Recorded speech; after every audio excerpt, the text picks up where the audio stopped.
Alright, recording started. So, 8th session, Titan Quest, Immortal Throne. Co-op with Snarf. Hello. Awesome. Speaking about running on fumes, I realized that I was talking about, what do you call it, the unsupervised period I will be having soon. That's actually going to be next Monday. Next Monday to like Thursday afternoon, so I have to start really planning for it. I have a deadline on Monday also for work, so I should be totally free if no disasters happen. I should be totally free for like 4 days. Just fingers crossed. Yeah, just gaming. Man. That'd be good. Yeah, it should be awesome. Morning, Zimba. Stores I hadn't passed it on. Gone. But yeah, I have to think about what I want to do. The rest is lost. When I first thought about it, I thought that'll be a perfect time to really like torture myself with like FTL for 3 days straight or something, because that's yeah, you know, one really hard session would be enough to make you pretty tired. So that would be interesting as an endurance test. But you're right, it would be really cool to have something we're exploring, like some new mechanic or something I haven't done before, and then see how much improvement you can get in like 3 or 4 days. So, man, that's certainly something. Yeah.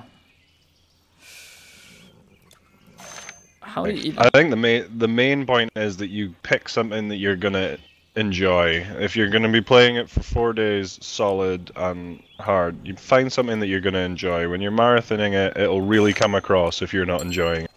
Oh yeah, yeah. Absolutely. So, do you have anything you need to sell, or? Yeah. No. I think we did that yesterday. Yeah. So, I was supposed to remind you that we were gonna go back for some quest. Oh yeah. Yeah. I'm surprised that I remember it. I completely forgot about it. Is that in Medea's Grove, or? Let me just check. Seek Tertius in Hades, no? Oh yeah, in Rhodes. Rhodes. The outpost in the woods. Oh my god, that's far back, okay. Let's head there.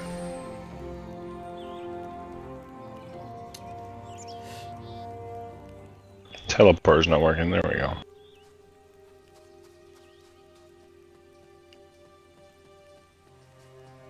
Yeah, the thing about me and enjoying games or not, that's an interesting question. I was doing work and I was actually checking the VOD from the Alan Wake DLC episodes. The first one was so painful, so I was actually checking it to see how much I was raging and if I did anything ridiculous. But no. I actually found that it was pretty entertaining. So the question is, you know, I mean, I wasn't enjoying it, but I'm really like happy that I got through it somehow. So and it made for pretty interesting viewing also, because it was so unfair. Yeah. So, ooh, that looks like something. First bone pile of the day. Yeah. Telling Green you shield. Not quite as good as me, but good. Those bone piles are pretty awesome. Oh, for fuck's sake. Crabs. So, I'm guessing this is the route to the woods. I have to run on the beach here. I'm gonna kill crabs. Yeah, we're looking for a waterfall not far from the outpost. That's what it says on the quest. Okay. Cool. So, playing Besieged. Yes. Can't leave it alone. Awesome.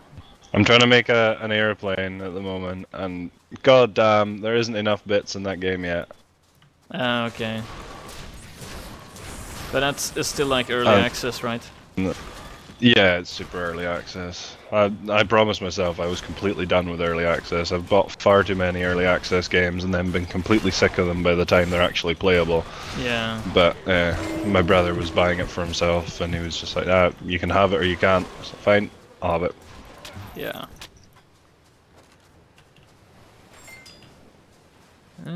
Take a health potion. I'm actually using health potions now.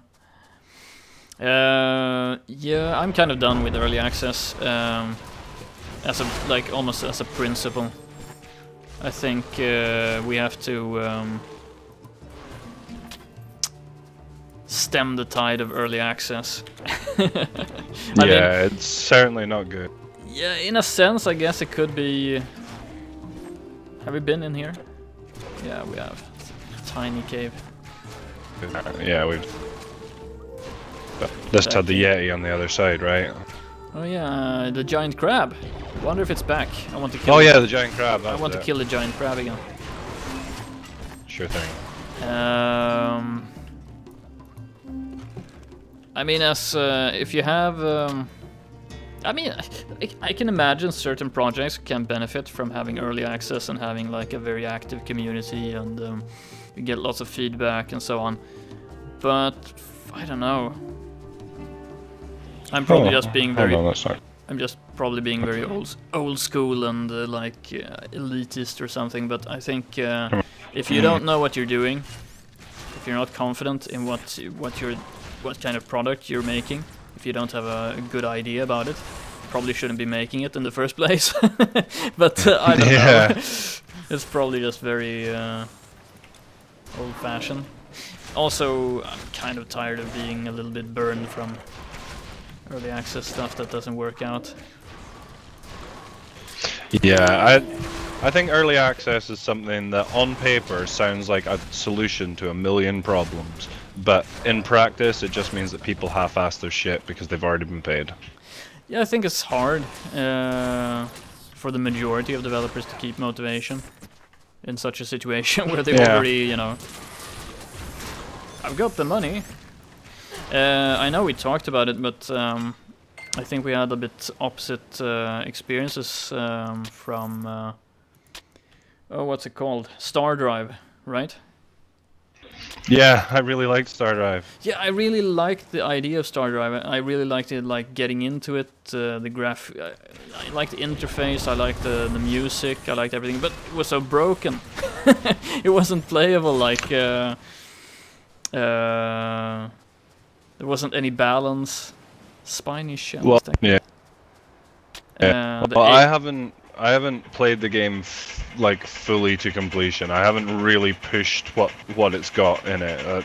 It's one of those games I bought it, played it for like 3 days, really enjoyed it, and then bought something else and never really went back to play it properly. So I don't have a full, like when you're talking balance and things, you could very well be right. But just for first glimpses, little bit of gameplay, I loved it. I thought it was beautiful. Yeah, it really was what I wanted to have, like a successor to Master of Orion or something like that, but with like new graphics, and I also really liked the ship building system. But it was more like that part was really fun, but then when you try to do something with with the ships, combat was just completely ridiculous, you know. Oh man. But and I was waiting for it, you know. I bought it and I was waiting for it to be developed, and then a developer just goes out and says, no, I've already done everything I said I would, basically. And I think first of all that wasn't true. Because I know the developer said that he would do a lot of other stuff, like including multiplayer, and yeah. So and that's one of the interesting things about the Peter Molyneux interview. because he talked Which about. I still haven't read. Oh, it's so good! Please read it. I need to read. Yeah, because he has a lot of points. You know, he's not. I mean, he's a veteran game developer, and he's talking about how you can't predict what kind of budget a game needs, and how things you know, kind of drag on in development, and how difficult it is to when you're promising to implement certain features, for example. Yeah, to really realize it in a good way and so forth. And he has a lot of points. It's just that it's him saying it, you know.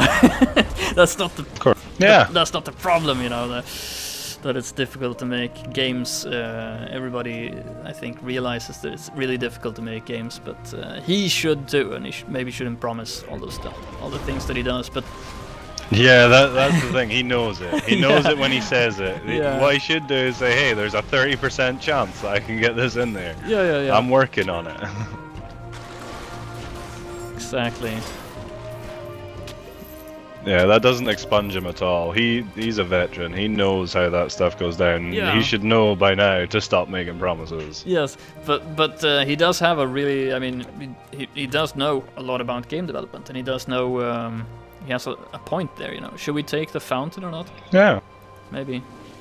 Yeah, we probably should. I'm just having a look around here just to see. I'm just uncovering black. I think going back down this way and down through the gully will work better. God. These creatures. At least I remembered to turn on Envenom. For once. Damn, I forgot both my buffs and I was wondering why I was dying.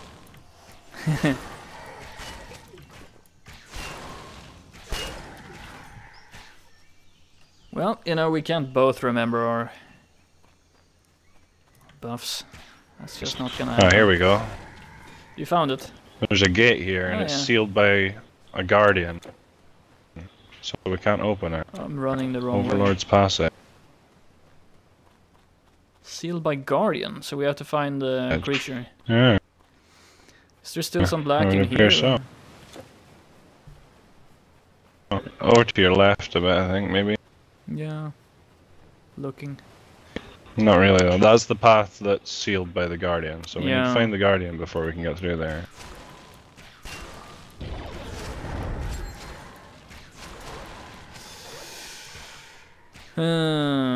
But, yeah... Since I have this... oh! I have black over here. Yeah, me too.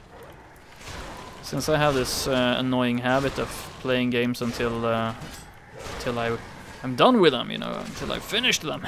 Yeah. I think that's kind of the... I'm gonna take a stand and say that that's the kind of games I want to see in the future. Oh, for fuck's sake, one shot. Thanks. Well, I had half health, so...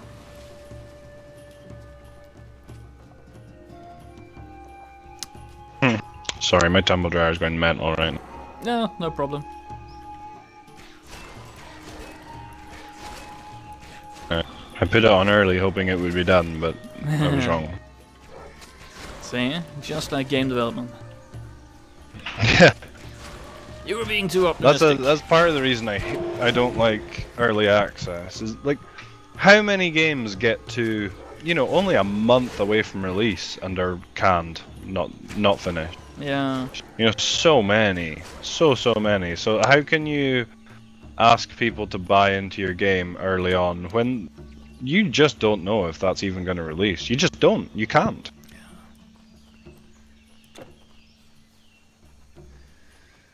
Yeah, at the same time, you know, it is really difficult getting funding in any... I don't know how to say... If you want to make like a game that isn't just a mobile micropayment scheme bastardization, then it's really hard to get investors because they want a quick they want quick money. They want to get in and out of projects. And of course, I understand them. Why would you want to invest in like something that doesn't really guarantee you any money back. You know, oh, you're doing it for the art. Yeah. I don't know. Not investors, come on. Brocade wraps, what's that? Sounds like a druid item anyway. Yeah. They're actually boots. Might be decent. Might be a replacement for me if I just have to check it out. Oh, if I have 236. Yeah, no worries, have a look. If I have 236 intelligence, yeah, sure. That's gonna happen.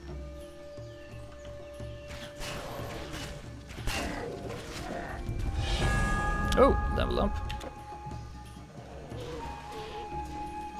I can go completely ridiculous with poison.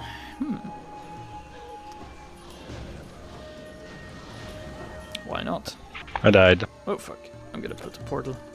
Yeah, sorry, I stopped to check my skills. No, don't worry about it. I thought I could just drag one and kill him and then come back to you, but I failed. Fail. Loser. Yeah. I have so many skills now that I want to use. I think I'm just gonna... Actually gonna go into more rogue mastery and then get some extra poison. Why not?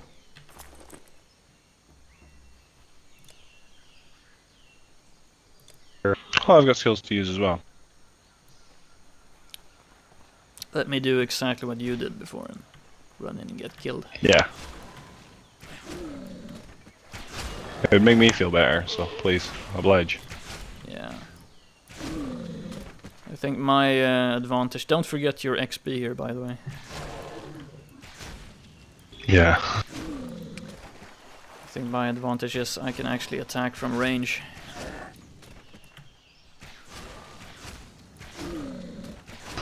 Yeah, since I swapped out that tank ring, I get so much more hurt now. Your XP is over here.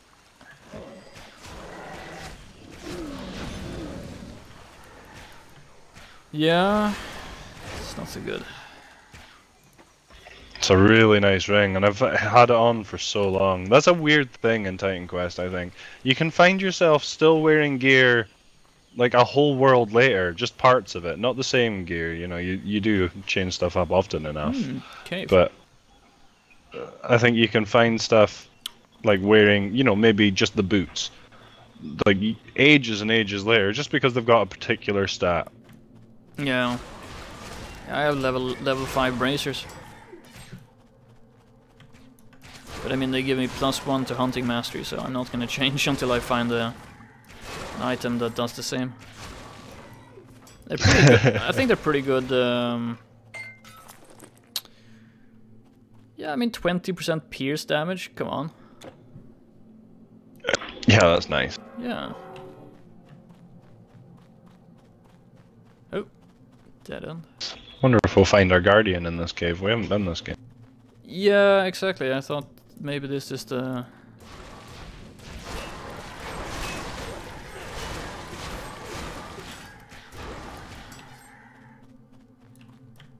This could be the one.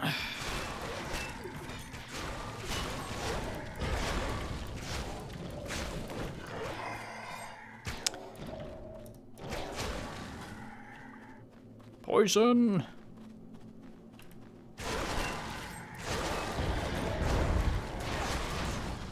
I could have invested even more points into raising poison, but I chose to build for the future instead and go so I can get the next tier of poison later.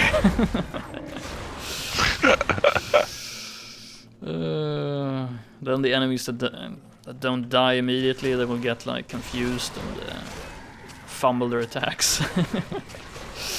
But they all die anyway. Yeah, might have been a bit. Come to think of it. Yeah. If you're actually going to put this character on New Plus at all, that's the kind of thing that will be very, very useful. Yeah, I think so. You're not just gonna die though.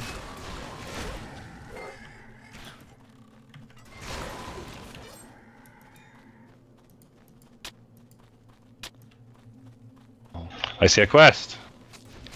Right. Yeah. Right. Chest. I'm rich, yoink. Yoink. Well, I can sell these things. Hopefully one of them is worth more than your pile of gold. No.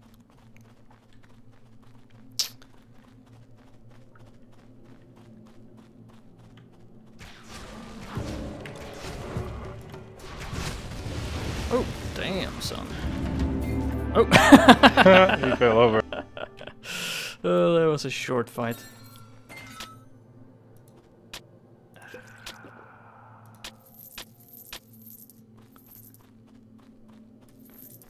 Run and joink the gold. Alright.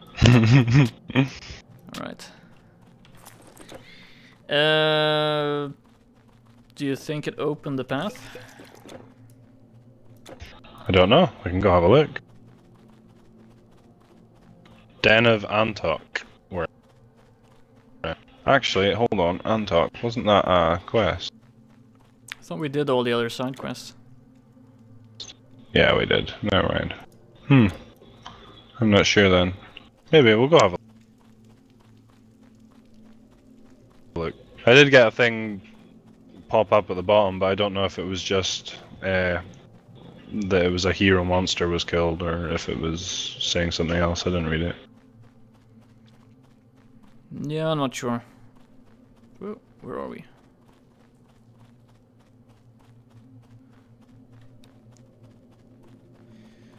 One thing that strikes me with this game is that all locations are much larger than you remember them when you run back. Yeah. It wasn't this big.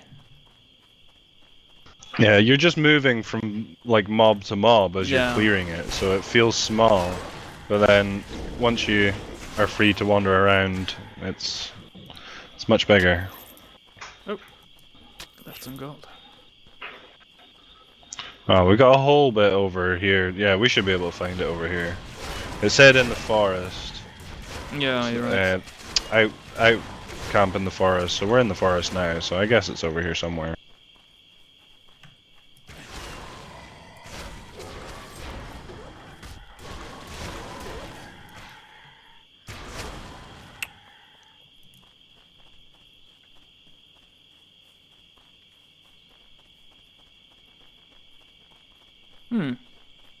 The This is it. monsters scatter, and even their leaders cower before you. We will build the walls and patrol this section of the wood, now that we are not under constant attack.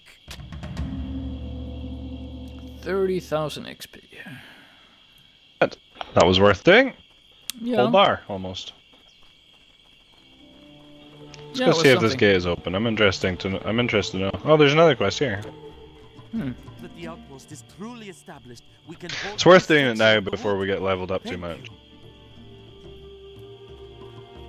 That wasn't a quest. He said he'll follow me. Really? Didn't say anything to me. Yes, he didn't follow me, but he said he would. Where was the gate? Was it here somewhere? Oh. Yeah, down the bottom here, like down onto the beach, and then to the left. Well, to the right as we're walking, but to the left as we're looking. Enemies we haven't killed. What's this?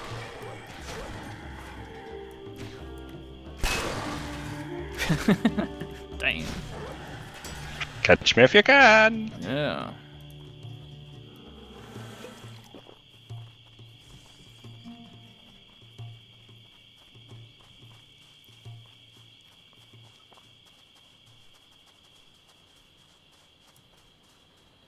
Sealed by Still sealed.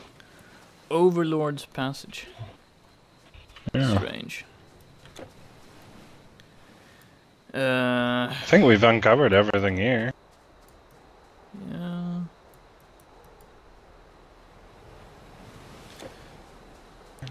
Yeah, that's all. Strange. Just having a look at the map, see if there's anything we haven't uncovered. Maybe those ruins to the bottom right, maybe there's a bit of them left unexplored, but I think we got them all. Yeah, there's a staircase leading up, but that was like where we lit the beacon for the villagers, right? So. Yeah, I think it might be.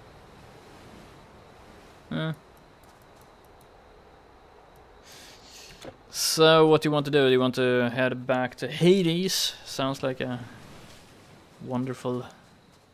Let's go to Hades. Yeah, I'm cool with that. I want to know how to get in that gate, but I'm not going to wander around here for 3 hours getting limited XP while we do so, and that's a bit silly. Yeah, we don't really have any. I'm just going to check out these ruins, because otherwise it'll bug me, but I'm pretty sure the ruins are dealt with. Yeah, I think we ran up and then we had the torch guy and they lit the torch for the villagers. And yeah, there's undead here. This is the place. Yeah, we totally explored up here. Gold. Yeah, this is all explored. Okay, yeah, we can head. There's nothing here. In that case, let's go back to Hell. Or Hades. It's not the same as Hell. Wonder if they're like different Epirus. I guess so.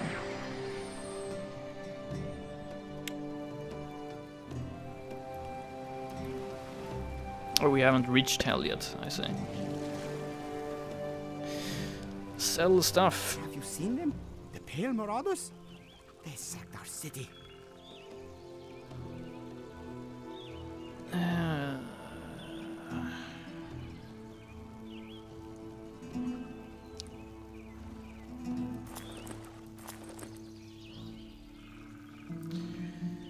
Decent bones.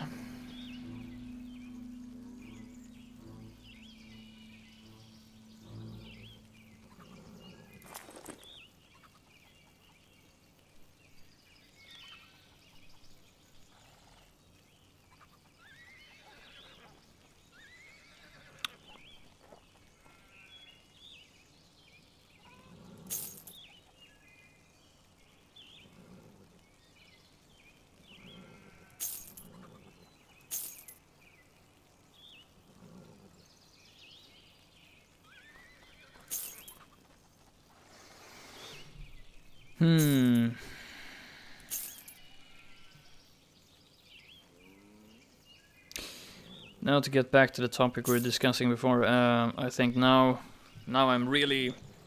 Now it's like a warning sign for me when I see early access. Now I'm more like, uh-oh. Yeah. Oh, damn, I thought it was a game. Like a finished product. It's a bit sad. Doesn't have to be. I bought Stomping Land. Oh, yeah. That dinosaur survival game. I bought that because it's like, dinosaur survival? Yes. Yes, I need it. So I bought it as soon as it was available for buying. I bought it. It was really probably one of the stupidest gaming decisions I've ever made, but I bought it. And then your man just drops off the face of the planet. Doesn't want to. He's just obviously the most antisocial person you've ever met. You know, he's obviously not communicating with people, not because he's not doing the work, but just because he doesn't like to. Yeah. And he was taking criticism on his forums really personally, and just you know, like, just the whole thing was just amateur as you could make it. It was just ridiculously amateur, and he was taking any negative, like he was paying attention to the negative stuff, but none of the positive stuff. It was so stupid. Yeah, but I think the development's carried on the game, but I haven't been able to turn it on for months after it just stalled out and did nothing for a long time with no news on what they were doing. It just I lost it with that game. I lost it with the people. It's just a ridiculous mess. Yeah, it's unfortunate. It was exactly the same way, I think, with about taking, you know, being professional and you know, being able to deal with the pressure that such a project generates. It was the same with the Star Drive. Yeah. dude. Ooh, there's a essence just lying around. Nice. There's also a lot of criticism on the forums, and he was getting a bit upset about it. And of course, then we have oh my god, what's his name? Oh, DayZ. Come on. I don't know what his name is. Andrew or something, I think. I'm just thinking about the nick. I completely forgot the nick. Regardless, DayZ guy. Yeah, DayZ guy. Just, you know, being able to... the interesting part is that they're very active on social media, or like very active on forums at least, and I think that's a negative, you know, if they had focused just on the product, and yeah.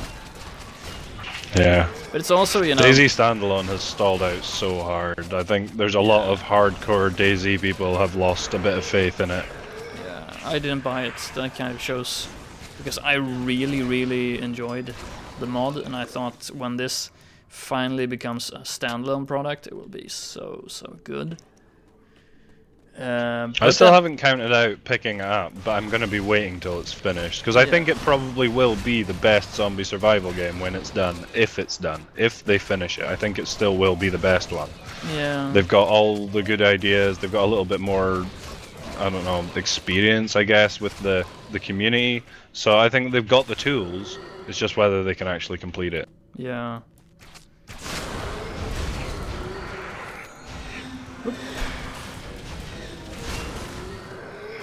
I don't see why anybody would buy standalone right now. You can go on Arma 2, like anybody who cares about DayZ has Arma 2. That's just a thing. So you can just go on there and play any number of mods that are all... I don't know, they've got so many more features than any of the standalone stuff. Plus they're just as well maintained, you know, they're just... Yeah. They're managed properly. You've got lots of DayZ communities and things that you can find if you really want the professional experience. Rocket is his name. Ah, yeah, Rocket. Man, I couldn't get it out of my head. I couldn't remember the nick. But yeah, man, there's so much to say about it. I don't know how much of it is constructive, but I felt that yeah, like it was one of the like most powerful gaming experiences going into DayZ and playing it that I've had for a very long time. I thought. Yeah, I can imagine, especially after being out and coming in to play what is basically one of the best multiplayer kind of experiences multiplayer you can have, experience, really. Exactly. And I was really, I was actually following a lot of, because I'm really interested in the game development stuff. I was actually following a lot of what was going on, and but it was becoming so apparent that that, you know, at a certain point, when you release a product, because DayZ wasn't released as a product, it was released as a mod. You know, and but at a certain point, you know, it becomes very important to kind of... I mean, a community grew up around it, and it was very important to... I mean, Rocket had his ideas about what he wanted to do, why he made the mod in the first place, but that kind of, you know, to be fair, he's the creator, but after a certain point, when it started selling hundreds, I don't know, maybe 100,000 copies of Arma 2, isn't it more important what the game has actually already become? Yes, instead of what you I would completely agree. And he did not, and that was basically, I think, why he withdrew from that project, or had to be almost forced out of the project, as far as I could tell. Yeah, I don't know anything about the drama of the situation, but it sounds a lot of drama. Because I mean, when people were having lots of problems with the hacking and all that stuff, they were like developing dog companions and stuff, you know. We're completely out of touch with what was actually going on, like what was actually happening on the servers, and I don't know, it was just such a interesting, I would say an interesting thing to follow from the sidelines. I mean, I was playing, but I was kind of following it on the sidelines, as I always see myself doing. But, just lurk. Yeah, lurking, not being active. Like, Again, not fanning the flames. Exactly, I could have fanned the flames, but that's not my style. But it was really interesting to see. But one of the things that I spent a lot of time on, also when he was working on the standalone, they were releasing these videos with what kind of stuff they'd done, and most of it was about hats.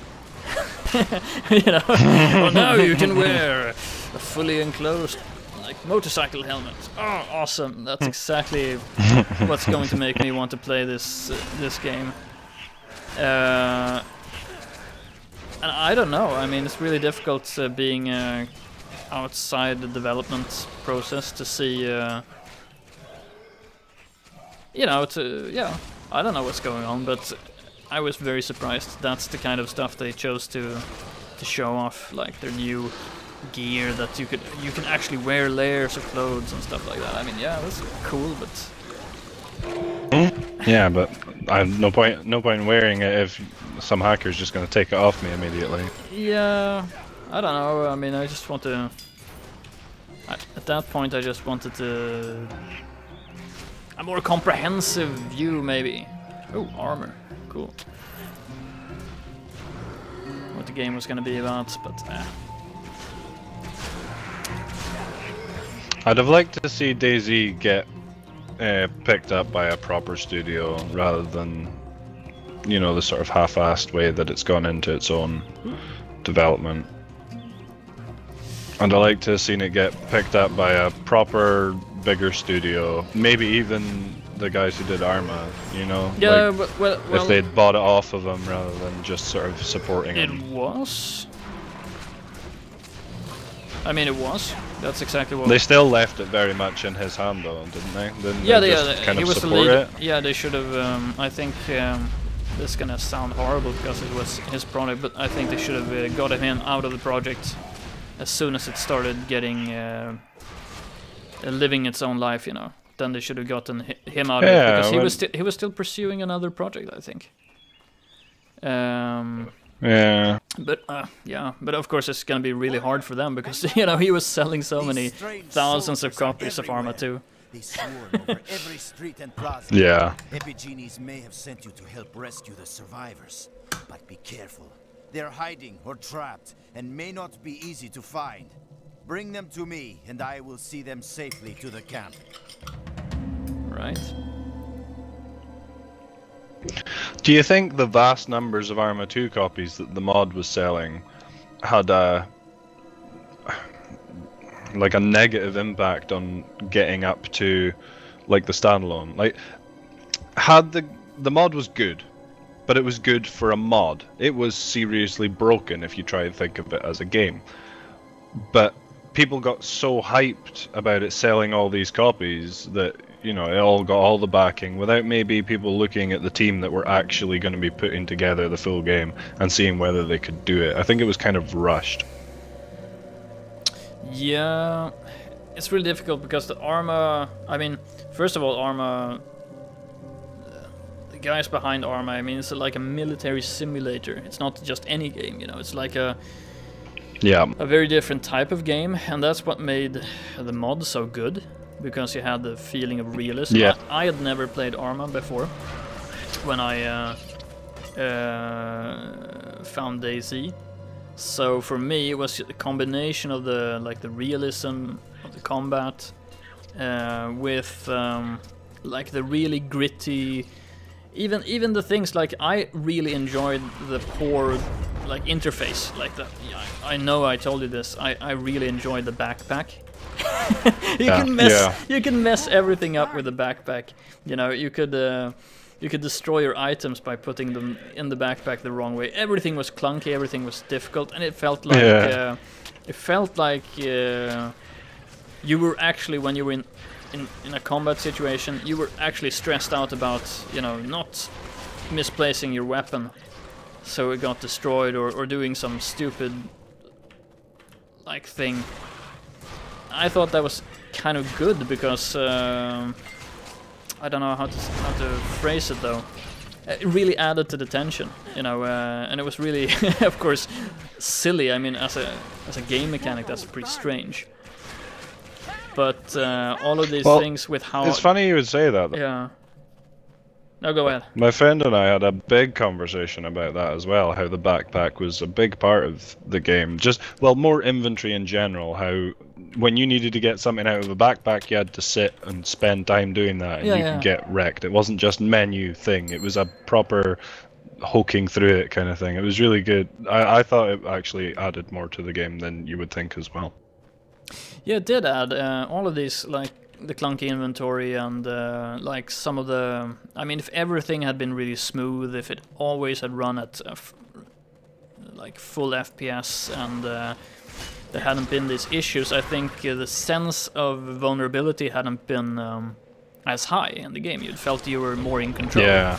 And but you never felt that really when you were playing. At least I never felt so. I was playing on an older computer at the time. And that really added to the feeling of realism in a way. Realism is a strange word, but in its own context, realism. And also the graphics, and that's one of the things that I didn't like with the standalone. They were upping the graphics. It was going to look, you know... I mean, from what I saw from the standalone, it looks more colorful, it looks like a bit more like any other game looks.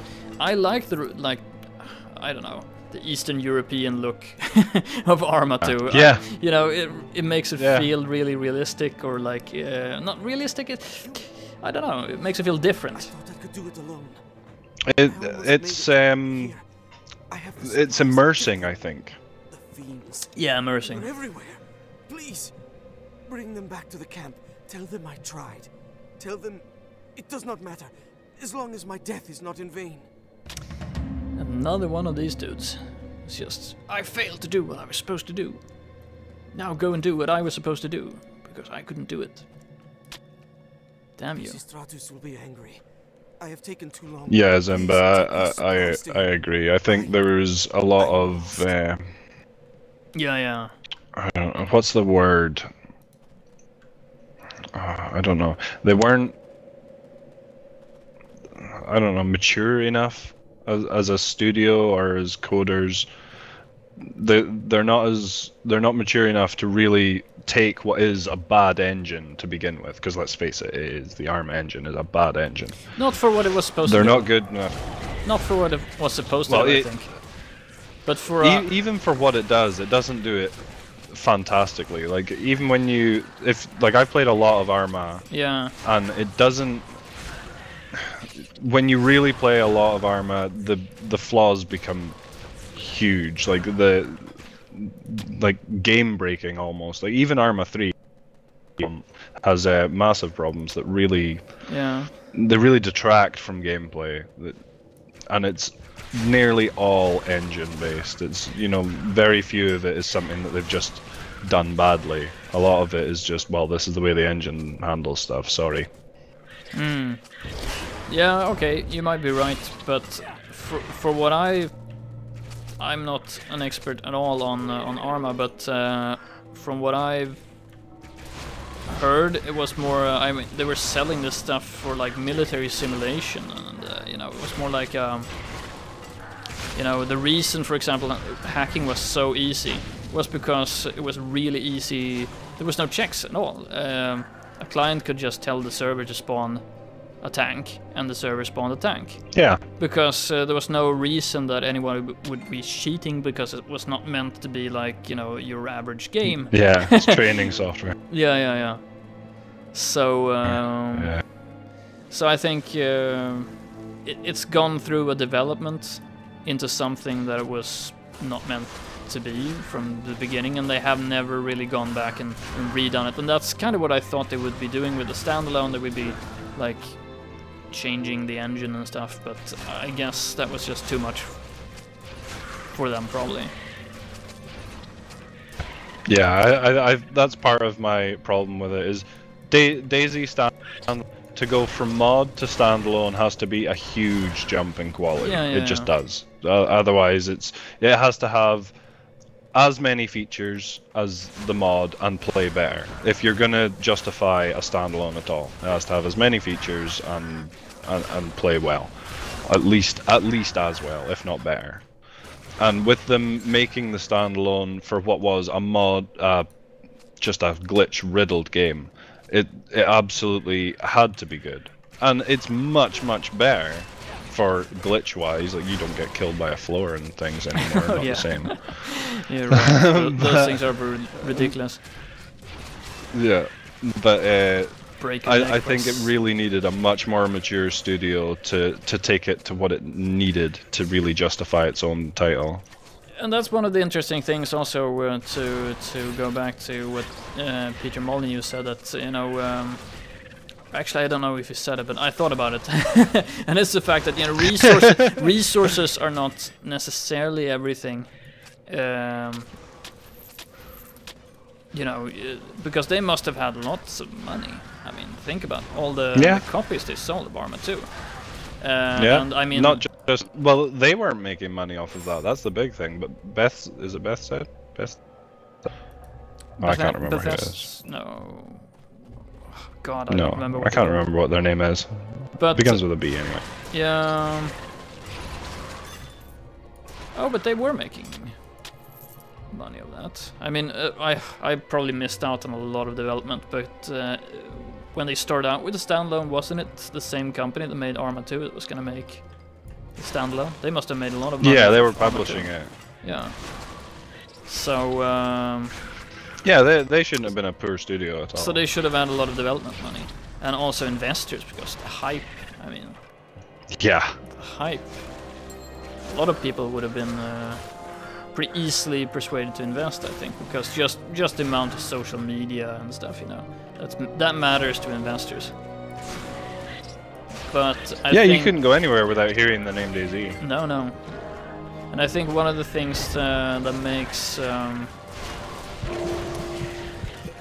small studios a bit hesitant to work with investors, and rightfully so, maybe in some cases, is of course that there's going to be a lot of demands, external demands put on them. Like, now you have to produce a product, it has to be in the stores in 3 months. And that's tough shit. Yeah, that's not an easy situation, especially if you're not somebody that's dealt with it. Like, they'll have dealt with stuff like that before, but not with the same pressures. Like, DayZ would have given them so many, like, a much different challenge to Arma. Arma, they were releasing what was essentially a niche game for a niche people who were never going to be happy. It was like any simulator. You're never going to completely. No.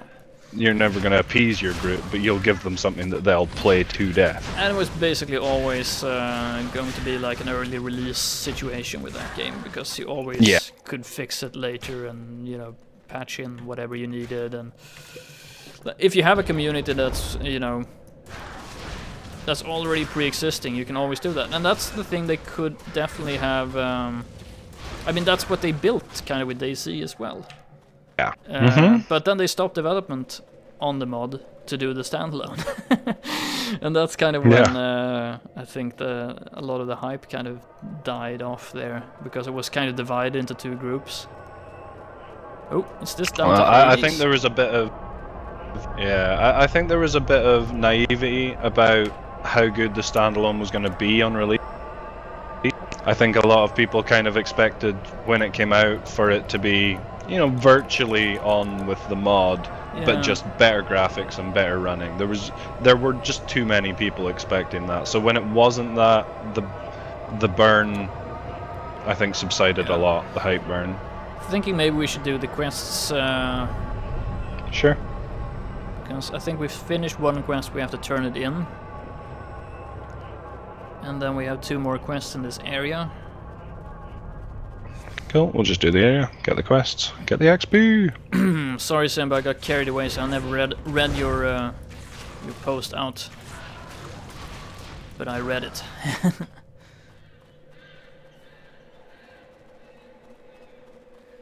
Yeah, it's interesting. These kind of situations are really, I don't know.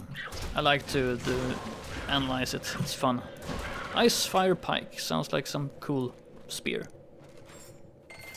It does.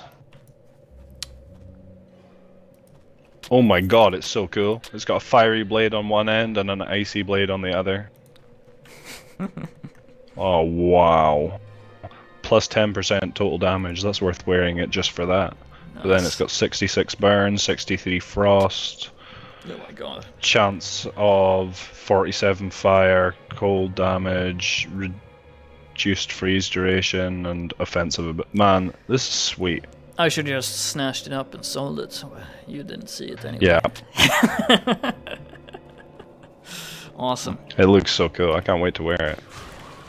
Oh, you don't meet the requirements? No, I need another 10 deck. Yeah, that's okay. Yeah, that's doable. I need it up from leveling anyway. It's something I need to stack, so it's not going out of my way to wear.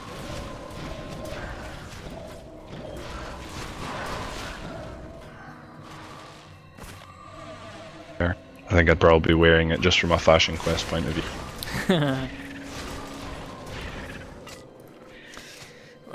It's a little bit too zoomed out for me to worry too much about Fashion Quest.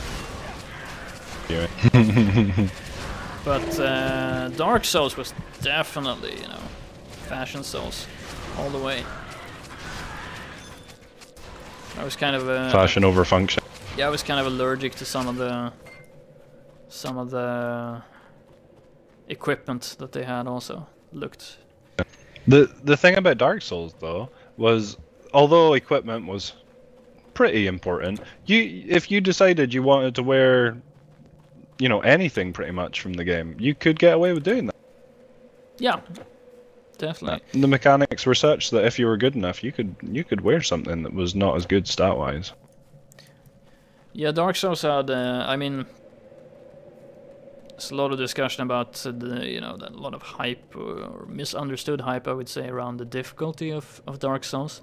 It wasn't particularly difficult at all. It's just, and actually, I like the way they built in a solution to the difficulty curve by allowing people to level and just get a more powerful character and then just beat the parts that they couldn't beat. With a lower level character. I mean, I was doing that in the beginning when I was playing Dark Souls. I was like, because I was dying, you know. Yeah. I wasn't really doing the proper way because I was dying and I was losing my souls and. But pretty soon I started wearing a ring, you know, to preserve my souls. In Dark Souls 2 at least I did, and it kind of works. But it was a pretty forgiving game in the sense that you could do... It wasn't one way you have to play to beat it at all. Yeah. You could do it your way. I was very, very disappointed in Dark Souls 2. It feels like they missed the point completely with that game. I didn't know when I started to play, but I realized pretty quick that it wasn't... what's his name? Miyazaki. Yeah. It wasn't Miyazaki, it was... responsible for it. He was working on some other projects, so we just put some B team on making Dark Souls 2, and it really shows. It really shows. Yeah, like way more than I would have expected, even. Yeah. But I mean, the plus sides with the PC version was it was really nice. It felt nice to play, and you know, that part it was a bit more convenient. But I don't know, the setting wasn't there, the feeling wasn't there. That was the most important things for me. Gameplay was okay, but... Yeah. I don't know, I really, really loved level design in Dark Souls 1. Oh yeah, like, I thought it was so cool how you could you would have to risk everything to get to the next bonfire, you know, and that was up to you too. Did you risk it, or did you just level, or what did you do? You know, that was completely gone from the second one. It just didn't exist. No, they just... And I absolutely loved it. I thought that was one of the biggest triumphs in game design for a very long time. I thought it was brilliant. Yeah, I mean, Dark Souls 1 was definitely, alongside Alien Isolation, it was the best game I played last year. Yeah. And Dark Souls 1 is one of the best games I've ever played, full stop. Yeah. My comparison group is pretty small. We got everything through here. Yeah. Must be something else. We got the Dying Man. We got that guy. There's some dark left in the woods. Could the quest be there? Among the ruins. We're in the ruins. Search for stragglers and pace around and help them escape. I don't think we're done. Or are we done? There's a little bit of black down to the southeast of the ruins, and a little bit of black to the northeast of the ruins. So maybe there's something left in there. Yeah. I'm not 100% sure we can get there though. There's so much of this like blocked off area. Yeah, that I'm you can't having really real trouble navigating. There's a lot of quests markers down here. Oh. Damn it.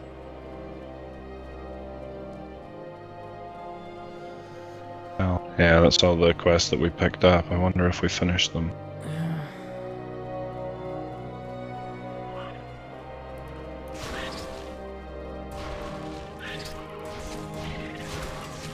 All these ghosts. Oh, here's a person running.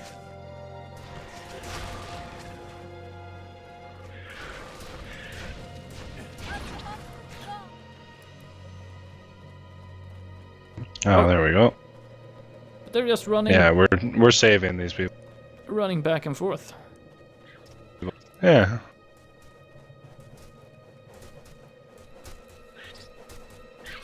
Or not running at all. Do we have to like escort them down here? I don't get it. Oh, here's one. Oh, maybe. Oh, fuck's sake, archers. Oh man. There we go. There we go. Nice. Where is the quest? Here we go. Thank you for helping with our plight. I will see the survivors to safety.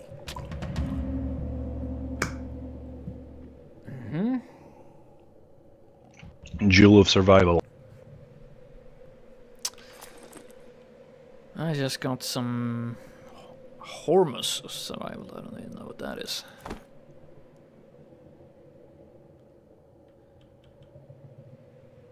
Yeah, hell.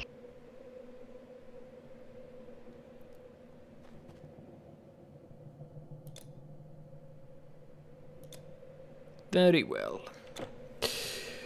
Oh wow, I found some new armor. Armor of the Tireless Soldier. Yeah. Oh, wow, I'm gonna drop this on the floor for you to have a quick look at the stats, and then you can give it back while I wear it. Sure. A quick look at that. It's got quite the list. It's a blue, right? Yeah. 14% armor protection, 46 pierce resist, 15 slow resist, 19 strength, 210 health, plus 10% health, 94% health regen, 111, 115% energy regen. Right, nice.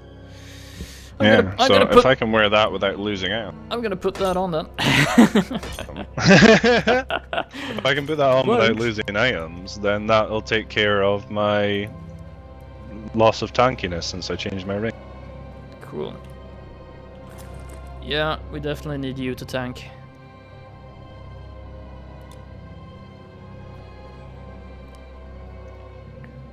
Oh my god, that armor's amazing.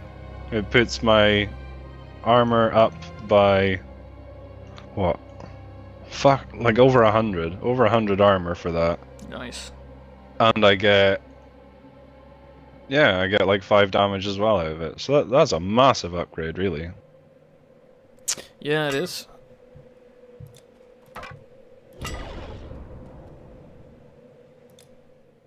And it looks cooler too. I like the big shoulder pads. I'm not such a fan of big shoulder pads in games. I think it's from some, what do you call it? Some leftover damage from Warhammer 40k or something. I don't know. I love Warhammer. I don't like the 40k. I played it, but I didn't like the design. Giant shoulder pads. I don't understand it. I like it. What's with the giant shoulder pads? What are they going to protect? Your shoulder's really important when you're carrying such heavy guns. Yeah, I guess so. Can't be shot from the side. Can't see anything from the side. Yeah. From a functionality point of view, they make 0 sense. Yeah. But I love it from styling. I'm one of those boring people who automatically look a bit to functionality when I judge how aesthetically pleasing an item is. That goes basically for everything, I think. If it doesn't look like a pair of pants, I want to see if we can get down here. No, we can't get down. you know, if the pants are by your knees, they're not really fully fulfilling their function, in my opinion. You know,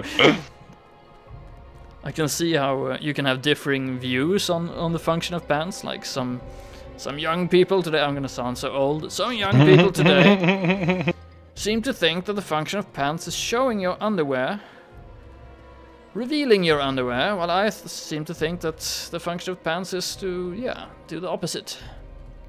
So I can see why we have like different views on that, but then I think, man, it would be really awkward to try to hike in those pants, you know. down by your knees, and you have a backpack, and you're like carrying heavy stuff, and you're hiking around in the mountains, tripping over. It's horrible. So yeah, I'm just damaged, I think. What? These levels are a bit difficult to navigate sometimes. I think if we... I think we've cleared this. Yeah, I think if we went back to the town, maybe in the forest, we could find one of the quests. Yeah, there's a good chance. I think maybe... I'm just checking this little bit here, see if we can cross. Didn't we finish the enemy's captain quest already? We just have to turn it in, or... doesn't say. Return to Pythus, yes. Let me just... Yeah. Now that their leader has... Yeah, we do. Dangerous mission. Oh, we have that too. Take the supplies to Pisistratus. Okay. Drop portals and go back to Rhodes, maybe. Or Epirus, yes. Epirus, yeah.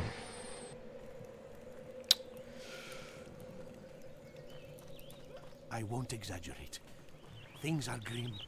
But still, with their captain gone, we are given a chance to retake what is ours. We were having such a spirited discussion about game design, so completely lost track of what I was doing, so... Mitas? Gone? I should not have cursed the boy. I should not have let him go. It was far too dangerous. Ambition blinded his eyes. Thanks to you, his sacrifice was not needless. These medicines will save lives, even as Admetus is lost to us. 65,000 gold. Thank you. Ooh. Oh, my goods. Let's sell some stuff.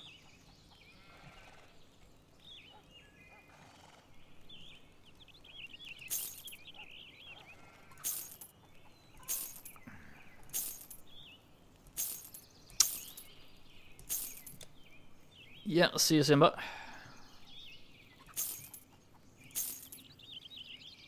Hurry back now. Arctic, hello. Hey, Arctic. Uh, This bloody Buddha, he needs to get out. Yeah, we have to go back to China, I think. And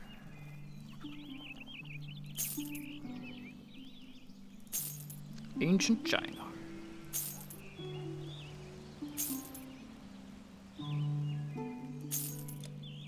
I have 3 scrolls of vulnerability. How do I even use them? Can I put them in a... Oh yeah. They go in... Yeah. Put them like a skill.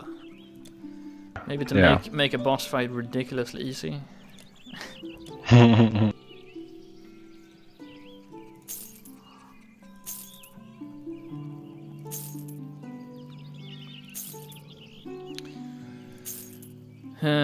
Have you seen...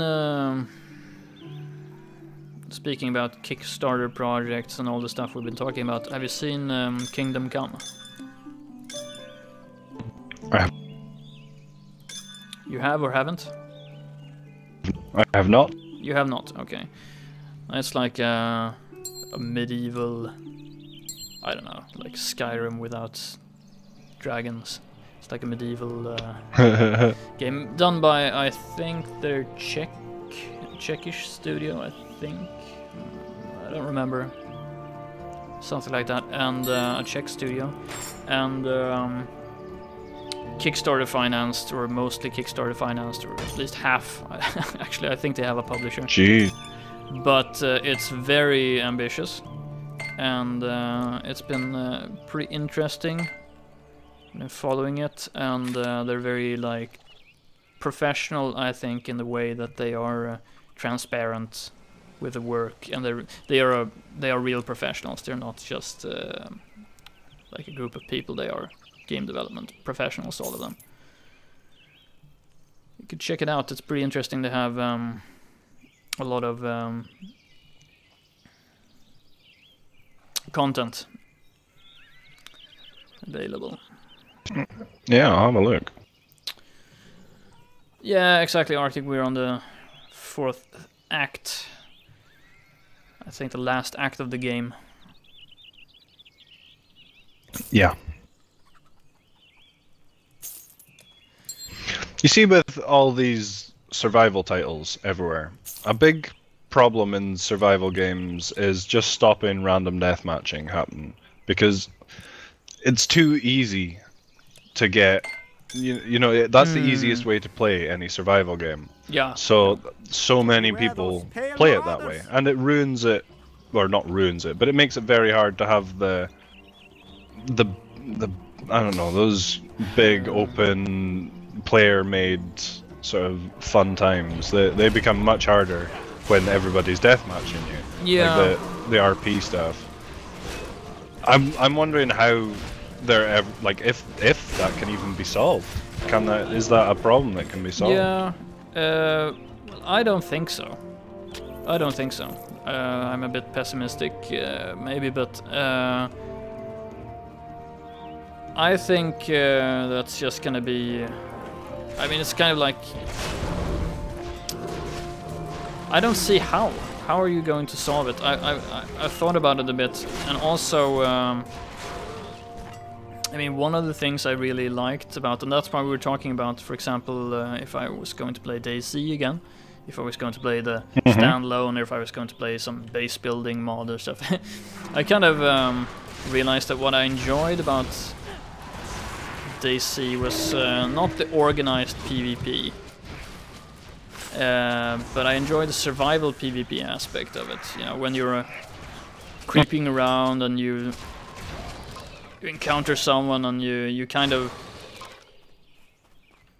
are probably hostile, but you end up like voice messaging them, and you make a temporary alliance, and you run around the map, and it's kind of, you know, surviving together for some time, and then you're one of you dies from running into a bush, or you know, something stupid, and then that part was kind of the best part for me.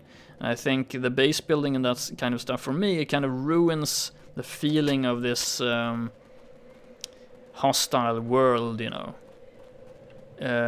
This completely noxious loot. This feeling that you have that everything's out to get you, and yeah, I don't know. That part didn't really agree with me that too much. when I tried it out. I'm not a big fan of base building, especially not to the extent that most of the mods have taken it, you know, where you just build a tower in the sky or whatever. But I would like to see where you could, you know, modify buildings within game, like just boarding up windows, things like that, making, you know, minor defenses. I would like to be able to pick a house on the map, go in and try and claim it as my own. Like, I like that idea. But yeah, I agree that the general base building where you can just build huge compounds, I think that definitely ruins it. I think a lot of people have that idea that they want to do like you described, like, you know, I want to board up the windows, I want to create like a defensible location or something like that. But then when it comes to practice, how to implement that in game, game developers don't know how to do that, or it's too difficult, and then they just, you know, let's just have like a giant model that you that grows out of the ground here, and you know, and that part I find is that is immersion breaking to the point of me actually crying when seeing that implemented in DayZ, for example, because I just don't want that. You know, I don't want to see a floating building in front of my eyes when I'm playing DayZ. It just ruins it for me. It ruins it when I'm not playing with that mod, you know, because I can I had that experience, you know, in that graphical user interface, to have like it's difficult to express, but I get what you mean. It follows it. Yeah.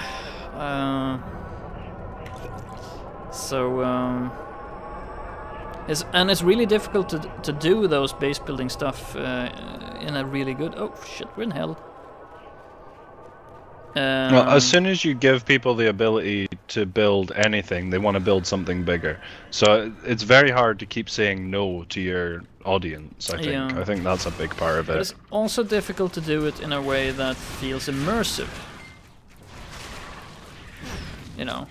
What do you do? Do you have like animations for when you're nailing up the window, you know?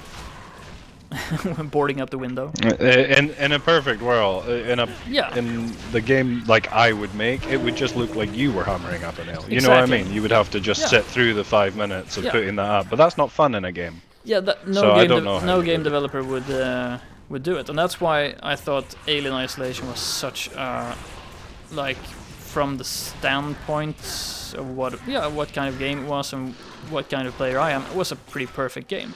When you're opening like a panel, you have a welding animation. You actually have to, like, you know, control the torch, you know, an opening. It's not a big thing, but it's really immersive. I mean, there's absolutely no gameplay in it, but it's or a little bit, maybe if you're being chased by the alien, have to do it, but you know, you can't. But that adds to it, you know? Yeah, it adds to it, and for me, the immersion is almost the primal thing when it comes to those type of games, you know. And I think that's the thing that keeps you playing. Yeah, and it doesn't have to be totally realistic immersion, but we're talking a little bit about how these old games can be kind of immersive because your brain fills in the blanks. That type of immersion also works, you know. It doesn't have to be perfectly realistic. It just has to give me it can't take me out of that moment. Yeah, if they craft a time for you, then they have to leave you in it. They can't mess with it. Oh my god, I was trying to shoot that guy so many times. He's just standing behind a rock. I think that's a bit of a misconception as well, that realistic and immersion are sort of the same thing. No, they're not, no. Because you can be heavily immersed in the most cartoony of games, as long as they stick to what they're doing. When they do something different, then maybe you get pulled out of it.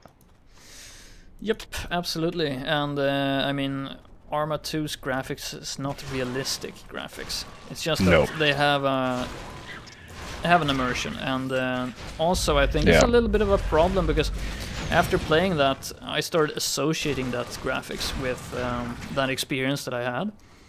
So just changing it a little bit, just changing the palette of the game can actually change my feeling of being immersed in that universe, you know. So it's a really, that's one of the interesting things about making a real game a standalone game from DayZ, is how risky it is. You know, from how are you going to make people like me happy with that game? I don't think you can really. I think that's why I never got on the hype train of the standalone. I just thought, yeah, I don't know.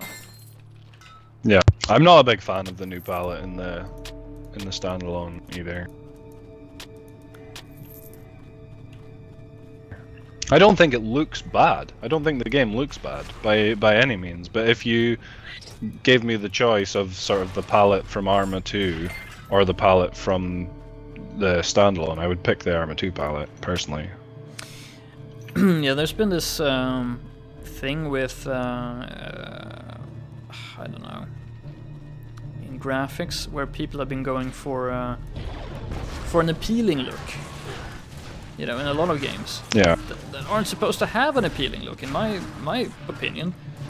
I mean, if you... I think that's because of the ongoing commentary with AAA titles all being brown. Oh, I'm pretty sure that's fallout from that. You know, people being like, well, brown is a good color for this, but I'm not going to use it because people hate brown right now. Yeah, exactly. Yeah, it might be. I probably missed out on that that discussion, but I think I mean, from what I've seen from Skyrim, it looks like very cartoonish to me. Just from everything I think it has set up. And a cartoonish, I don't mean cartoonish, but it looks really fantasy-esque, you know, with all the... Yeah, that's what I was going to say. I think it does what it was trying to do perfectly, really. Yeah. Because it's creating a high fantasy scenario. But I think... let's listen to this. Marsh that lurks in the waters of the river. It swallows unsuspecting shades whole. Now with so many shades crowding the bank, it grows bold and comes ashore. Whoop. In life, I was a hunter, and I would riddle the beast with arrows. But in this form, I have no weapons. I can do nothing. Like how all the characters you talk to in this game are complete, like, I can do nothing. I'm useless. Yep. Help me. We do not know what to do. The ferryman has abandoned his boat, and there is no way over the river. One shade, Hipparchus it was, tried to gather a crew and man the boat, but they took him. I do not think they cared about the boat, but his crew got in the way. Since then, no one else has been willing to lead us. I fear our last hope Let's go save Hipparchus. They took him and did horrible things to him. Can you row the boat? Charon has gone. Do you know where he is? Can you bring him back? We want to get the No, I don't know how to row a boat. Sorry. Bye-bye. Nope. I only have one arm, and it has a bow in it. Sorry. Yeah, what I was thinking. Oh yeah, like Skyrim, and I think the reason, and also Oblivion had that same, from what I remember, had the same kind of look. It was very like high fantasy look. Okay. Yeah, I think Oblivion was slightly too, like the color palette was a bit wrong for Oblivion, I think. Yes, I remember it, and it was a long time ago. It was very like saturated, like really saturated. Yeah. So like really green grass and really blue. Yeah. You know, because yeah, I think that was a bit of showing off graphics at the time. Yeah, absolutely. Yeah, because we've done all down here, right? Yeah. I don't know what we're supposed to do. Oh, Styx portal. Uncover the black. Yep. Step on the vanquished foes. Oh, that's the wrong way. In the black. the quests lie. They do. Oh, it's just this I don't board. know what to do. Where to go? Okay, and I can't activate the boat. Oh, there's a path around the shore, maybe. Oh yeah. Here we go. Let's do this. Yeah, but for me, I had played Arena and Daggerfall and Morrowind, and none of them had that high fantasy look. So I guess in my mind, even though it definitely has high fantasy elements, it was more of I filled in the blanks with something that I was more appealing to me, I think, which was more of a low fantasy kind of setting. I think that's more appealing to me, and so when it came to Oblivion, I think it was just a bit too much for me. I was actually really looking forward to the medieval European setting that I was imagining, but when it came out, it was a bit too many high elves and stuff for me, and I kind of Yeah. See, I really like high fantasy, so it didn't offend me that way.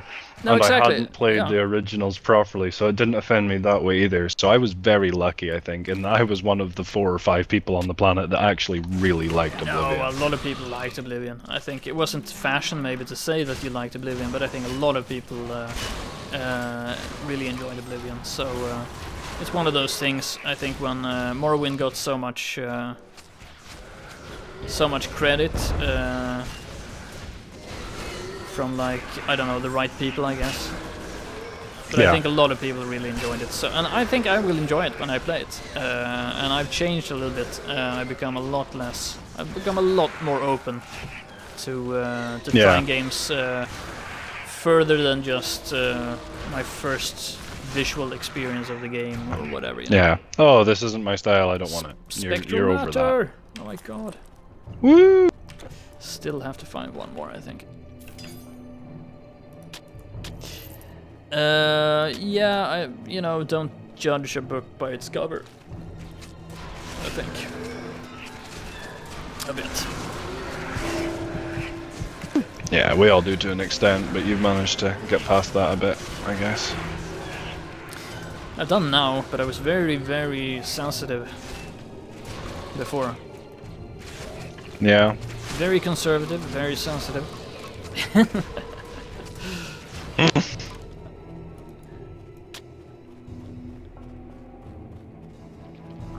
I am much less so. I have a bit of a bugbear with the using old IPs to create sales and then not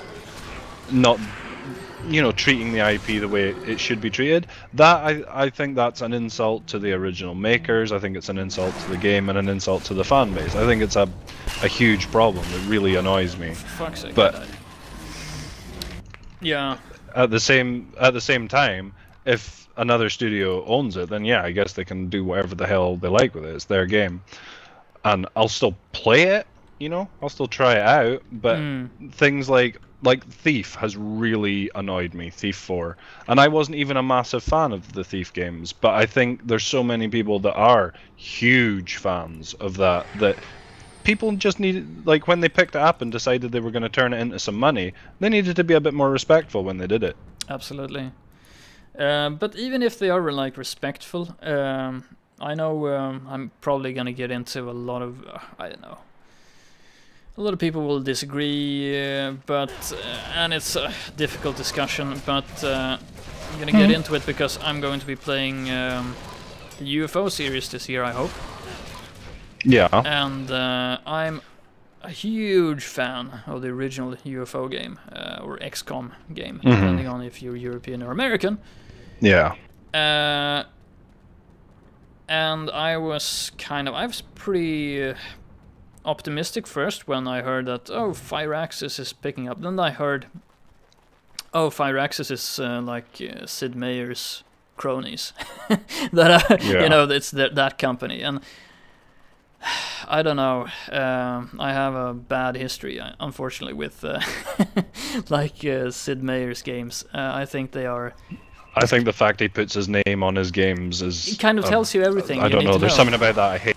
Yeah, in my opinion, I don't like it. It's like when you have a series that goes into 6 games. You know, the Civilizations. I don't know how many games. 7. Yeah. You know, and you put. It's a little tough sell to me to begin with. Yeah. And then I don't like his mechanics. I never liked his mechanics. They're always like the simplest, the most boring way I would envision doing something. It's the most obvious way of doing stuff. It's always the most obvious way of doing it, in my opinion. In my only my opinion. But so it really bugged me that that company would be doing it. But then I actually looked at the development blogs or like where they put up videos and stuff, and we were talking about it, how they were doing it. And then I heard that okay, they're gonna do it's not gonna be turn-based. Okay, I thought that might still be good. But then I heard their motivation for why it wasn't going to be turn-based, and it's we can head further north. south back through this. South? Oh yeah, we can't go north. No, that's all water. Okay. Yeah, we need to go further south I where see we were. now on the map. Anyway, they were kind of saying like, oh, you know, we are hardcore UFO players. We love the original game. We're so hardcore players of this game, and you know. We just play tested our version of the game, and you know, we found that it just plays better without turn-based. And you know, this game is going to be so hardcore and so on. You know, it's because we are so hardcore. They actually used the word hardcore UFO, and I don't know. I just don't believe them. I just don't believe that's the reason they used. I refuse to believe that's the reason. But. So I boycotted that game. I boycotted the new UFO game, and I went the longest time without, you know, being willing to look at it, because I thought these douches aren't being sincere. Oh, for fuck's sake! Yeah, they don't get it. Yeah, the God damn it! Oh, I died too. Oh, that's a problem. Yeah, it's right here. Oh, we just picked up a... Nice. I forgot to pick up my XP last time. That was bad. Don't know where my XP is. But you know, I heard from a lot of people who played the new XCOM game that this... or time unit, I mean, it's still turn-based. I mean, they had a time unit in the original XCOM. But I've heard, you know, from a lot of people that the system works good. It's pretty smooth, and it's. But you know, everybody said it's a very different game from the original games. It's like more like a chess, you know, move game, where you make the right move and the wrong move, and you get punished for it. And UFO, the original UFO game is more like you can do all the right moves, and you can still. And still lose. You can still get effed up by random chance, and I kind of enjoy that. You know, having your meticulously planned mission go south. You know, it's just a different style, and it's an old game. I think developers are sorry. No, go ahead. Yeah, it's an old game. Yeah, I agree. Yeah, I think that developers nowadays are far more reluctant to let you die through no fault of your own. Oh yeah. And that I say that sounding like I'm saying like it's a bad thing, and personally I think it kind of is, but I can see why as well, because the general public doesn't like Dark Souls 1. Like one of the biggest things about that was you virtually never died where you felt like it was anything but your own fault. Yeah. And that's great. But I think when you're playing games like UFO especially, where random chance is kind of important, there should just sometimes you had no hope It's just about doing that skillfully. Yeah, but I mean, yeah, I'm gonna talk to this dude before. Can I go on while others suffer? Then I can seem smart because I have more time to think about what I'm going to say. Myself. I cannot move Charon's boat without his oar, and I fear that the ferryman has discarded it when he left his post. If you could find the oar, I will take it up. Find an oar myself. In the meantime, I shall return to the boat. Alright. Find an oar. Instead I forgot what I was going to say, so that was bad. No, I think it is a really big it's a change that's been happening in game development. Just like you say, developers are really reluctant to, or like big game producers are really reluctant We need to go further south. Oh, I'm completely off. I can't do two things at the same time. I'll keep you right. They're really, really reluctant to let you just, die by random chance. But people still enjoy it. I mean, it's not like gamers have changed. Because if you look at Faster Than Light, for example, I mean... Yeah. Roguelikes are more popular than ever, you know, that type of games. Yeah. And you can totally die unfairly in those games. I mean, I would say most of the deaths you have in those games are completely unfair. I mean, that's kind of the... I agree. That's kind of the excitement of the game. You don't know when you're going to encounter that complete hard counter to your ship that you have in FTL. And when you do, you better realize it very quickly and try to get the hell out of there. Yeah. And then you have to be lucky, you know, to be able to recover. If you're not, you're gonna die. Yeah. So, but I think as well in enjoyable. AAA development, they're... I agree. I love that risk. Just, you know, even when you're sitting with all your gear and you're all safe and you're making the right decisions, you feel like you're playing well, I love knowing that it's still not fine. Exactly, You always have... It stops you getting complacent. Yeah. You always have that possibility of disaster. They don't... Another trend that I've noticed is, like, when I was younger, completing a game was an achievement. Like, even, like, my older brothers, my uncles and stuff, people who were seasoned gamers, like, they still wouldn't finish your average Mega Drive game first time they bought it out of the box, you know. They would have to play it for a few months before they would finally, you know, figure it out and be able to beat it. Shit, I died. Yeah, they hit really hard, these guys. Yeah, he was is there a fountain taking close? health I'm gonna off put the portal down. Cool. Portal is down. Whereas now it seems more like you're meant to beat the game the first time. Almost. Yeah, everybody has to be able to beat the game. Otherwise you can't sell it. You know, if average Joe can't beat it, then you can't sell it. It's an unsellable product. I am seriously in need. Fuck's sake! 2 hits and I'm dead. Wow. Oh shit, I died too. I didn't have my buffs on full, and I didn't get my XP back either. Yeah. Crazy. Remember your buffs, stop talking rubbish. Yeah, we're having too much discussions, too little gaming. That's the problem with games these days. You can beat them while you're talking rubbish. I don't think it's I don't necessarily think it's a problem. I feel like they're scared to challenge you a lot of the time, and I think that's why Dark Souls did as well as it did, because it wasn't scared to challenge you. It wasn't scared to not tell you the full story. You know, it took a lot of what you would consider chances in the AAA community. Yes. But they all paid off, like every single one. Yeah, definitely.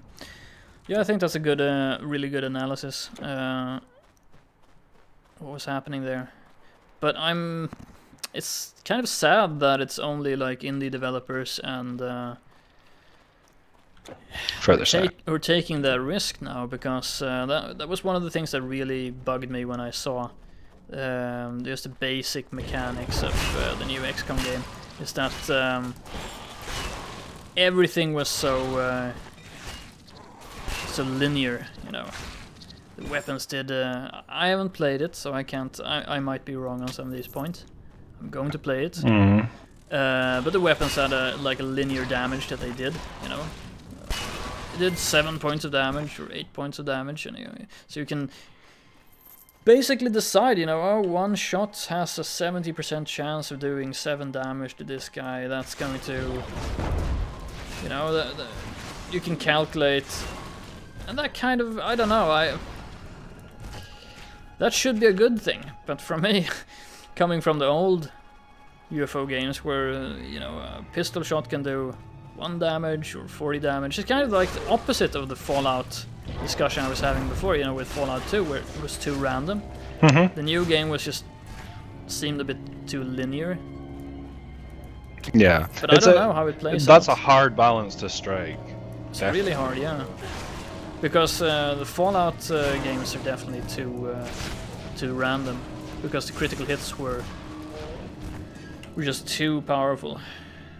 I think it would have been okay without the critical hit system and a few other buggy mechanics, but just bypassing armor and stuff like that is just too much. Ooh, what's this? Green. Oh. Probably a hammer. I can't see what it is. It'll be a hat. It's a club.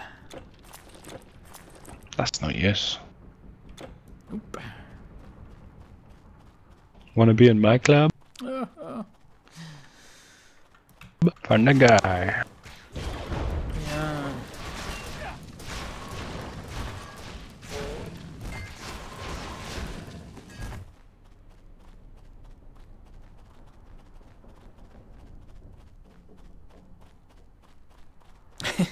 It's really silly, because if I hadn't seen the video where they were claimed to be hardcore UFO players, I probably wouldn't have. It wouldn't have pissed.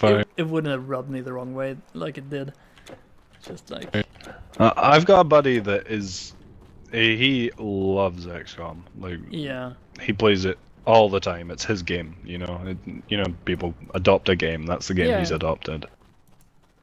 And in its sort of release iteration, he really liked it. He got sucked in, but he got kind of fed up of it quite quick and ended up having to mod it to this Long War version, which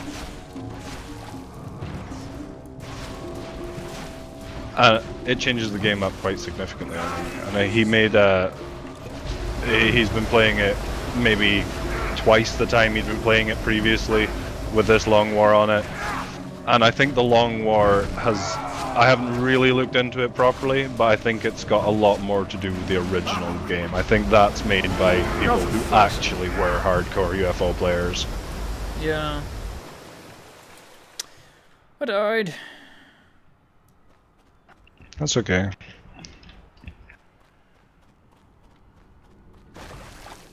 What? This guy can't hurt me for some reason. That wasn't hurting me too bad either until I stepped into that pillar of water and insta-died. I dropped a portal for you, by the way. Oh. For some reason I was waiting for a portal to appear near me. I'm an idiot. Can't be bothered to drop one of my own. Oh. Didn't think he was still alive. Yeah, I was just running about, not letting him out. Oh, fuck. Oh, wow. Oh, I'm so squishy. So you're not very resistant to whatever attack that is.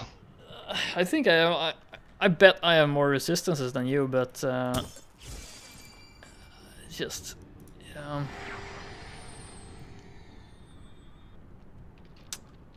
yeah, I've got 40% fire resist, 10% ice, and that's it. 60% pierce. But 22% fire, 12% cold, 12% lightning, 5% poison, 16% whatever it is. Pierce. Yeah, so you've got a better spread of yeah. resistances. Weird. I'm gonna take this. Mm-hmm. An ore. Now we can go rowing. Great. What's the Shade of Hector? I think that's the one I'm building, isn't it? Yeah. I think I picked one up without where is thinking. Yeah, it's a defensive ability, the Shade of Hector. But do you not... Were you not using the Shade of Hector to build something? I don't think so. Okay. So if you need it, I just dropped 2 or 3. I have a few. I was building the Shade of Hector, nice. bloodletting.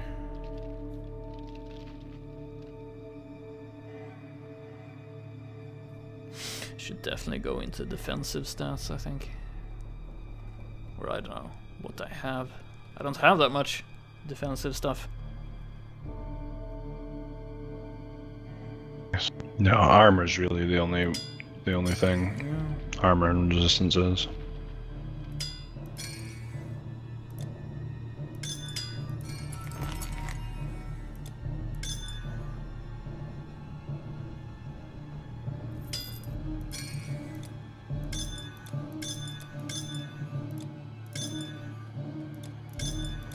Still a rake of money on the floor for you there. Money. Okay. Right, we can carry on across the bridge, or we can go back and roll the sticks. Carry on. We'll go this way. Elysium calls her champion. Know this, Titan Smasher. Elysium Titan is no Smasher, more I like that. paradise. Say it again. Great With a deeper heroes voice. die a second time, but never a third. Gods who should go, stay. Gods who should intervene have departed. The living must take their place beside the dead. Save the dead from dying. Come to Elysium. Come soon. Come now. Come. Come. Yes. And I level. That was pretty good. Yeah. Come. Bing. That was cool. I like that. If I had gotten my XP that I dropped in the fight, I would also have gotten a level, but unfortunately I'm like 100 short. That's a good place. Right, well, let's go get your level. Yeah, I'm gonna actually... oh, do you need them? No, I lost one because I couldn't pick it up, because I died twice. Yeah. But I'm gonna make some more coffee, and so it's time for a short break, I think. No problem, I need a coffee. Yeah, cool. Then you can start leveling up. But I'll be back in like... Look what I'm wearing! Yeah, cool. Fire and ice. Nice. Cool, coffee. Yep, BRB. coffee time. So stream, we'll be back in like, I don't know, 5 to 6 minutes maybe. Yeah.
All right.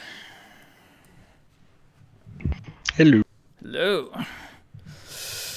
Coffee is done. Yes, I have nice proper coffee instead of my lukewarm tea. Yeah. Tea is nice as well. We have a lot of green tea at home. We don't drink too much, but we get a lot sent from Japan. Oh, you don't have green tea in Sweden? Here you go. Yes, we do. I'm a big fan of caffeinated beverages of any kind. Yeah, me too. It's just... Oh, you haven't realized that, maybe. Just gonna state it. Tombo, morning. Or afternoon, yeah. Good afternoon, Mr. Tombo.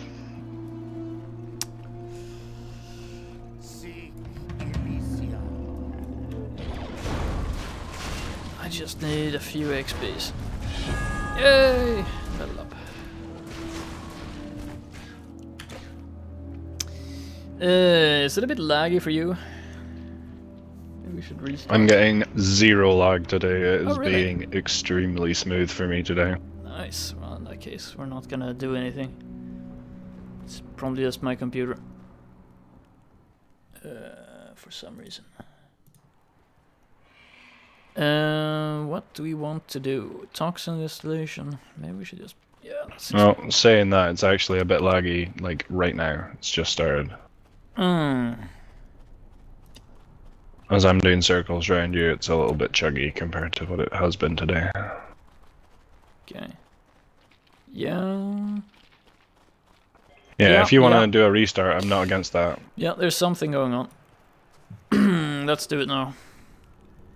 Cool.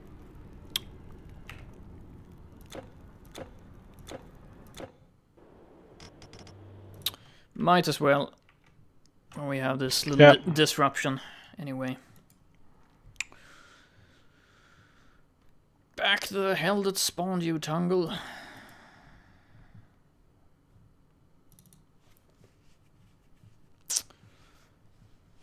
Evil botnet.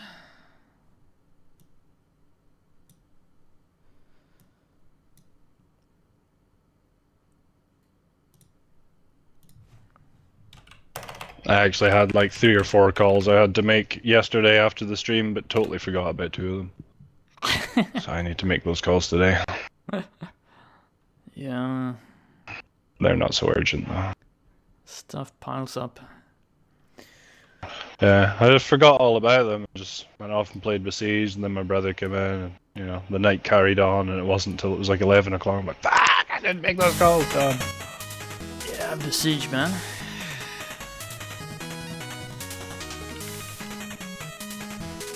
That's why I can't play like... I have to play goal-oriented games where there's a finish. I play towards...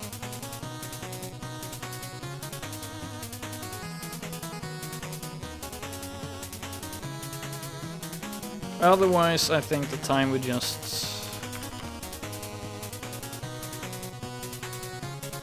Time would just disappear. It's strange. I play loads of sandbox games, but at the same time, I can't put my finger on why anybody would play a sandbox game.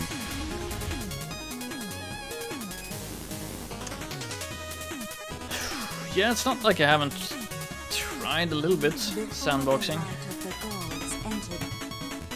Whoops, I just started the wrong game. You started Besiege, just admit it. Freudian. I did. Freudian slip. Yeah, I started Besiege by accident. Man, I'd so much rather be playing Besiege right now. Oh, no, no, no. I have to play the stupid Titan Quest with Jason Beans. Okay. No, if I had decided that's what I was going to do this morning, that's what I would have done. Yeah, that's good. That's good. I wouldn't be bringing anything to the stream coming along if I wasn't having fun. I wouldn't be helping. It would just be not good. Yeah, I always think of it this way. Even if I am not in a very good shape, but I mean, if I'm not stressed, if I'm not like, oh, I'm actually supposed to be doing work and I can't afford really to be here. That's the only time when I I don't think it's going to be at all enjoyable to watch me stream. So then I try to do the work instead of streaming.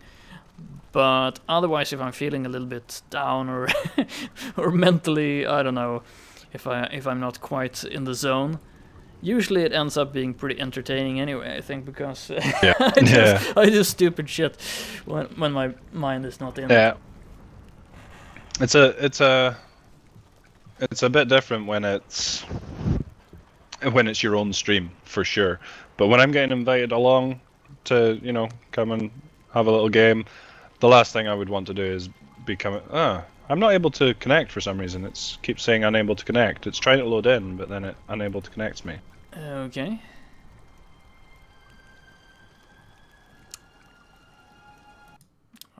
Just gonna try again. Are you in the chat room? I can't see you in the chat.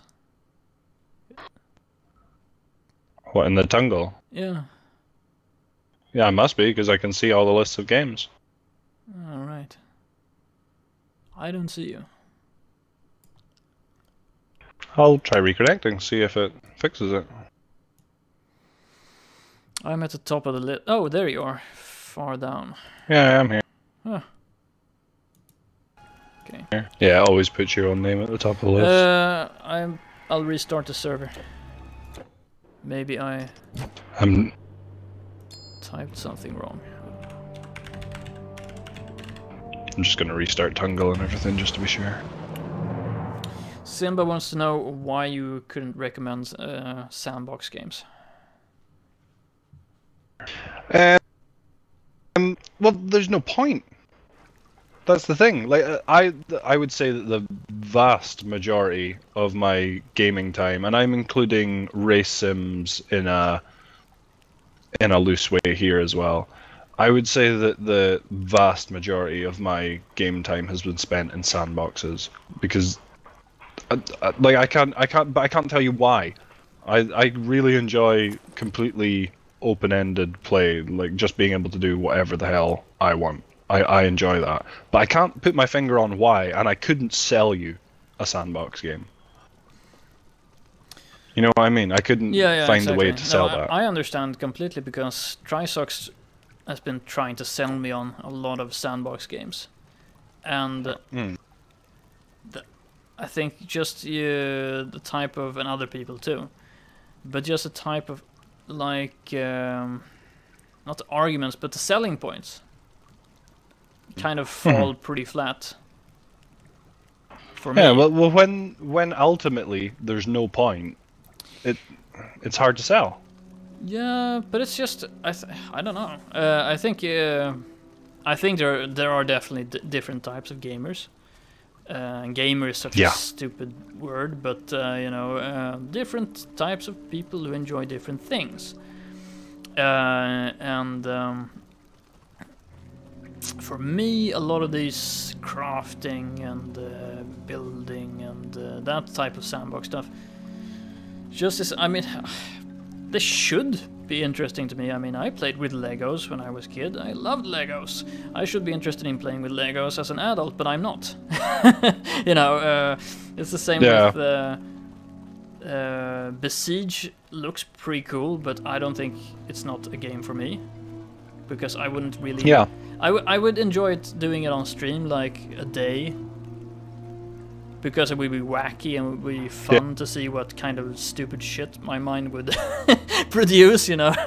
But maybe it would be really fun. Maybe I should actually pick it up and do it, because maybe that's a challenge, actually. Yeah. Come to think of it, when I hear myself speaking, I realize, oh, you are a narrow-minded fool, JSP. Oh, there we go. It's worked now. That was still not smooth getting in, though. It was very weird. Strange. Game's smooth running now, though. Yeah, it feels good. Let's continue. With my new shiny spear. Yeah, I mean, I guess many games are what you make them. I mean, if they're not a narrative-centric game, I guess they are kind of what you make them anyway. But, oh, yeah, poison. Put on your buffs, by the way. I forget all the time. There we go. I'd done that, honest. Yeah. Didn't forget. It's not like the particle effect betrayed you or anything. No! No. It was already on. Right. But yeah, I don't know, maybe it's just easier with a game where you have maybe. like a clear narrative or a clear motive in the game, but I don't know. I'm trying to think of what sandbox games I've actually tried out lately. But I mean, there's absolutely no point in playing like DayZ or, you know... What are you doing, really? You're just surviving, barely. Yeah. That's the best thing you can do. I would include DayZ in a sandbox. Yeah, it is a sandbox, and I totally enjoy it. But I think it's, you know, you create your narrative, and that's really important. That's why I think the immersion point is so important for me. And that's probably why I could never get into like Minecraft or like the really that type of, because then I don't know, I guess my mind is not expansive enough to make up a story for why I would be stuck in a Lego world, or I don't know. Yeah. See, when I'm playing sandbox, well, I'm using sandbox to describe a very specific kind of sandbox. I should really extrapolate. Like when I'm talking about sandbox just now, I'm talking about like a Gary's mod or Besiege, something where you're making primarily sort of mechanical vehicles, contraptions, things like that. So it's engineering basically. Yeah. So, you know, that's the kind of sandbox I really enjoy. Yeah. Because I just can't get it out of my head. Like Besiege just now, I'll probably be playing that for 3 or 4 weeks with a similar level of intensity, and then I'll probably not play it ever again. But you know, I'll not be able to get that idea out of my head that, oh, I'm gonna at the moment it's flying machines, but it could be a machine of any kind, and I'll just have little ideas all day about how to tackle a problem that I've run into or whatever, and I won't be able to get rid of that until I've like actually gone and tried it out. So I think that's the pull factor for me, but that's just problem solving. Yeah, but I mean, there's been a lot of discussion about, you know, what's a game and blah blah blah, but I mean, that's totally a game. Yeah. I mean, that is absolutely a game. And then it's just a question if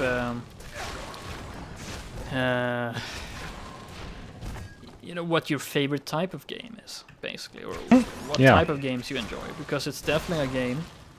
It doesn't have to have an objective, it's just that for me, I find, I mean, I could definitely do a stream, and I think it would be pretty hilarious, but just the point of making like a stream and talking about it and doing something else around it kind of makes it an activity for me. But if I was just sitting by myself doing it, I would have a hard time, I think, like internally motivating myself to do it. I would be asking, why am I doing this? You know, in a way, like, and that was actually a part of the getting back to games for me.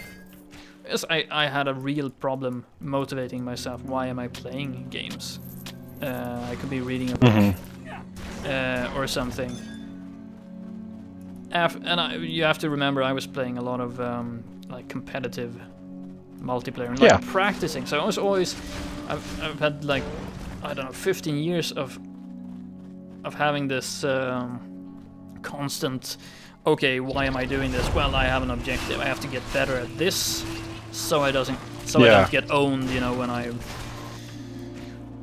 go out and play or whatever, you know. I was always doing something for a reason. And before that, it was like, you know, I have to beat friends in LAN. I think the competitive streak was really, really strong. And then if you take that away, it becomes more difficult, I think, to motivate while you're doing something. And but now I have a really good setup, I think, because I can enjoy really any type of game, and I feel really motivated to play different types of games. And I enjoy it a lot. So, but I don't think I could have done that without the stream, actually. That's cool. Yeah, that's a cool little way that happened then. No, it happened intentionally. That was the reason I started streaming. Yeah. I didn't start streaming. Yeah, but it's cool that you saw that. Yeah, I don't really remember how it actually happened. Oh yeah, actually I remember. I was looking at games that I wanted to play, like that I had, and then I found all these games that I hadn't finished. And actually it was a lot of the old games that I played, you know, and I never actually finished them, and I thought, that's sad. And it felt really strange to go on and play new games when I haven't even finished games that I played like 20 years ago, you know. But I realized, knowing what kind of person I am, it's going to be really hard to keep the motivation to finish these games. And then I thought about recording them, and like having it like a finished recording of the game, you know. And then it was just a short step to actually doing it like YouTube and streaming and all that kind of stuff. It just came kind of naturally, and then it's kind of grown organically from there, and I really enjoy it. Yeah. So was your first choice to stream, or was it sort of, I could record it and just YouTube it, and then stream became like a second? First was actually recording just for myself, like just recording without any commentary or anything. No hosting, just Yeah, but then I kind of realized that, you know, it would be interesting to preserve, or you know, something of the, you know, what I was thinking when I was playing and stuff like that. So it kind of became like I should do an audio recording, and at the time I was just returning to gaming, and I was streaming was becoming like a thing at that time, even though I didn't realize it. And I think I just saw some streams for games like DayZ, and really thought, oh, this is fun, you know, to see these guys they're playing, and to hear what kind of how their reasoning is, and you know, it's pretty cool. So it just kind of came naturally there. That's good. That's a funny phenomenon, the streaming thing. Oh yeah. Like, if you speak to somebody who doesn't understand it, it's really hard to make somebody understand why you would watch somebody else play a game. Like, that doesn't sound entertaining if you don't already find it entertaining. You know what I mean? Yeah. No, I'm not a big stream watcher myself, but I do understand why it can be fun to watch, because I have watched people play, and I did enjoy it a lot. So it's just that between choosing how to spend relatively limited time that I have, I like to do my own gaming, but I can totally understand why people enjoy streams. Thankfully, I think. Otherwise, I don't think I would be have an ability to be entertaining as a streamer. Even though, and this is something I remember saying during when we're doing the Penumbra playthrough. Oh, we're stuck here. Trisox was like commenting and saying, "Oh, you know, you're starting to become an entertainer." I said, "I hope not." Yeah. I really hope I'm not, because that's not the reason that I started like streaming. Is not to be an entertainer. It's but then I realized, well, if it happens like, how to say, organically, if it's I'm not you know, if it's like I'm not trying to be an entertainer. I'm playing games because I like to play games, you know. That's the important thing for me. Simba, I watch people as long play as it games. doesn't become I watch people play games way more than I play myself. Yeah, and that's cool. I think. I mean, to be honest, that's probably true of me as well, Simba. Yeah. And I mean, I can totally understand how... I mean, Simba's been commenting on one of the games I've been playing and saying, I'm glad I'm not playing this game. You know? And I can totally understand that, but I'm really glad that I'm playing it. And I think you know, of course it would be hilarious, I think, to watch someone else play it, but I like to challenge myself. I like to feel that. Sorry, I'm just doing the once round of everything, make sure we haven't missed anything. Yeah, me too, because I'm a bit... here we go, yeah. Here we go. Sorry, on you go. No, I really like to play these games that might not be the most comfortable games to play, because I don't know, it sounds strange, but that's it's kind of a challenge for me. I used to have when I was younger, I used to have a pretty limited temper when it came to the challenges, and then it's become like a very satisfying thing to be able to finish games, for example, which are presenting challenges that maybe are not altogether fair or mechanically, you know, that kind of stuff. I really enjoy it. I feel it's pretty fun. I enjoy games much more now that I'm older. I didn't not enjoy games when I was younger. In fact, I probably, if you'd asked me compared to, you know, now, I would have said no way. I love games way more than I will when I'm 30 or whatever. You know. But as I've got older, I've realized that when I was younger, it wasn't games I liked, it was winning at games. Yeah. You know? So nerd rage was a huge thing. If I wasn't winning, then I wasn't having fun, and it didn't matter which game it was I was playing. If I was winning, I was having fun. If I was losing, I wasn't. And that was just... it was so unhealthy, just not good at all. Whereas now, I don't have to win anything. I can't remember the last time I won anything, but I have way more fun. Yeah. Yeah, they are two completely different things. I think I definitely like winning, but I think also when I wasn't winning, because if you played in a really competitive, I mean, Quake was so competitive, and you could get such a brutal beatdown. So if you weren't like willing to take a beatdown and be completely owned, you know, then you weren't going to stick around and play that game for very long. So I kind of I went on a journey there, I think, and it really helped develop. It helped me develop, I think. I wouldn't say as a person, but that sounds a bit. That sounds a bit, but you know, a little bit hashtag deep. Yeah, a little bit deep. Yeah, but it definitely helped me develop patience and also to enjoy games in a different way. But I think now is the time when I really started enjoying games, just for little things like. Just the fact that I'm really interested in how they're built and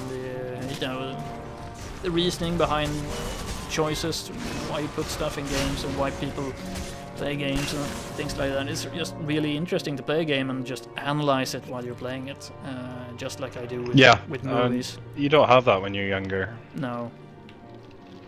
Now it's more like instant gratification. And yeah.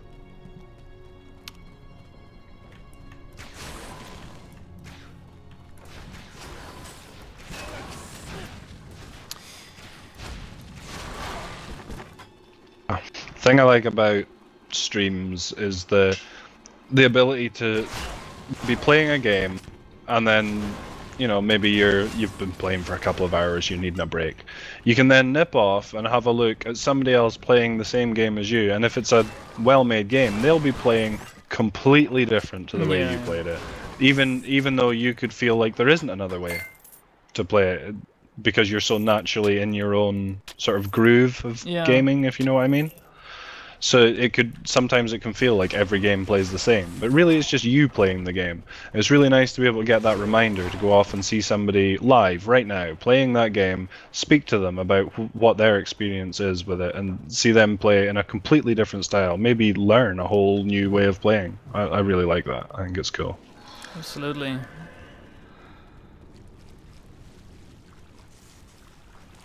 Whoop. Yeah. There is definitely something. I mean, otherwise it wouldn't be that popular. But of course there is... It's really popular in the... Oh, it's super popular, yeah.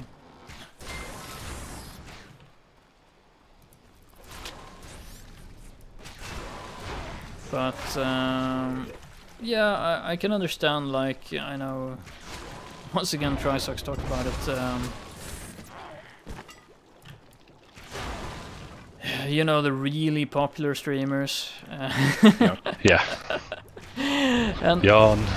yeah, and I don't really understand. I don't see a problem with it, but I can understand how people who kind of like think like you and me maybe can be a bit, I don't know, flabbergasted. That's how some of these, like, really I don't know how to put it. Why this would be the most entertaining thing? But I think it has to do a lot with, oh shit, the audience. You know, what age the audience is. I think has a lot to do with it. I don't know what kind of.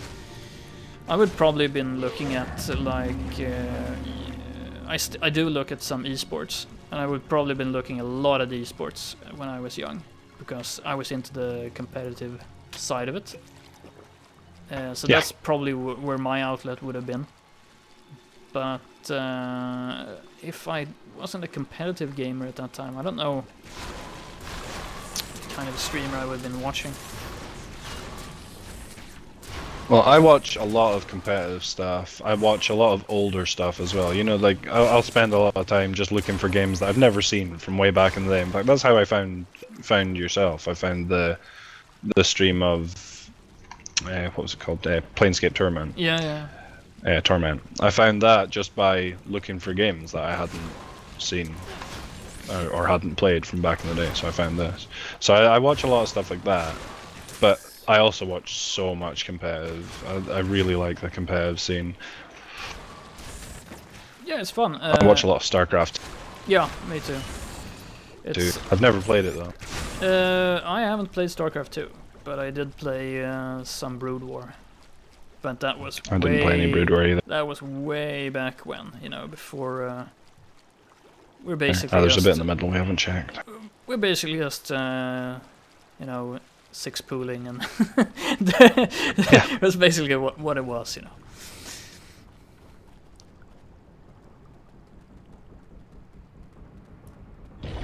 No, it was a part of like the LAN scene back in the days. You played Quake and Brood War, and sometimes you had to do like a stand-in in Counter-Strike or something like that, even though you basically never played it. But you're good at FPS games, you can stand in for. Okay, sure. Oh, sorry.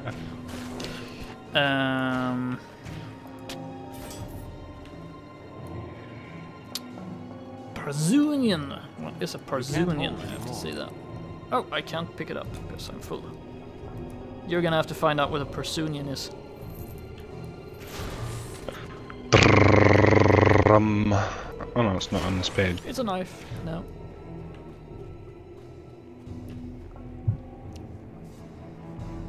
I can't tell. Parzunian. Is it a staff? I would have thought it was a spear or something, but. Oh no, that's what I would have thought, but I can't even see it. Silent flight. Ooh, here. I picked up a thing. Ooh. Oh. Always rare and interesting. I have to throw some stuff out of my inventory. Oh. It's a big knife. Plus 25% to pierce and poison damage, huh? Plus 1 to all rogue and hunting masteries. Do you think I'm gonna... Nah.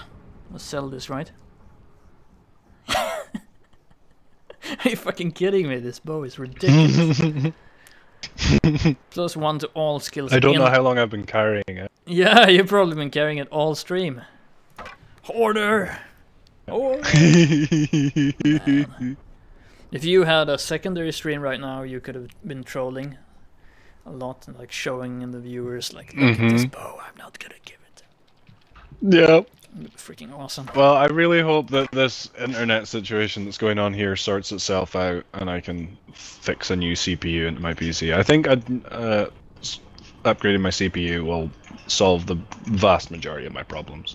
So hopefully that should all be done by the end of next month. So if that's all done, then I can easily little companion streams and shit now and again. Sounds awesome. Yeah, I think it's definitely like a next step for doing stuff together, having a companion stream. It's pretty cool. Well, a game like this, it would be very handy because you could watch it on either stream and see, you know, what's going on. But if you had 2 streams running, you could get like the looks at the inventory and the skill sets and stuff of people individually, that kind of stuff, you know. Yep, definitely. Yeah, it would help.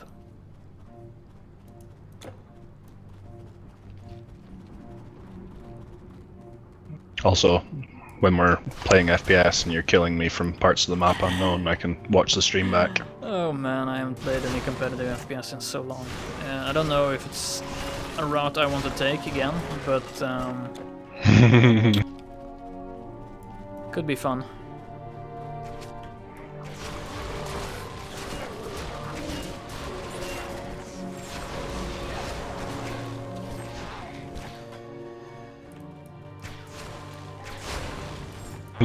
I am terrible at FPS, I always have been. I did really well in Halo on console until they did the latency patch, which meant that you couldn't abuse the shotgun beatdown anymore, and then I don't think I ever won another game. Yeah. I tried playing FPS on a console once. And everybody was laughing. Everybody was laughing at me because, you know, that's you know, I had barely touched a controller before I started doing the stream and started using a controller for some games. You can imagine, like, a year before that, me trying to play like Call of Duty or whatever it was. I can't even remember. I think it was Call of Duty. Twin sticks. Yeah, with the twin sticks. It's completely insane. I can't wait to see you try out some of the older shooters on PlayStation where you only have one stick and you have to use modifier buttons for strafing and stuff. That stuff's so fun. My god. Same button to move and to aim, but you use certain buttons to make them strafing instead. Oh, it's good. It's such hilarity. Tombo, I watch you because you play some games I've never played. You're good on chat response, and you're the only person I know outside the USA. Nice. Nice. I really like the people that we've got on chat to come by on a semi-regular basis, because it's so like random what kind of game. Since I've been playing so many different type of games, it's kind of random what people come, but the people who stay are always really cool because they came in on some kind of obscure game usually, and you know it's good people because they wouldn't be sticking around otherwise, I think. Yeah. Good people. No, you've got a very nice chat. The right type of people to enjoy this type of stuff that we're doing. But I'm sure there's lots more cool people. I don't know. I don't have any goals with the stream, and that's kind of what I was going into with talking about why I became a streamer and why I started streaming. It was really, really like a personal challenge to myself to finish games and to play games that I would normally not have tried out or wouldn't have found time to do otherwise. And it's really been working. I mean, I've been playing a lot of games. Never been this active. Simba, yeah, no, I'm just the best kind of people. You are, Simba. You are.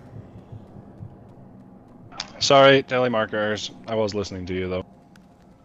Yeah, I think the longer the stream stays having, you know, no goals in mind really, you know, aside from have fun and finish games, the longer it can stay like that, the longer it'll stay fun. As soon as you start trying to add, you know, success into streaming, you're only going to get frustrated. It's a ridiculous thing to try and go out there and get the million viewers. It's just, yeah. It's too, it's too luck based, that I think.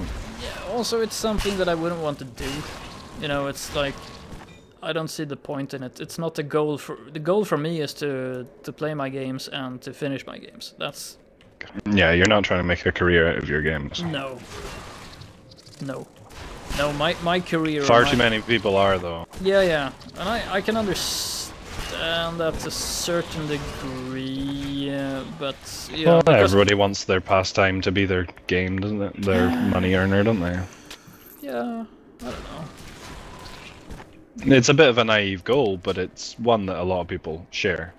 Yeah, it's the same with lots of people going into game development.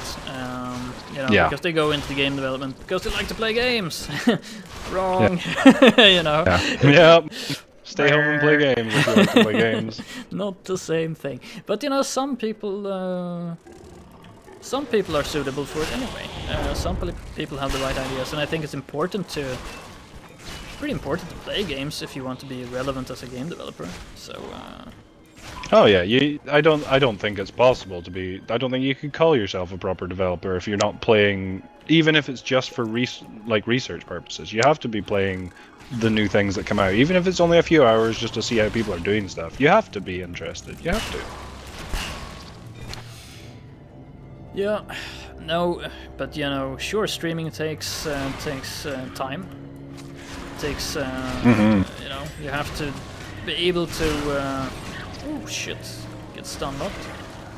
You have to be able to put in that time and to do it on a regular basis. That's the most important thing. If you're not just gonna, you know, otherwise you can just sit in a room and play by yourself. Really, if you can't do it on a regular basis.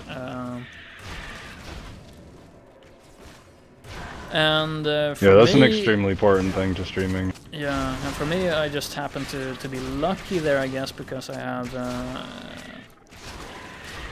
circumstances which make it very easy or almost necessary for me to have a pretty regular schedule all the time, you know, with everything. So it kind of suits me pretty well. I need to go get pots. I'm out of pots. Okay. Can do that. Yeah, they are doing a lot of damage, these bastards. Night Mistress Clutch. Sounds cool. Pick that up. It's lagging a little bit too, yeah.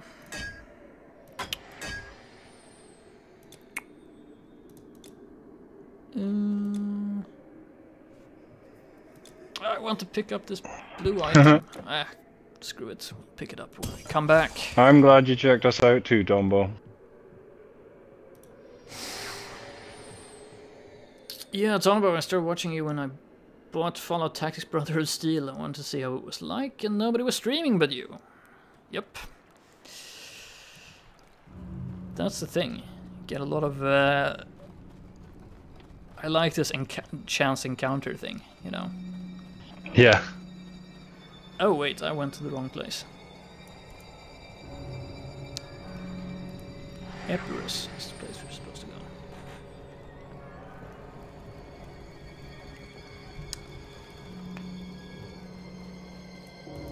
Stores I hadn't passed it on.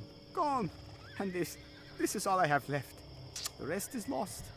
I should really put on some more armor.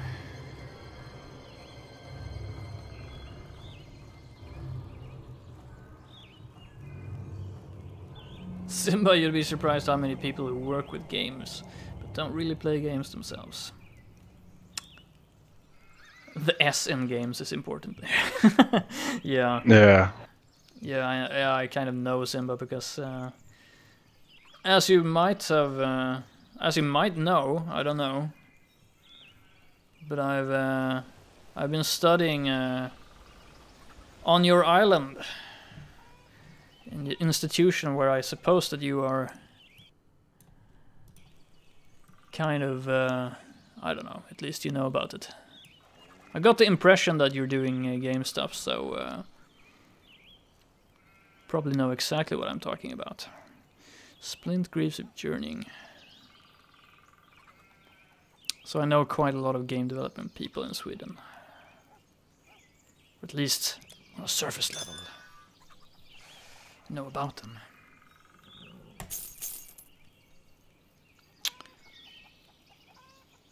And it's also a giant industry now, man. So big. Some say it's bigger than the movie industry, and I would definitely wouldn't be surprised at all. Yeah, that wouldn't surprise me. It's growing as well. That's the thing. Explosive growth.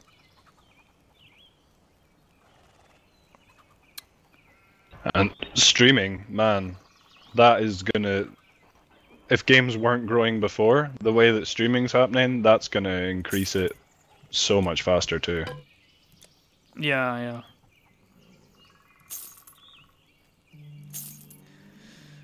My two boys, they barely watch any television ever, like hardly ever.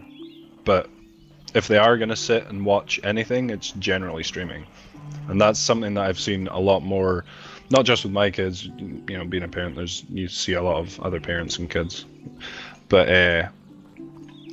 it's a trend really with all the young kids that I know of. They're all spending a lot more time.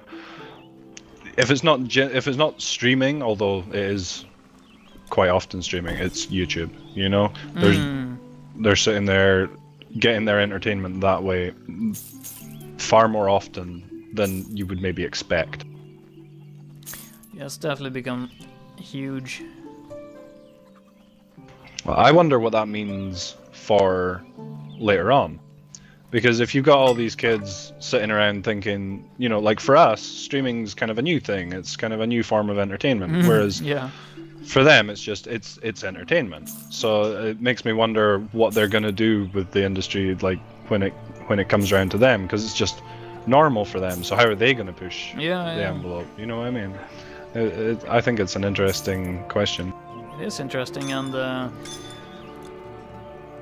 yeah, it's really interesting that it became so big with like younger kids as well. I mean,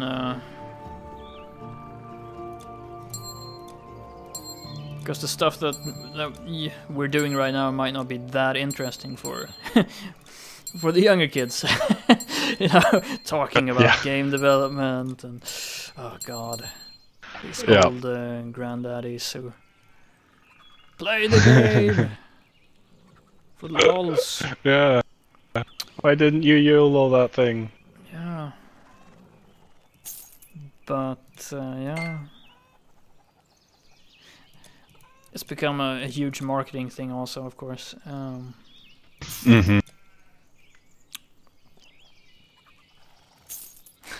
Simba.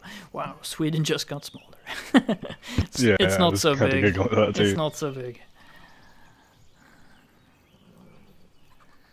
It's not so big. I lived on Gotland for like 3 years. A bit more, I think.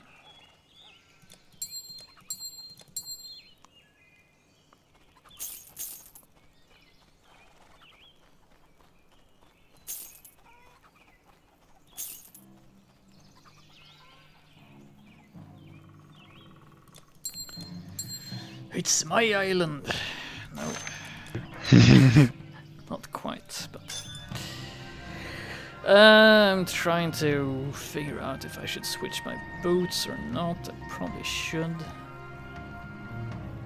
I'm gonna lose some decks. Oh, 28% pierce damage. That's what I'm gonna lose. But I need armor. I'm dying so quickly. Yeah, this is what I was talking about when I was saying prepare to be under level. Yeah. Well, not taking a little wander along the beach, but actually getting into Hades, it becomes apparent that a bit of grind wouldn't have been the worst thing. No. Well, I'm okay, I think. I still have... oh, yeah, well. Yeah, now I have... +2 to hunting and +1 to rogue mastery. That's so dumb. That's ridiculous. That's ridiculous. That's so good.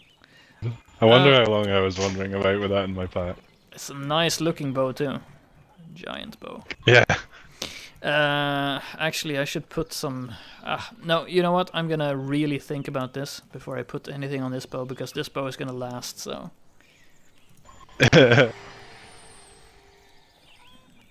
Can you even put anything on that bow? Oh, maybe I can't, yeah. You're right. Too bad. Well, it's still good. Up these steps over here? Yeah.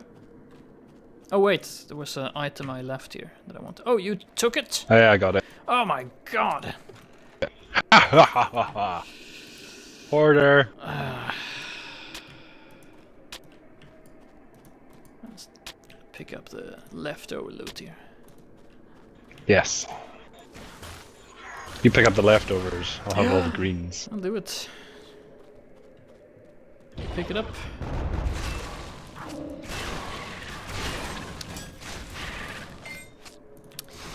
Now I have the experience of once you start getting like really serious about something, and it has been a problem of mine.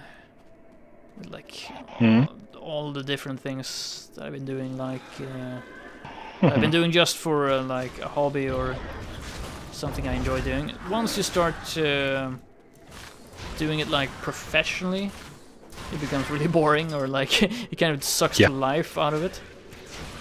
And if it's something creative, then you kind of lose the will to, you know, can't do anything really good. Lose the inspiration too. Yeah. So that's what I kind of feel would happen if you were doing like a professional stream in that sense, you know. It was like yeah.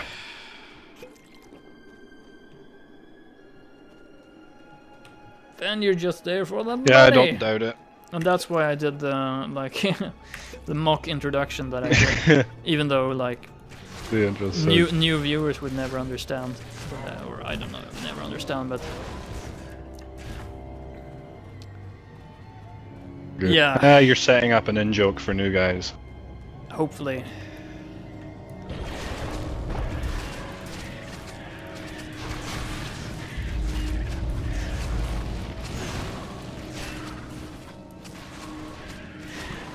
I need to get used to using this art, or what is it? What's it called? Study Bray. I need to get used to using that at the start of every encounter. I haven't been using it as often as I should, and it's making a massive difference now. Well, it lets us do 50% more damage to things, basically, with us both using Pierce, so I need to be using it far more often. Yeah, I also have it, so I'm to blame as well. Mine's only 1 point away from being full.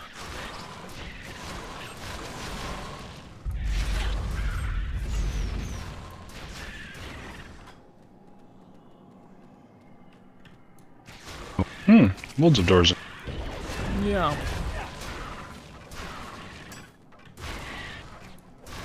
That's an interesting thing. Well, we have been having so many interesting discussions today, which is great because... Because we're not half asleep today. Yeah, we were so out of it yesterday, so that's why.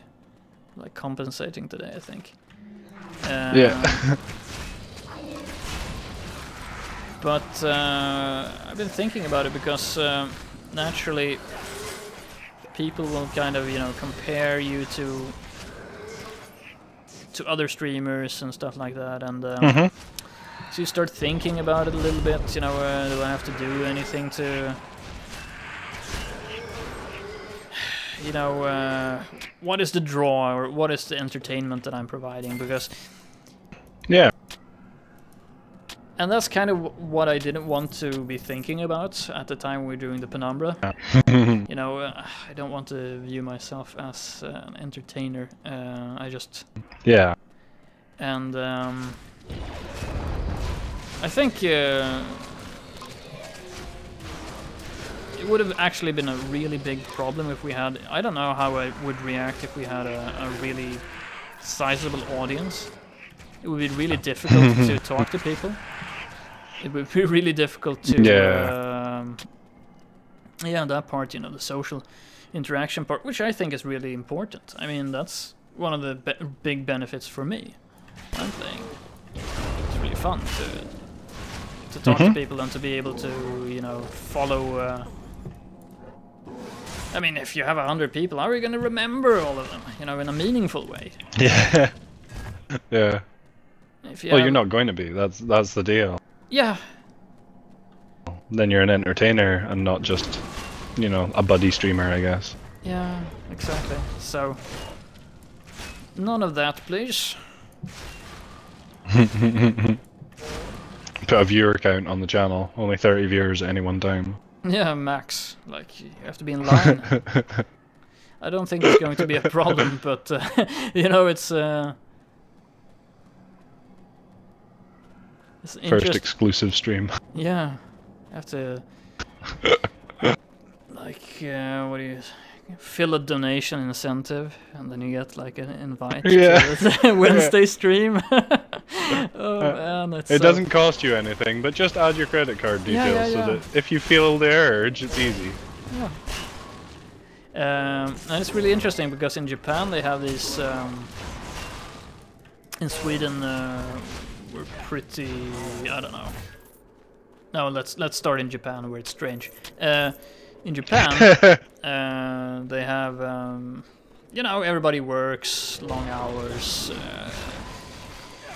And there's always been this tradition of they're going out with, like, yeah, to bars where they have hostesses, for example, hostess bars. And basically, it's not prostitution. It's more like. They have company. They buy a girl drinks. Yeah. And they have company, and they're having conversation with them, and you know, and they relieve their stress and so forth. But it's also become a big thing for young people because these are mostly professional, like, and mostly men. But it's become a thing for young people with like who can't be bothered to get a girlfriend or a boyfriend. You know, and they have that type of thing. That's the ultimate in lazy. Yeah, but they think it's you know, it's too much stress. They don't want stress.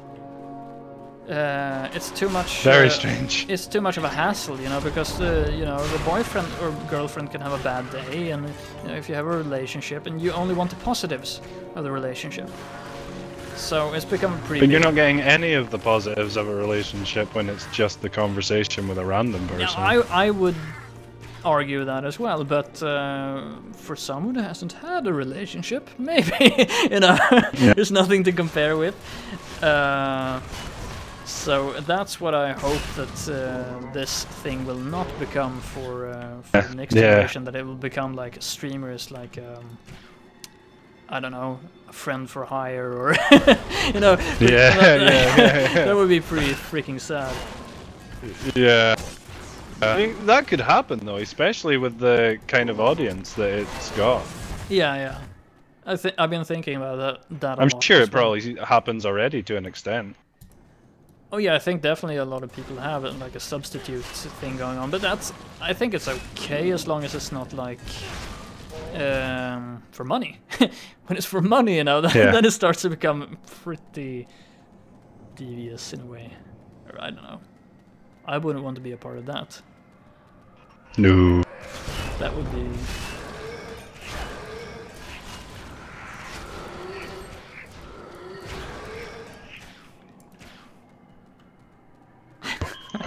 You've made my head go off into horrible places now. Yeah, I know. Like that's such a dirty, and so... Oh, it's so easy. That could happen like tomorrow. It's so dirty. Yeah.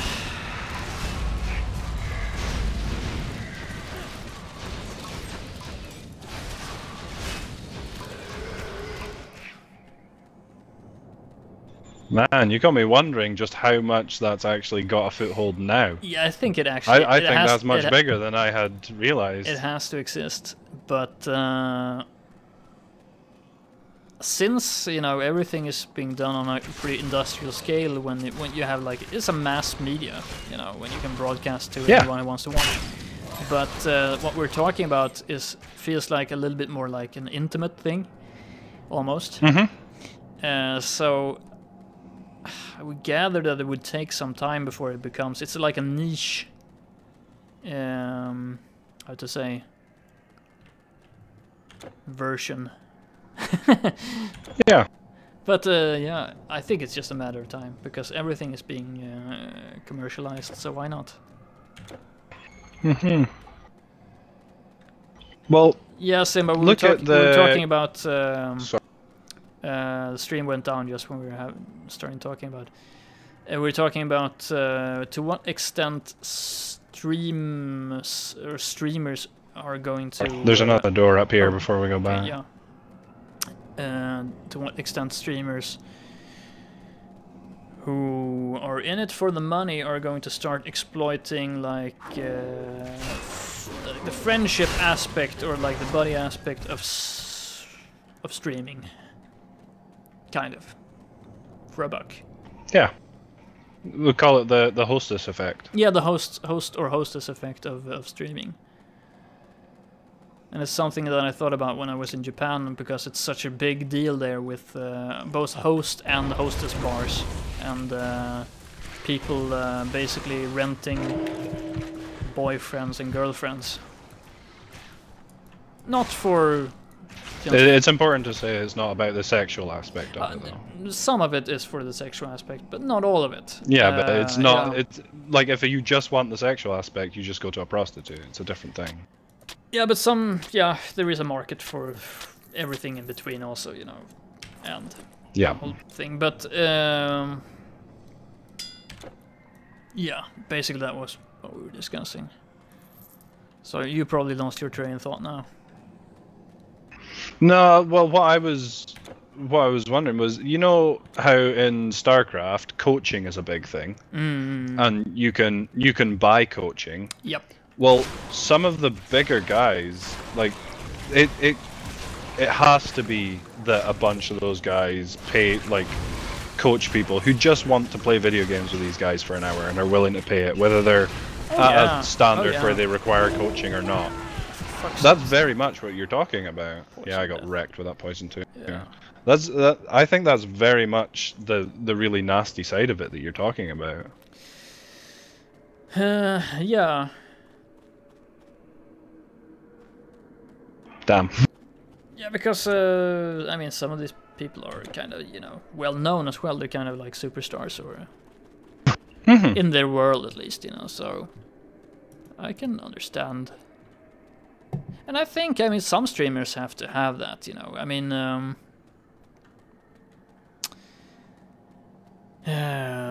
top donator gets to play with streamer or something. It has to exist already. I mean, like you, SnarfFu. Yeah, you donated that giant amount of Scottish dollars to my Scottish pounds to my to my stream, and now you're here playing Titan Quest with me.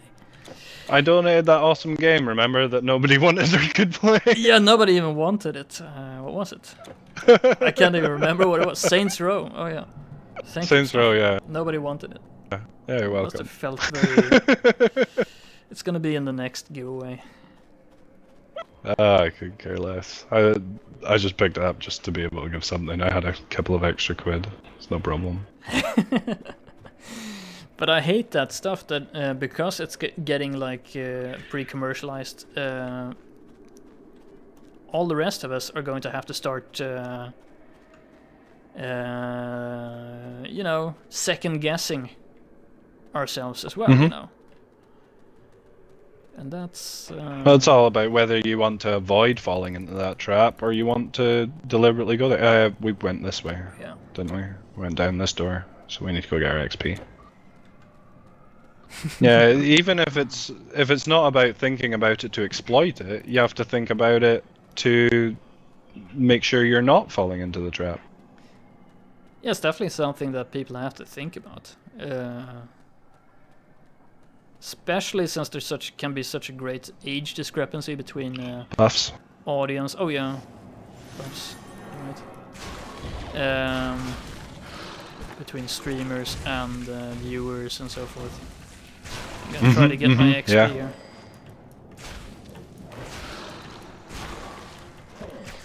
Interesting that they give like insane poison damage, but they're still like vulnerable to poison. Yeah.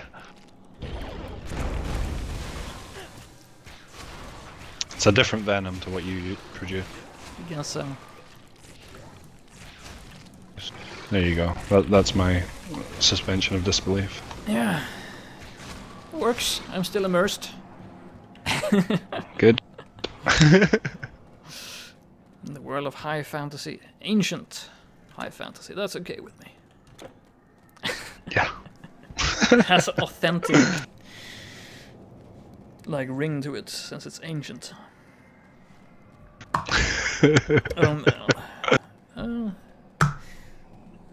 Time hides a lot of things.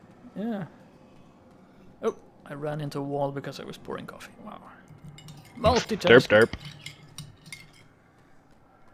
Simba, aren't you the same, JSP, about the poison?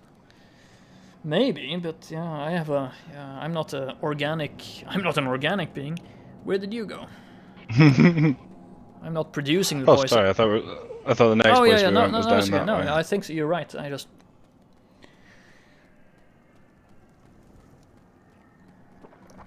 Ever since you got the movement speed buff. You can't outrun me anymore. Nope. And miners take it from him bit by bit. Back when I was alive, I vowed that once I got to the underworld, I would find Hades' treasure trove and take it all at once. I have been chasing word of the treasure for a millennium now, and I know a few things. Yeah, as a parent, that might be something you have to think about as well. What's that? The being taken advantage almost. Yeah, kind of. Yeah. Yeah. Like a very sinister way, potentially. It's a very cynical view, but I think it's actually more realist. You know, I think that's an actual problem, something to think about. Yeah, I've been kind of fascinated by it because I was, you know, everything when you go to a foreign country, a country that's so foreign as Japan, you see a lot of weird shit, and you think, oh, that's strange, you know, that's just their society. But I think a lot of this stuff that you've been seeing, like in Japan, is kind of happening in the West now. Well, you can say that they're different people, but humans are humans. Yeah, they're wherever humans. You know, it's just societies can look different. Yeah. Fuck's sake, is he teleporting to me? I'm not saying you're wrong. Yeah, he's teleporting. Oh god. I wasn't arguing against you there at all. No, I was agreeing with you. It just sounded wrong. No, I got what you meant.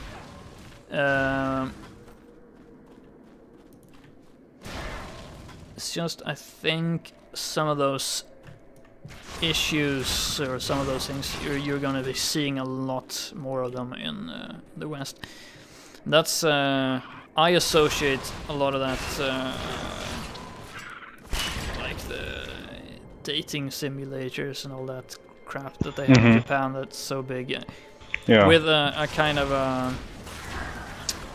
how to say an infantile culture that I find in Japan that I haven't found in the West so far.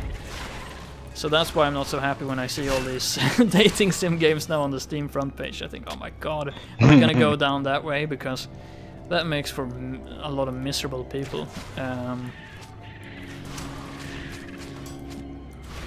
I think, in the long run. Yeah. They're like...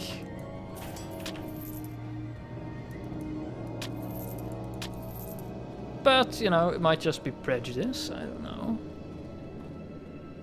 Oh, what? Oh, here we go. Yeah. Activate this. Before the war of the Olympians and the Titans, Zeus quarreled with a Titan and in anger threw his thunderbolt so hard that the Titan was reduced to ash. Prometheus used the ashes to fashion the first humans.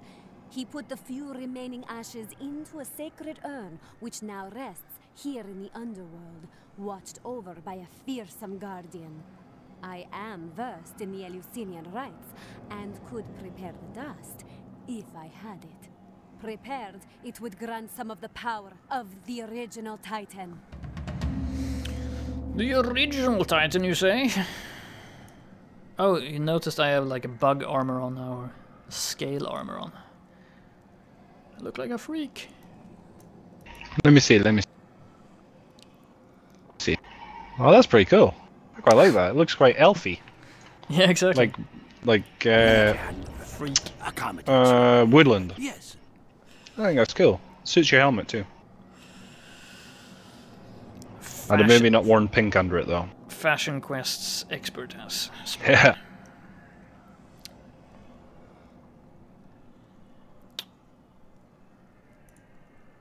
Oh, we can't sell stuff here, of course, no. I'm an idiot.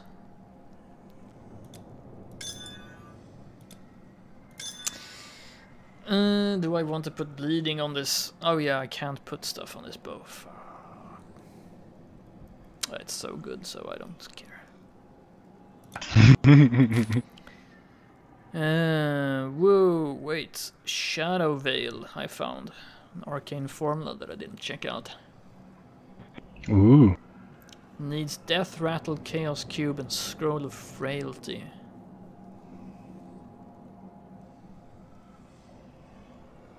That's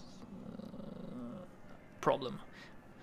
Seems pretty good though. 15 damage, 45 poison damage over 3 seconds, 20 dex, 30 health, 18% attack speed. Yeah. Yeah, that sounds really nice. And then it grants skill Shadow Surge. Activated upon taking melee damage. Wave of pure darkness will blast outward from player's feet to wound all enemies in the vicinity. 399 to 453 damage.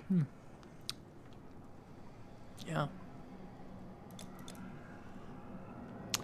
But it needed like 2 artifacts and lots of stuff, so... Yeah. Sounded like one of the high tier ones.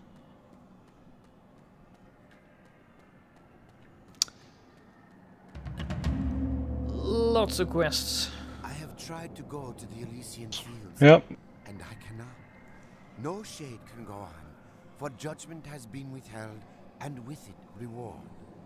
The gateway to evil is closed, but the price is the path of light.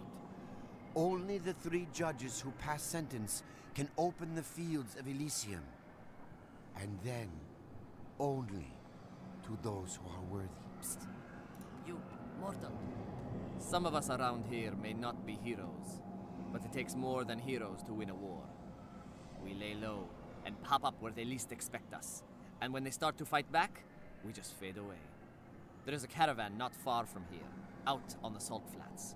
It is full of supplies for the Daemon army. If that caravan were to meet with an unfortunate accident, well, let's just say that it might set things back a bit on the front lines. So how about it, hero? Think you can handle a little sabotage? Are these like spirits telling us to sabotage caravans? Yeah. But how long has it been since I beheld How about my it? loved Up for a bit of Orpheus? sabotage? Well, I must remain forever here. to meet with an he accident? is banished from the Deadlands. Yet, if I had the mirror of Psyche, if such a thing exists, I could gaze upon his face. It is said the mirror lies within the Cave of Whispers. If you found it, would you bring it to me? Shops are down here if you need one. Yeah, I need to sell some stuff. I'm thinking of, since you are using Study Prey a lot more than I am. Man, I don't know. It's probably very good, but I'm not using it very efficiently. Well, only one of us need to use it, I think. Yeah. I think I'm gonna take the points I don't out. think they'll stack. No. I think think I'm gonna take the points out. Yeah, feel free. Like I will be running it whether you've got it or not. So you can feel free to take it off.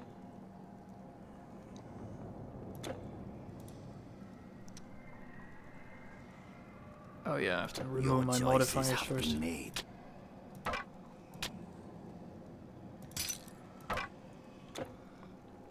The transfer of knowledge just 2 bears points high though. price. Screw it.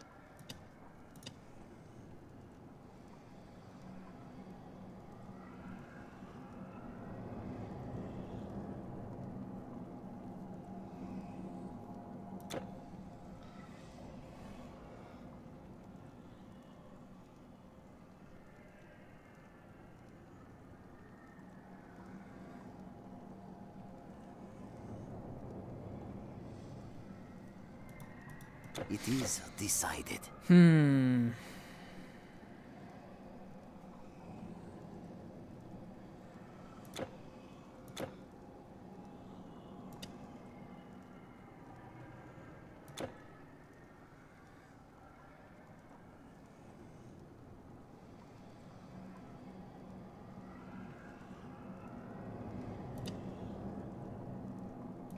Okay. I think we're gonna do like that. We're gonna put some more points into our arrows.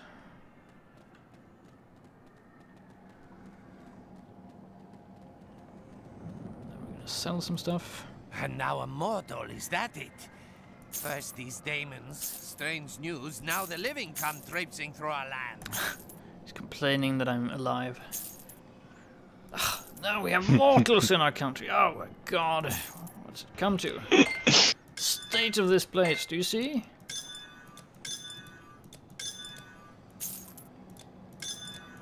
What's wrong with this face? It's not even melting.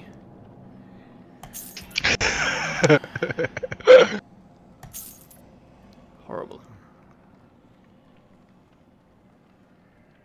They're gonna notice a vast increase in litter now because I doubt the dead eat, but we'll be leaving all our leftovers everywhere. So dirty. We're gonna get rats. Yeah.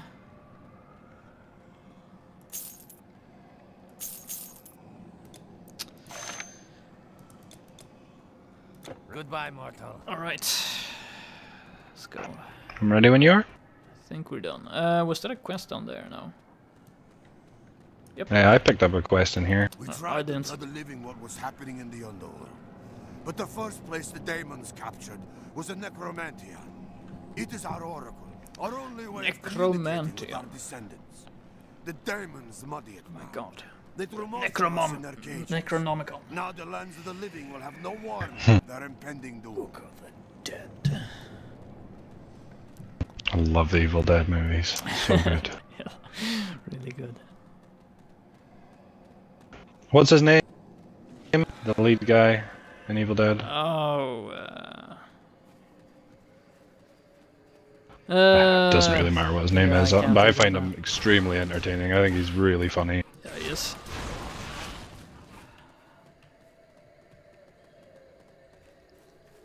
I tell you what surprised me was the third one in that line of movies.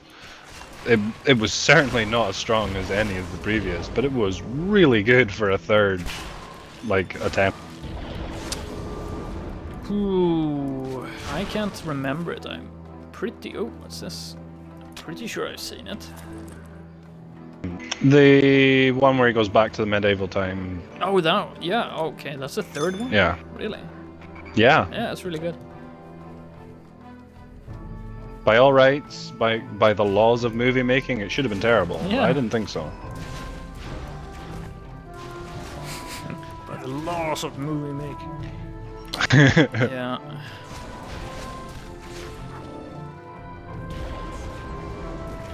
Heard we're getting a new Alien movie. Oh dear. Oh dear, yeah. I'm still waiting for the next train wreck of Prometheus. Is that like a second Prometheus movie coming out, right?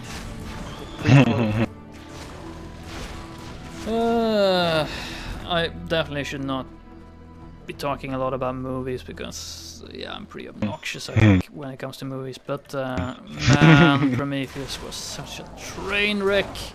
I love. Fuck, I can't remember the director's name now. Come on. I have a thing with names. Names just drop out of my head, and then I have to stop thinking about it, and then it just pops back up. No, well, names just don't apply in my brain. They just don't work. The worst part is they do apply in my brain. It's just that I get like a mental blockage. So, you know, I have the name. I can kind of see it in my mind's eye, so to speak, but I can't vocalize it. I hate it. That's even worse than not knowing it. It's a lockup, and then I have to start thinking about something else. Like, forget about that I'm trying to access it, and then it just comes. Yeah. It's like a delayed... still not happening, though. No, I don't have that. I just don't know names. Oh yeah, Bruce it's awful. Bruce Campbell is the actor in The Evil Dead.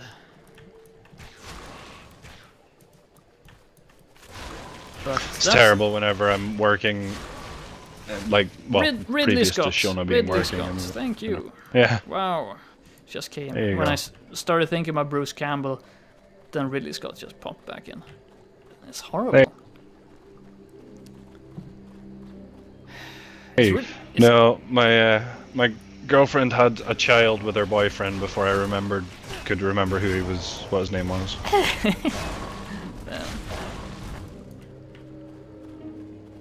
Yeah.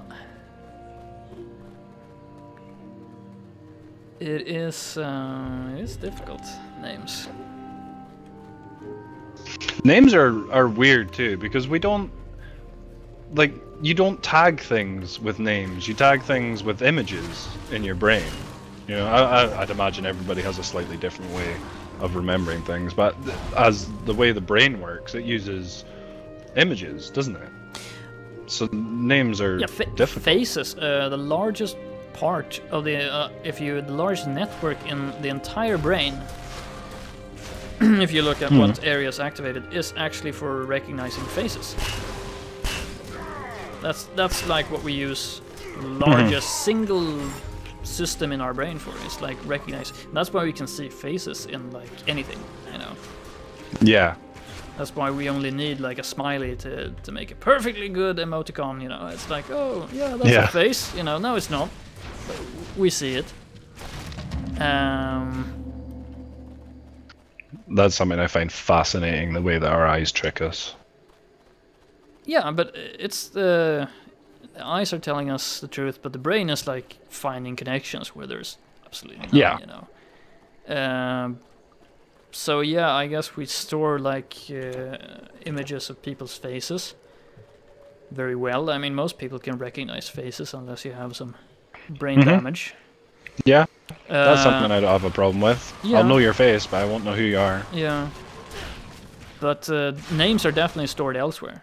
And that's why you have to access different... I think it's probably even different parts of the brain. I would reckon. So, I'd imagine so, yeah. First you recognize, like... You think about the director, if you know the face of the director of Alien. Okay, yeah, you can see the face. Then you have to access the name from some other place. And that's where my problems start. I just can't get the name... to the vocal center. I can see the name. I can like make it out, but I can't vocalize it. It's really horrible. I know that I know the name. I know the exact feeling you're talking about. I think anybody has had that feeling, but to have it all the time, like that's a pain in the ass. It's a pain in the ass. It happens all the time when especially when talking about movies. I don't know why, but I guess there's a lot of names, you know, actors and directors, but you always have to, you know, the actor, that actor, or that person. Always a problem. Actors and celebrities, there's a special part of my brain for low priority stuff like that is just off all the time. Yeah, I'm not very good at that either. Should have Satan's tapeworm in here. He knows like every freaking actor in every movie. It's pretty awesome.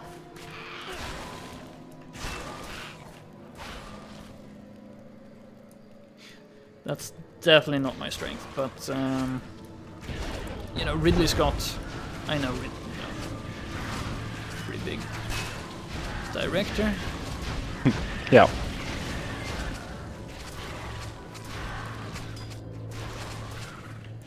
So back to the train wreck. Yeah, that was a train wreck of a movie if I ever saw one. But I think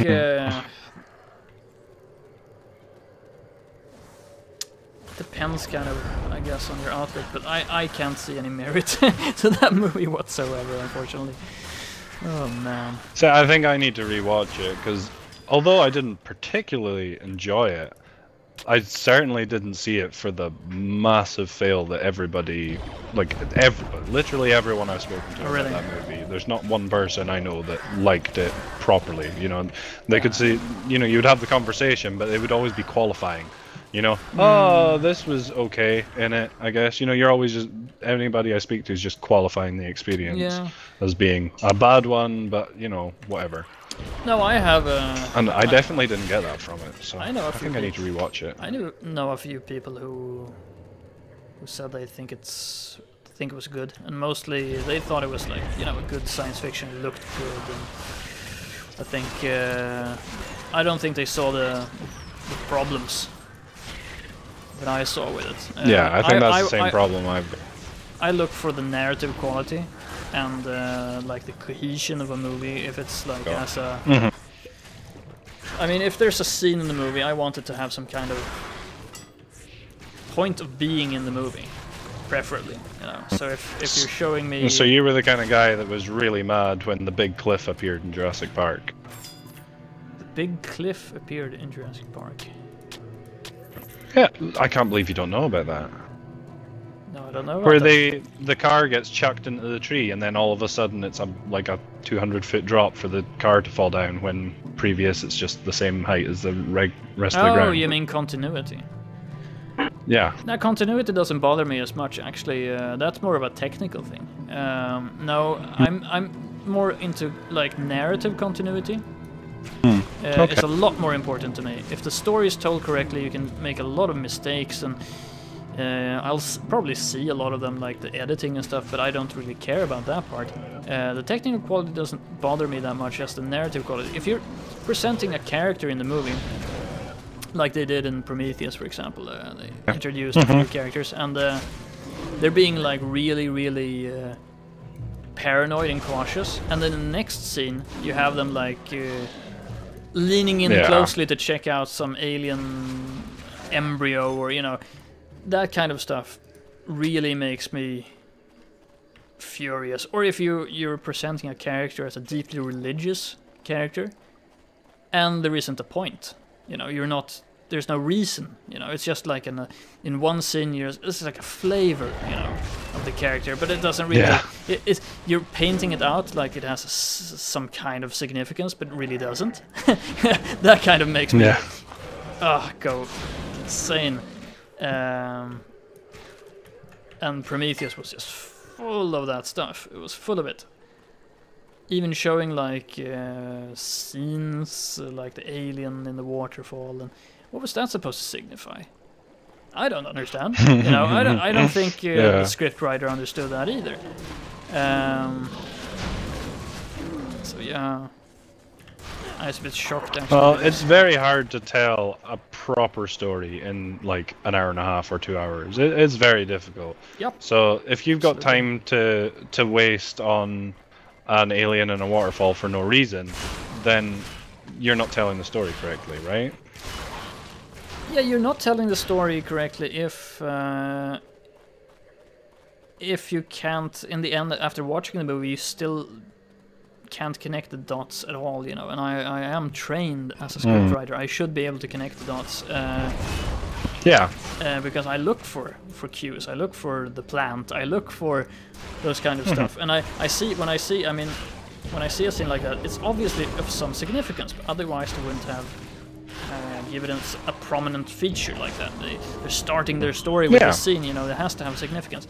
and then at the end of the movie you still don't know what the significance is, then I think it's not they haven't done their job. Sure. In this case, I feel that they simply didn't have a significance, and they just did it because it looks cool. And that's one of the problems I see a lot with movies today. It's like they do things because it looks cool, you know. When they wrote it, they had this visual, you know, kind of idea in their head, and that's cool. But you still have to have like a narrative significance. What you're doing, in my opinion. Otherwise, it's just like, I don't know, not an interactive, like a moving painting or something, which is cool. Yeah, you can do that, but it's not a movie, you know.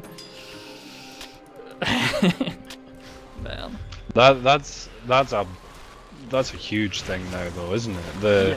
Oh, I suppose it's always been a big thing, but it's even bigger now with CG. CG just pushes it so fast because you can do anything. Relatively cheap to get the huge, massive effect, and you can just sell your movie on that now. Simba, Transformer syndrome, I call it. Yes.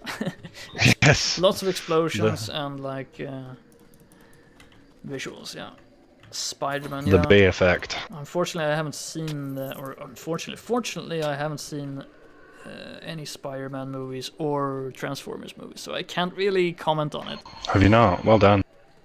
Well done. It was very easy. Yeah. I watched Spider-Man, what was it? The Amazing Spider-Man 2 or something? Wow, I was livid by the time I got to the end of that movie. They make so many of them. So bad. It's like, haven't they rebooted Spider-Man like 8 times? Yeah. It feels insane. Well, it wouldn't be so bad if Spider-Man was a character that had anything exciting to do apart from become Spider-Man. Yeah. But that's the only story worth telling in the Spider-Man universe, is the origin story, and we're all sick of it. I'm not super high on superheroes, but I mean, I can definitely watch. My wife really likes superhero stories. I think she for whatever reason. But so I watched a few.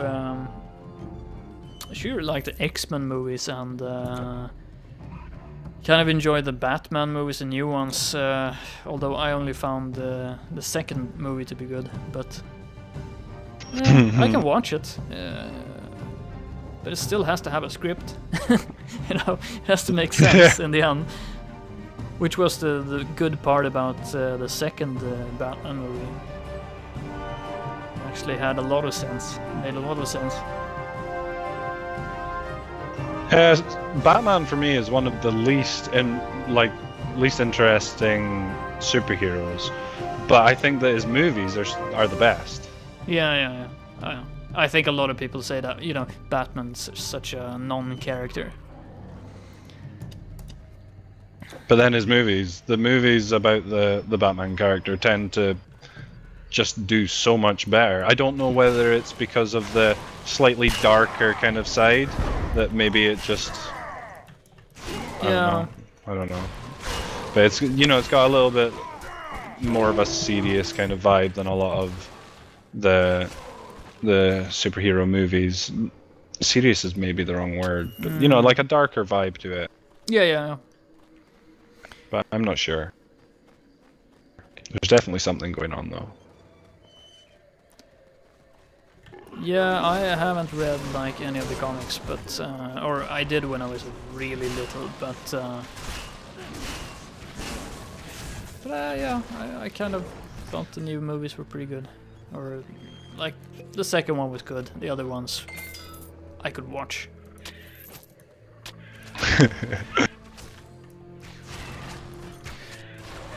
I've actually become a lot more lenient to what I can watch also. I used to be like oh my god, no, I can't watch it. There's superheroes in it. I think that's, you know, you have to everything within its context, right? Mm-hmm. Oh, that's actually traps. Okay. Man, it's getting laggy.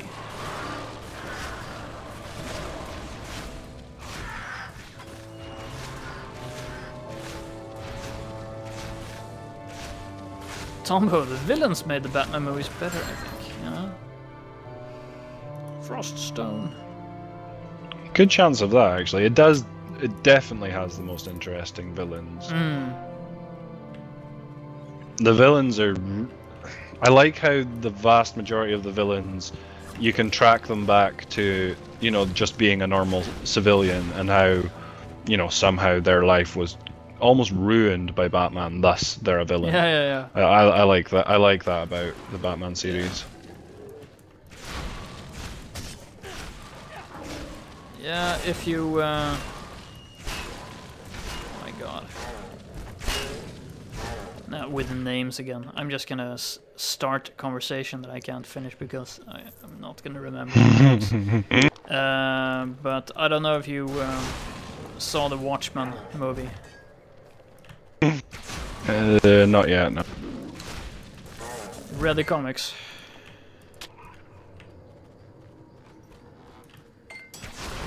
Oh, damn. Mighty Troglodyte hero.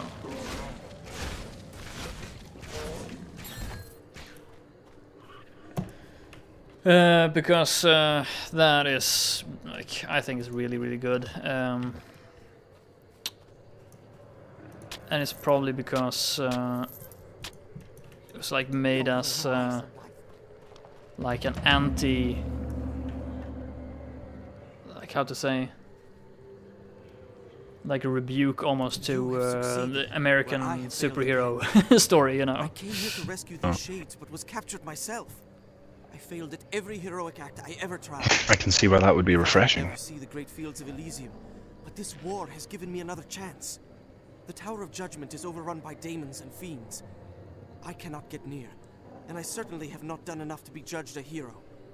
I pledge to you, upon all that is good in this afterlife, that I will repay this debt to you, no matter what the cost. Thanks, buddy. Yeah, but I think a lot of people kind of missed that because they made the movie maybe as like a traditional superhero movie would look. So I think a lot of people just feel that oh, what a strange superhero movie. But there's a lot of literary stuff going on there underneath the surface connected to the comics. I feel, I don't know, it's not very advanced, it's just, it was kind of like, what if there actually were people who or like one person who had real superhero powers? Immediately, you know, it becomes a part of the Cold War, you know, a strategic weapon for the United States, and it's just yeah, that's the way it would play out. I think that's that's exactly how it would play. And then he would win the Vietnam War for the America, and you know, it's a really awesome like script. Basically, the comic book is such a good literary, it's good writing, and I'll have to take a look. Yeah, I don't know why I haven't. But the problem is now I can't access the name of the creator. My God, come on, JSP, you can do it. What's the name? It's very famous. Well, to help you not think about it till it comes into your head, what did you think of Kick-Ass? Have you seen that? Nope, I haven't seen it. I have and thought it was fucking awful, but everybody that I speak to thinks it's the best thing to have ever come out of studio. I wanted to hear what somebody who actually knows about script writing and whatever would say about it. I've seen like pictures of it, and those pictures, or like, you know, scenes from it, or the little things I've seen, didn't make me want to watch it. So I don't watch a lot of movies anymore, and so I'll wait until I hear someone recommend something. Yeah. If I'm not I don't sure, you know. No. I don't recommend it, but go watch it and tell me what you think anyway. Yeah, exactly. Be my litmus test. Yes. I'm fairly confident it's absolute trash and people were just hyped though. Yeah, it's difficult. Some stuff is just personal preference. I mean, I've had a kind of a problem with Tarantino movies, for example, even though I think you know, it's definitely not the worst director out there, and it's definitely not the, you know, no. But kind of had a problem watching his stuff. But I think I'm going to try to see what's it called? Oh my god, I'm starting to have a brain meltdown. Kill Bill. No, the latest, the Western. You like Western movies? Yes. As much as zombies. Yeah. I'd watch a zombie movie first, actually. Simba, I find Kick-Ass funny. Don't have a very good narrative. Okay. Yeah. Especially like humor is the most difficult subject. What people find funny, you know. All these college humor movies and stuff. I mean, I just couldn't. Well, I thought that the comedy actually kind of... It wasn't really my comedy, so I wasn't laughing, but it didn't seem like stupid. You know, the comedy was not bad in Kick-Ass. Like I definitely giggled along, and although a lot of it wasn't my taste, you know, it wasn't bad. You couldn't say that was bad. I think they did okay on the comedy front, but just as a movie, I don't know. I really didn't like it. Yeah. That stuff is difficult, but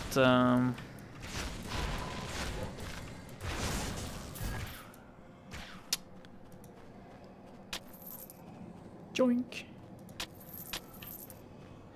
That stuff is really difficult, but I still like. I mean, I'm really interested in movies, and I'm interested in storytelling. I'm interested in narrative. I like narrative, and that's like the most interesting part, I think, for me. And I really like when something completely clicks, you know, both aesthetically and narratively, when they get it right, you know, like. For some easy comparison, I mean, the first Alien movie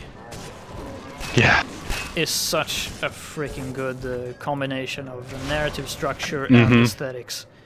Yeah, they absolutely nailed it. And I mean, I would, as a scriptwriter, I would say, well, it's, you know, thematically, the entire movie is about sexual violence. You know, thematically, the movie is about sexual violence, and especially from a female perspective. And that's not something that you have to like think about when you watch it. But it definitely helps the movie. Everybody feels it. Everybody feels the how to say, the vulnerability of the character. I mean, why? And some stuff that would be completely like nonsensical if you didn't accept this base premise of the story. Like, for example, when Ripley is like defeated the monster, she thinks she's in the capsule. She takes off her clothes, and she has like the ridiculous like tiny underwear on, you know. And then of course the alien is in the escape.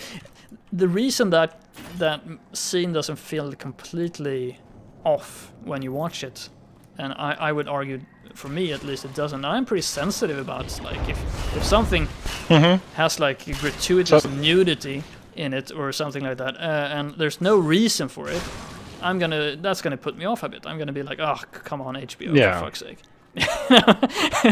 That was too easy. Yeah, that's cheap. But there's a thematical reason why she's doing that, of course, because, and it works. Oh my god, my voice. And in comparison to, for example, what they're doing in Prometheus, where there's just random alien in a waterfall, Christian, I don't know, discussions about people being Christian, but actually nothing coming out of it, and you know, they're like grasping at straws, and they don't have a narrative. And I'm not a fan of James Cameron, except I mean I like his action movies, I guess. He does very good action movie sequences. And Aliens, as like a sequel, is a completely different film. You know, it has it's a like a Vietnam War story. Yeah, with aliens, and that's what I thought of it as well. I really felt like it felt like your sort of Band of Brothers or something. It felt very different from any sci-fi I'd watched before. That's actually why I would say that Aliens is a good movie, like the second one. Yeah, well, it works, you know, but it completely like reinvents both the alien as an organism, and it does a lot of stuff, you know, but it works, and I would say it's a good movie. Oh fuck, I'm dead. I'm very dead.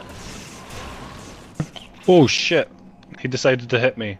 Yeah. I think I died too, yeah. He decided to hit me too, and we're like back in the other side of the map. Where are we? Oh yeah, far down to the left. Oh my god. Okay, start running. But they're just very, keep very, running. very, very different movies. But they're both like done in the same universe with the same like, you know, creature and yeah. But both of them work because they're very strong. Thematic narrative going on. Oh, I went past it. Really? It's up right there to the left. Oh. And both of them are well written. Oh yeah, here.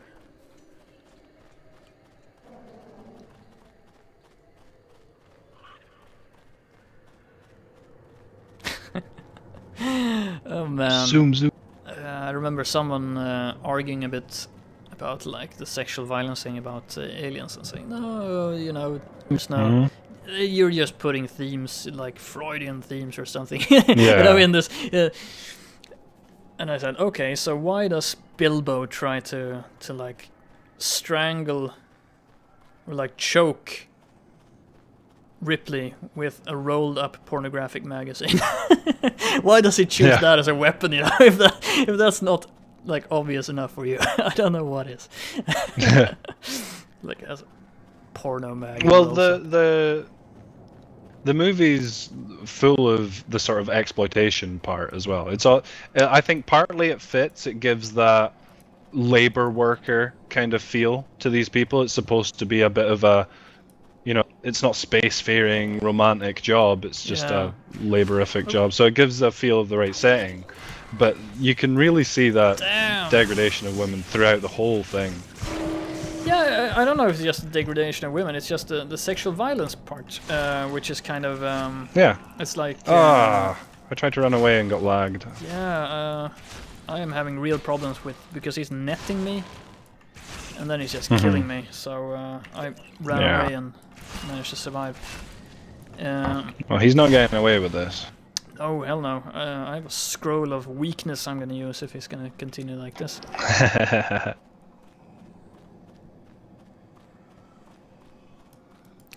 So don't get me wrong, it's not that I think that the theme is what matters or anything. It's just that when everything in a movie works together, you know, and pulls in the same direction, I think it becomes a complete experience, and that's what I really enjoy about, for example, Aliens.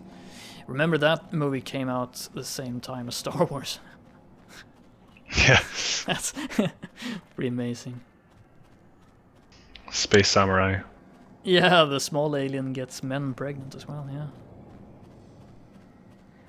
But, you know, H.R. Giger's artwork is very Freudian, you know, it's very, like... Yeah. So, that helps. Oh yeah, shit, you're waiting for a portal, maybe. I'm just completely waiting for you to run Oh, away. I thought you died. No, I didn't die. I was running anyway. Oh, I thought you died. No, I managed to survive and I thought hide. we both died. I obviously can't keep these complex thoughts in the same... Like, can't think about this stuff while I'm playing. Oh yeah, now I understand. I don't have that skill anymore. Oh! Yeah, come here and die. For fuck's sake. I'm dying!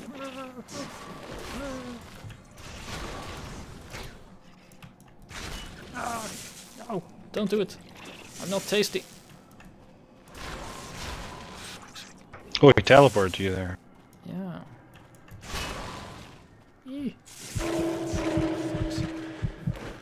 Those little spiders keep dodging my... Don't understand how he can faster than me too.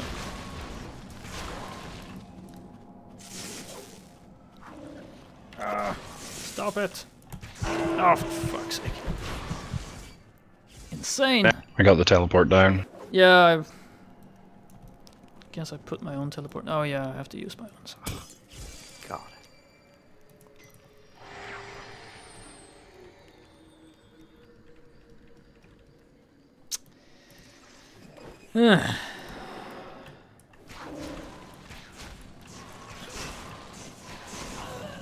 Oh, I got webbed and killed. Just drop a port. Yeah, I'm gonna try. Drop the portal. Oh, webbed and killed. That's Spider-Man. I think we are a bit in too deep. No, your portal. Zombie dude, I know you dislike zombie games, but over the week I played Dying Light and gotta admit it's awesome so far. You can explore on a huge map. Do you have a portal down, Snarf? Yeah, I've dropped that, yeah. Okay, cool. I don't know if I really dislike zombie games. It's just that it's been like so oversaturated with zombie games.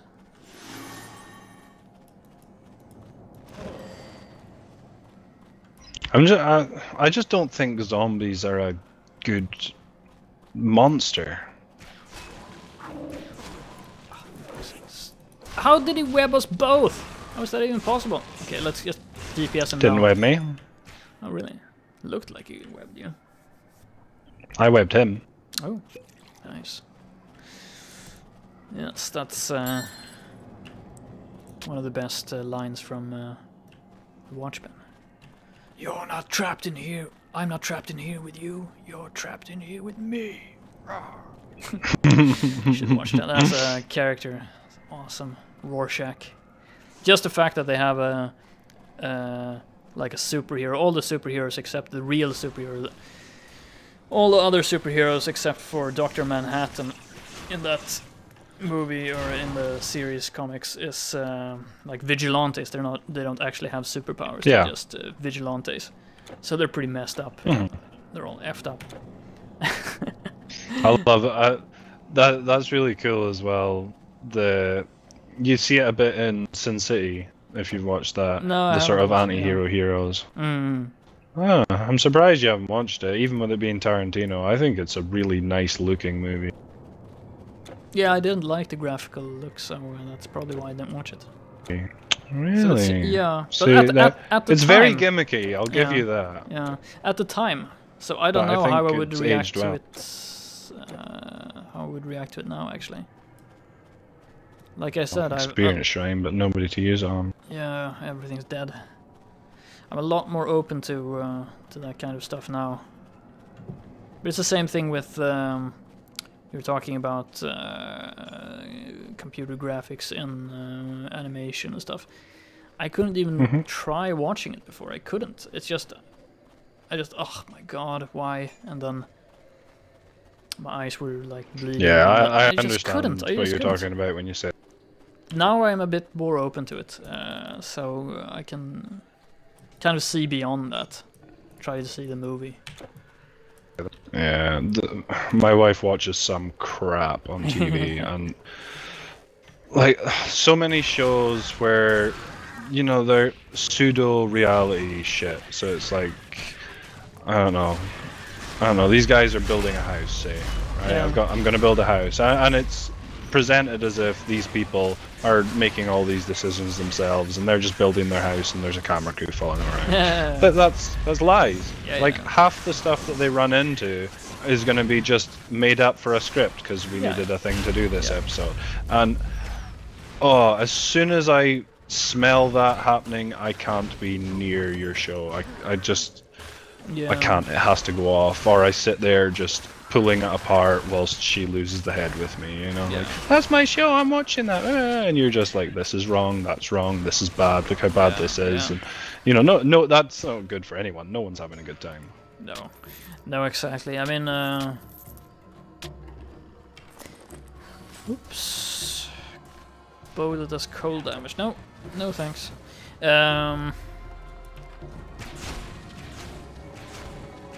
no, as like, I can't watch stuff like that either. I can spot fake miles away because it's so obvious to me. But I don't know. Yeah, well, that's the thing, is it is so obvious. They don't even try to cover up. Like, I don't know. They have no. Why did they have a camera there when they were saying that? Yeah. Why did? I can't even get it through my brain how those shows exist, let alone are like the most popular things just now. Yeah. Black to the south here. We're going north now, I think. Oh yeah, a little bit there. Yeah. Oh, we have to go inside again? Yeah. I don't know. Yeah.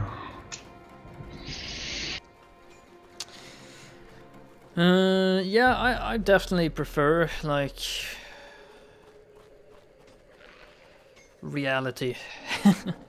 You know, you can edit things, you have to edit things, but I definitely prefer it when it's real. And like I said, I haven't had TV for a very long time, and it's because, I think it was really because that kind of, you know, I don't know, I just didn't enjoy the TV format, and at the time there wasn't anything that I enjoyed on TV. And it was at the time when you started with all these really ridiculous like so-called documentaries, like both Discovery and I think the History Channel was starting at the time, and I couldn't watch it. It was like a lot of stuff annoyed me at that time, but the way documentaries have gone is a particular bugbear for me. Like when I was younger, documentaries were as important as cartoons. I just loved them. Anything with an animal in it, I loved that. But I can't watch a documentary anymore. They don't make them the same. There's none of that dry, grey, just facts anymore. It's all sensationalist rubbish, and it drives me nuts. But even with like, if you were watching the old like animal documentaries, they were kind of hinting at, those are pretty fun in their own. It's like, oh my god, I can't even remember his name. Come on, most famous. Ambra. David Attenborough. David Attenborough, like, always going like, the mother and her cub. And then you have like this made-up story about the mother taking care of her cub, you know, that they put together, you know. Yeah, even when I was young, I knew that was just for context. It was just about the animals. Yeah. I don't mind it, but I find it's like, it's pretty fun when you watch a lot of documentaries. It's always like, even the freaking whale mother is going to be like attacked by killer whales, and you know, always going to be like some. I just love Attenborough saying that, the mother and her cub. It's like, what is this? Some kind of celebration of motherhood? And it kind of is, I guess. Yeah. Filling some kind of purpose, otherwise we wouldn't be watching it.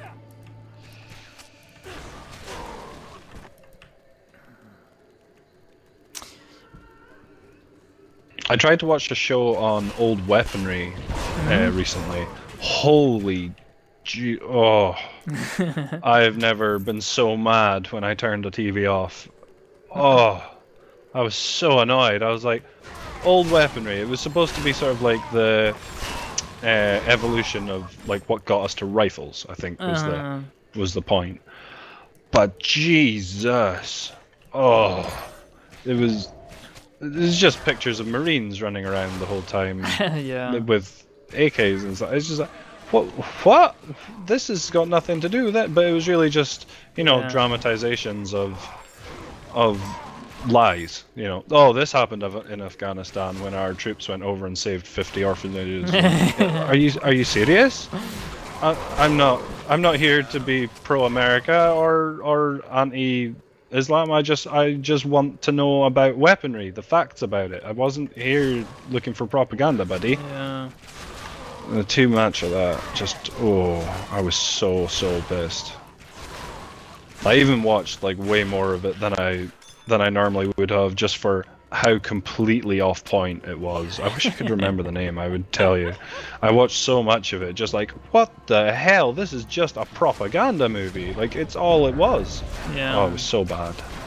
I haven't watched TV documentaries in a long time. I only watch like film documentaries nowadays. Master, I have lots of Master Udig.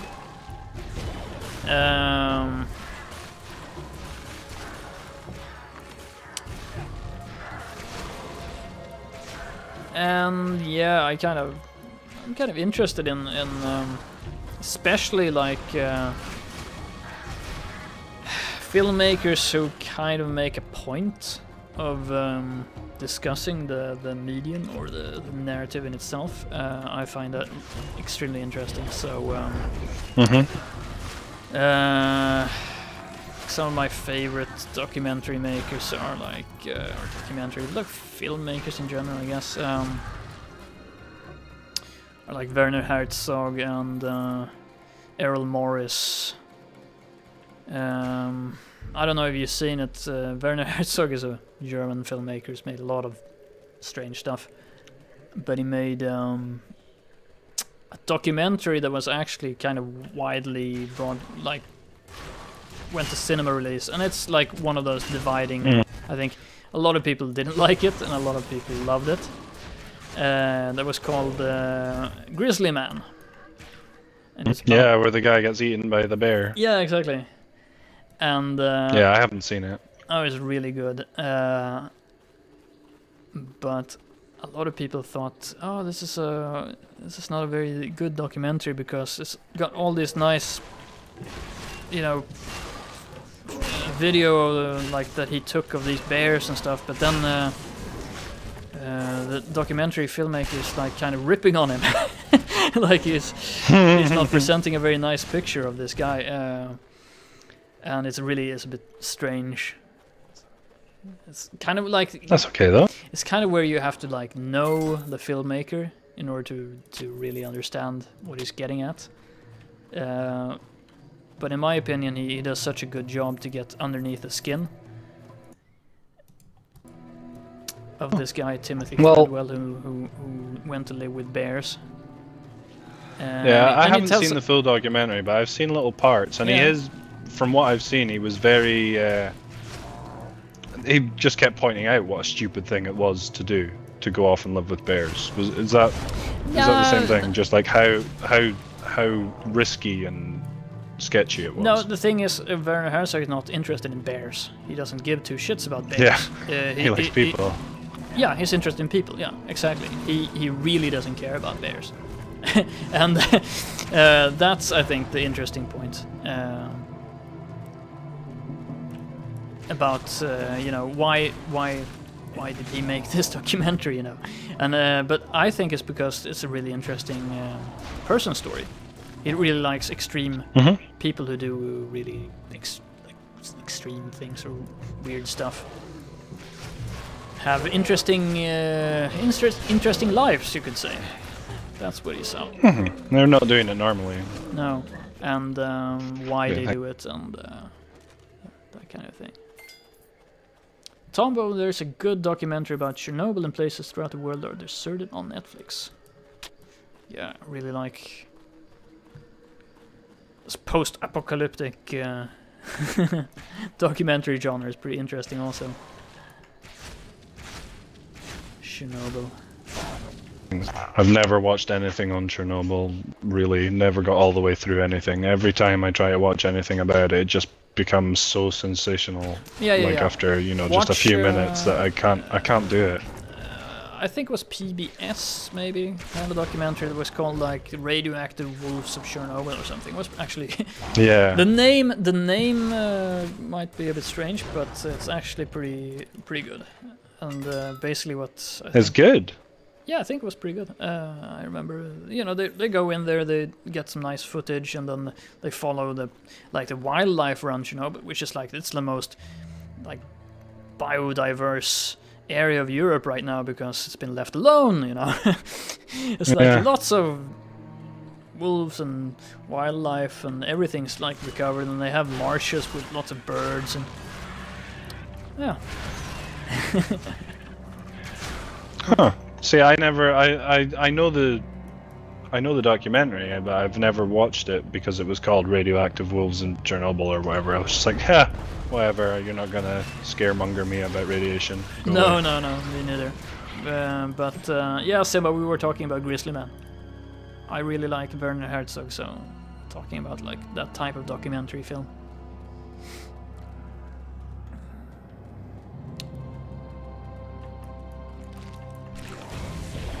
Oh, poison guys, back out. Yeah. Run away. Oh, for fuck's sake. Just fight them. Bunch of them. Oh, and for some reason I can't aim. What? There we go. No, I thought it was pretty cool, but yeah, when the point of a documentary is, you know, to go in there and oh, it's a really dangerous place, it's a radioactive zone, you know, then you're never gonna get a good documentary because that's just a made-up narrative, you know. Yeah, because it's not a dangerous place. It's dangerous if you decide you're gonna live there because you'll get cancer, but going for a walk is not gonna kill you. Yeah, basically. I mean, if you make a point to eat the soil every morning, you're probably gonna have a bad time. But oh, I need to get pots. Yeah, let's go back.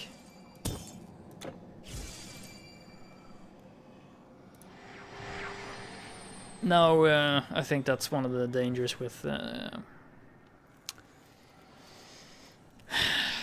Yeah, Tombo, it would be awesome to visit it. I'd love to do a tour through Chernobyl. That would be... Yeah, it would be so creepy, wouldn't it? Wouldn't it be so cool to see that abandoned city with all... Oh, that'd be so cool. I saw some photos, you've probably seen them. It's like house plants that they left. That have like, you know, grown into a jungle, you know, it's just awesome. Yeah. I think a lot of people, there is like tourists, a pretty successful tourist industry around Chernobyl, I think. I don't know now, but there was. Makes sense, because that's such an alien effort, isn't it? To see like a city just completely empty. There's there can only be a few places in the world where you can go and see that level of just nothing.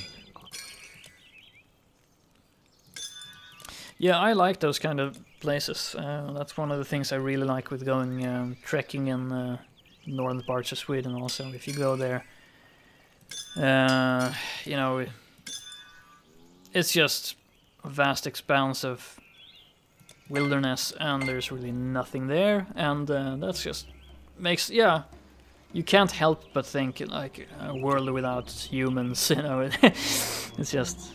Yeah. Really interesting. Also, one cool thing you can see in these old mountain ranges, because that's that have been like worn down by glaciers. It's like you can really see the sediment. You know, you can see like time in a crystallized form. Yeah, time in action. It's really awesome. The survivors may be safe. Yeah, but I do not know the mountain ranges, they're pretty famous. Like the hills and mountains around Scotland are pretty famous for their beauty, but it doesn't. You can't overstate it. The really old feeling that you can get, just like get in the car and drive west for like 2 hours, and it's like being on another planet. It's awesome. some of the mountain ranges, like they actually, it almost looks like it's flowing, some of it, when you're looking at it, like, and you can see like cliff faces that just look like they've fallen over. You know, all the stratus lines are all moving in an opposite direction to the way stuff around it is. So you're like, what kind of cataclysm has, you know, what's happened to do that? What was? Oh, it's so cool.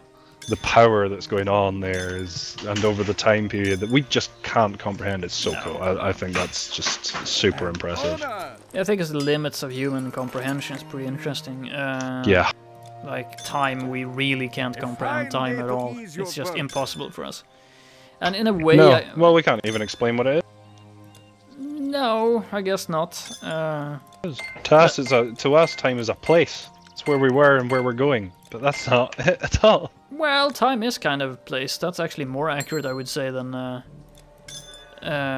describing it like in a science fiction movie. One of the, you know, it's necessary. You have the time travel, but it's kind of ridiculous in the same, if you think about it, because you'd have to, since everything is moving, how are you going to go back in time? Like, you're going to have to travel physically to get to the same location. You know, if you're going to time travel. Because, I mean, this solar system will have moved a bit since, you know, last, if you want to go back. Not an insignificant amount. You know, you're gonna end up in a vacuum somewhere if you go back to the same place at this, like 100 years ago or whatever. Just in like space-time, you know, you have to have some other system to do it. I haven't seen a science fiction movie that actually makes a point of that, but I guess it's just a bit too, I don't know, not that interesting for storytelling, I guess. Although I think it is. That would also be a cool place to visit. Sorry, on you go. I was reading Tombo. Yeah, Tombo. Time travel for me is a horrible. On you go. Might visit a town that inspired the town of Silent Hill. I think it's in the state of Pennsylvania in the US, not too far from me. Coal mine is still on fire since like more than a decade ago. Wow. Yeah, I'd have to play the Silent Hill games that'd be a good one to see. It'd be a good one to see, just to visit a coal mine that they haven't been able to put out in a decade. Like, what? It's pretty awesome. That'd be a cool thing to see. It's pretty horrible, but it's pretty awesome to see. Yeah. Time travel, man. No,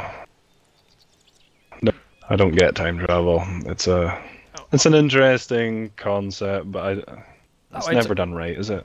I totally get time travel, but if you're gonna do it right, it's just gonna be completely different. I think there's like one time travel that's done right that I know of in science fiction, and it still involves like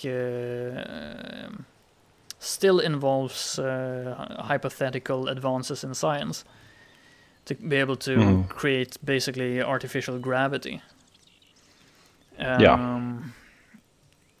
And that's done in Stanislav Lem's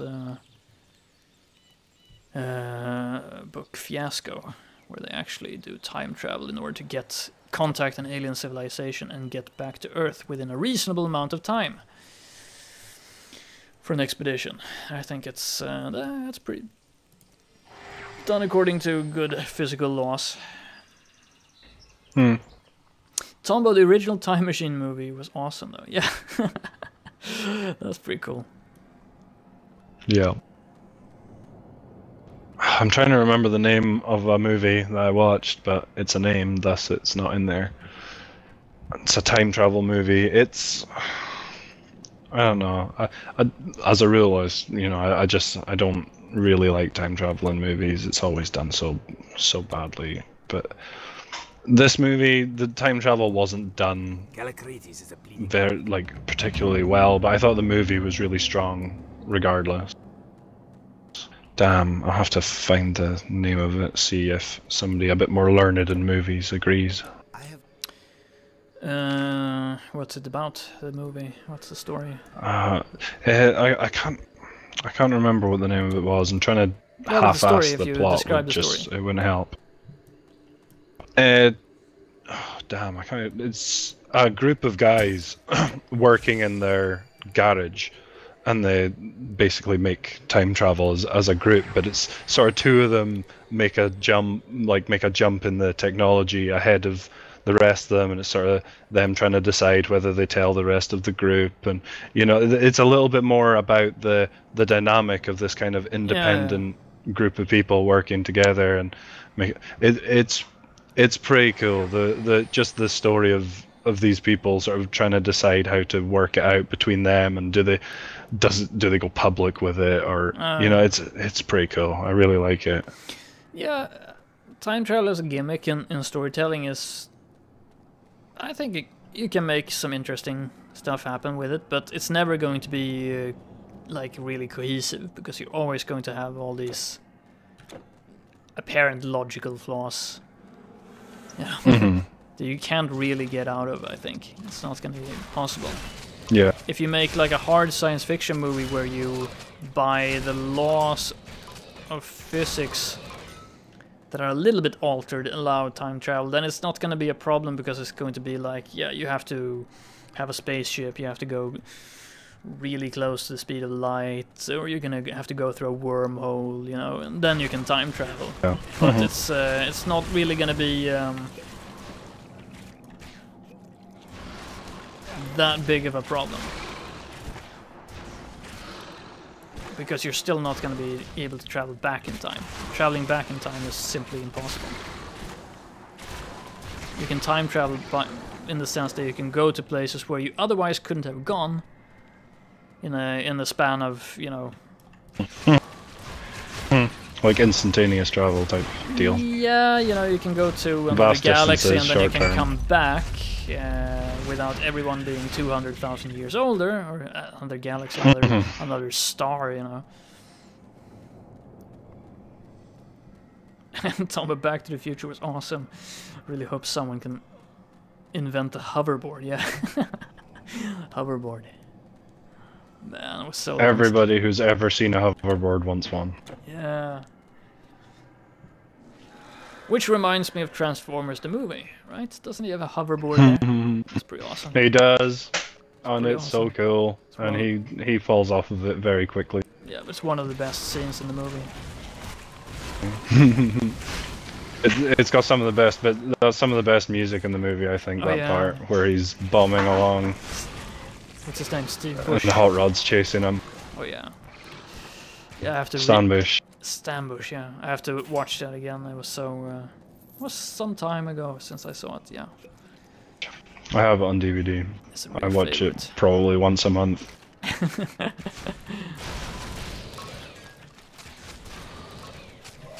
I love the soundtrack. The soundtrack's what lets me watch it over and over, I think. And then you get the little nostalgia hit too, so that's not bad either. There. But that movie was incredible for what it did, because it's basically an extended advert for toys, right? Oh yeah. And then, like, the level of animation that they went into, all the different angles and shit that they gave you of these robots, they didn't need to do any of that. No. Like, the soundtrack was amazing. They didn't need to do that either. Like, that show would have sold to a fairly big audience without the huge production value that it seems to hold. Yeah, but it was a different time then, especially with the animators. They really, when they were doing something, they were trying to do something. They're trying to build, you know, to make something new that hadn't been done before, or to show off their skills. It seemed like there was some kind of I don't know, industry pride or something going on there, you know. Because a lot of the older movies and all those intros for the American cartoons, really well done Japanese animation. And then it just became minimized costs. And then they started outsourcing everything and then the old animators got old and retired, and now it's a sad state of affairs in many cases. But also like you're talking about, just the direction, the camera work, if you will, in the old movies, like the angles and the action shots, all that stuff is a lot more innovative than what you can see in modern productions, even when they have free-floating like cameras for in like 3D.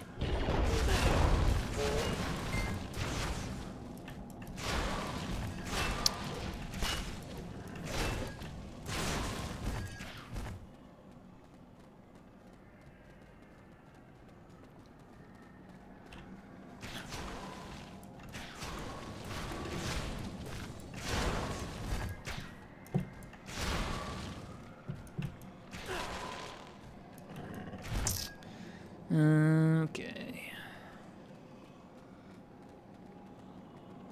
I love my new spear. Yeah, it looks cool. But you only seem to be using one end of it.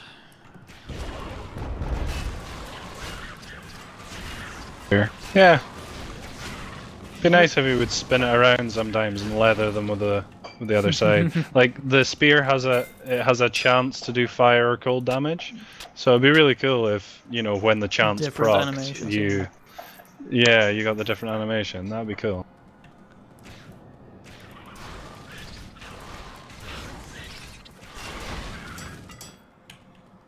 I'm sure it was talked about. It probably was, because these people who made this game seem to care about the details.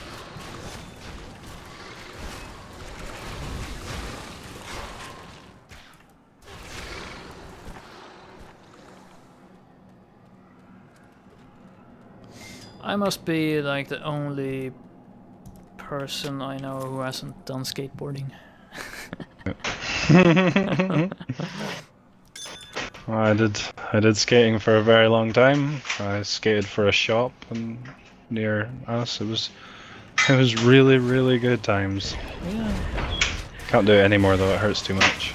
Yeah. Now I wear the fruit boots. So.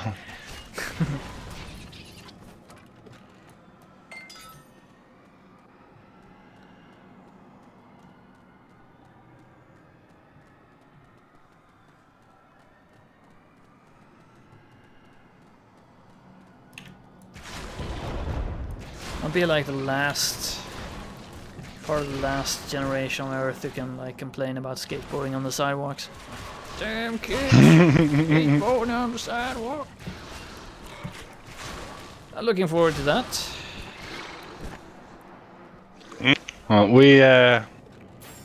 we campaigned to get like a proper park here for like 20 years, I think it was campaigned for a very long time, and they've only just built it. It got finished just the beginning of the year there, so I figured I had to do something with it after being part of the fight for it for so long. I had to do something, so dusted the fruit boots out the garage, go and have some chilled fun.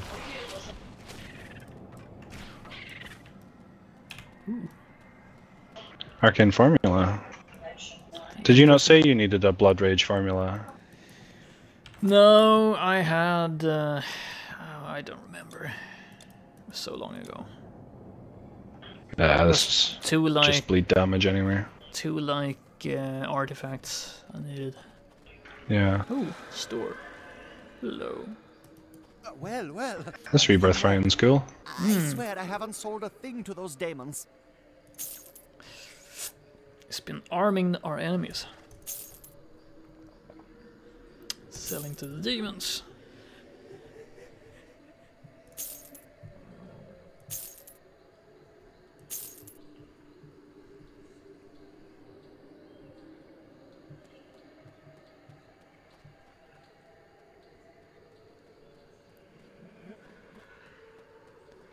Yeah, Tom, it definitely doesn't matter what skills, if you're enjoying it.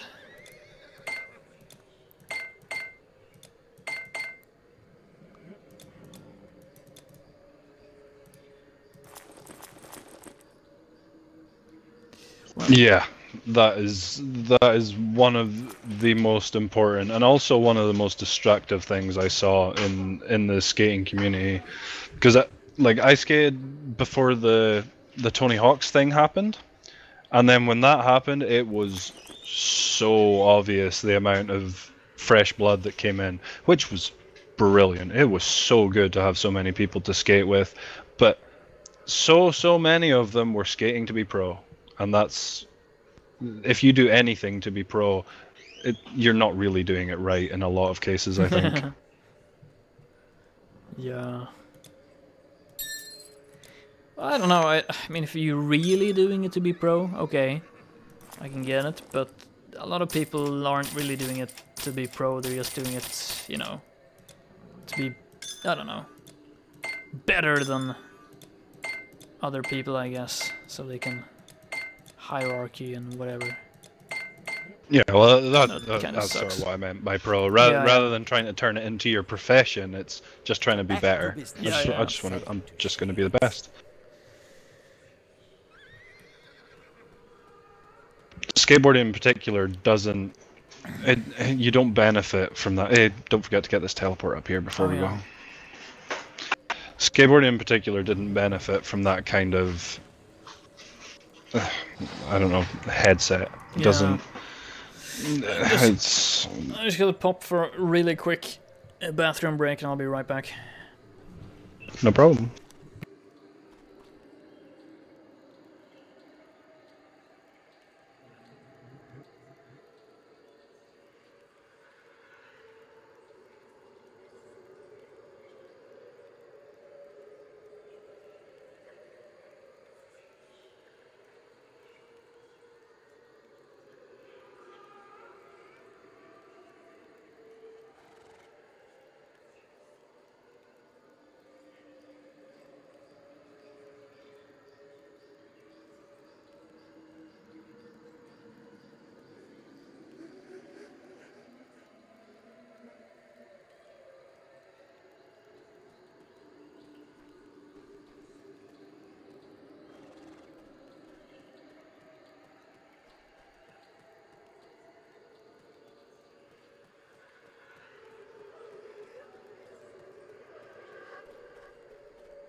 Yeah, I needed that, man.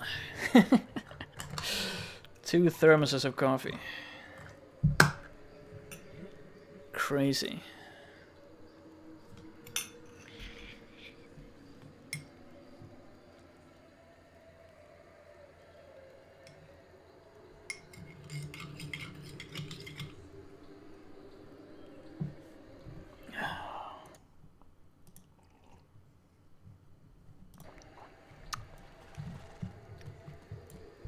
Yeah, Tomo, that's my experience as well. It's exactly how it went down for me too.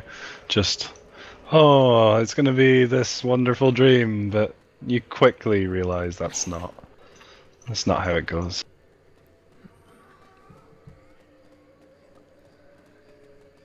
Yeah, I think that's true for a lot of things in life. It's space!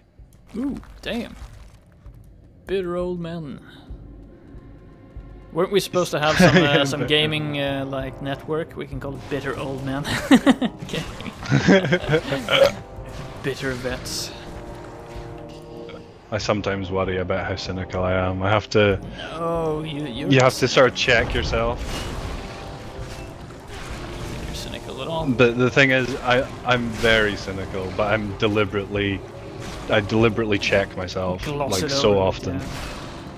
Yeah, like deliberately, you know, just leave out a thought here and there, and then think about it a bit more and deal with it later, kind of thing. You know, I do that all the time. I think I'm the same way probably, but yeah, you don't have to communicate everything. You know, you don't have to. I don't think there's anything more annoying than people who have to communicate everything that comes into their head. Yeah, exactly. Let everyone else know how bad their opinion is or whatever. How naive they are. Yeah. Yeah, unfortunately, you know, it's something you can kind of fall into easily. Yeah, that's the thing. It happens without you noticing.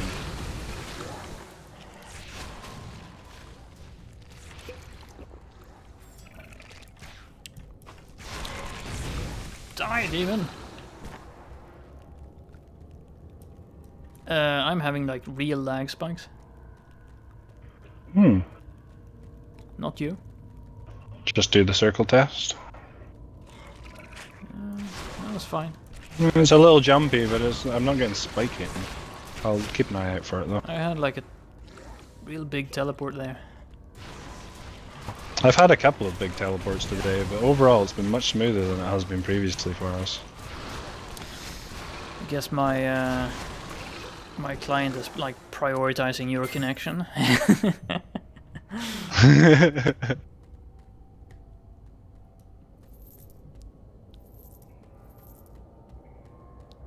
7.5k here. That's okay. I've been grabbing. You're not gonna walk all the way back for that. Well, I'm gonna kite back.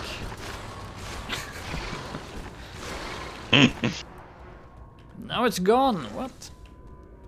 Yeah, you said well, meh, so I picked up. It's money, goddammit. Oh, that AoE.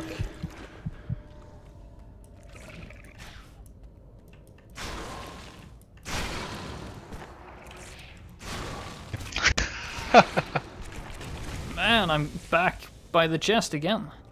Jeez. Yeah, the amount you have to kite is nuts. Yeah, with that poison I can't survive standing it. Yeah, I can barely survive it. If it hits me direct, it's a panic moment.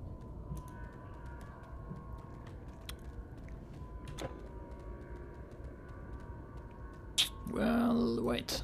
Yeah, we've still got that room on the far right. Yeah. With a rebirth fountain, never a good sign. Right. Time for it to get our asses whooped by another spider. Die that. Damn, there's 2 giant lag spikes there. Huh. Yeah, they didn't appear for me, for sure. Okay. Wonder if something's going on. No.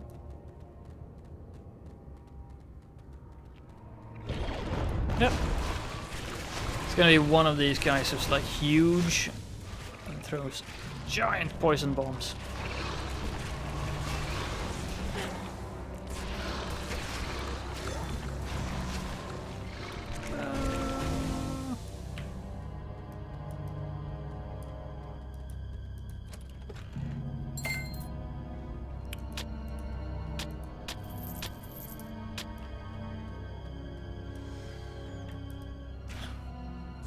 Yep. Yeah.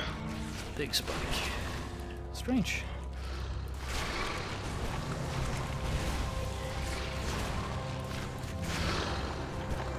I blame Tangle. I think that's a safe bet. Yeah, I think so too. It's funny, because even if that software was like the best version of software that I'd ever used, I don't think I would notice from my first impression. No. The first impression just makes such a bad first impression.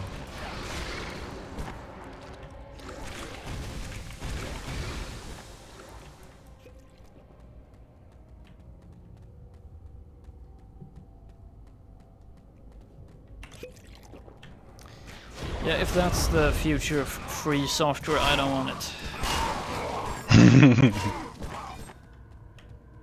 Used to be a time when people made free software for nothing. Just made it, and then they supplied it to other people, and they were like, yeah, here you go. Fixed it for you. Look, I made a thing. Yeah. But then they started realizing... back when it was all just about showing ability. Yeah. Or actually, you know, I want to use this program for something. Why not share it with other people, you know? No, I can't share. That doesn't make you any money. No, I can make more money selling it. Man, I should probably... It's a bad place to restart. We'll get the next rebirth fountain and do a restart if it's been that much of a pain. Yeah, it's a bit hard to... Oh, I've got a huge lag spike now. Yeah.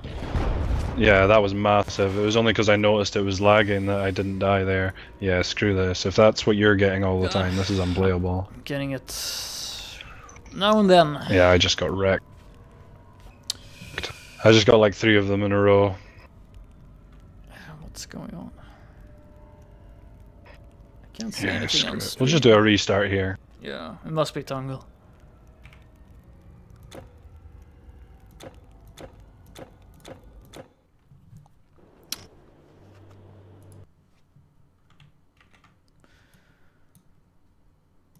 More pause music, yay!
Ooh! Down and started with no problems. I am surprised. Yeah, as soon as I restarted Tungle, the stream died instantly.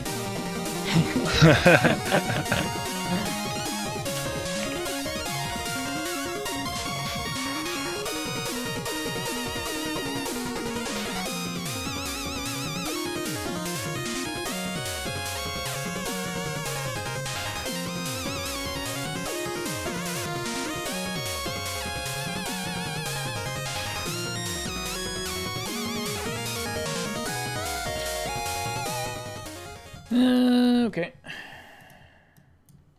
Enough of the Shovel Knight music shenanigans.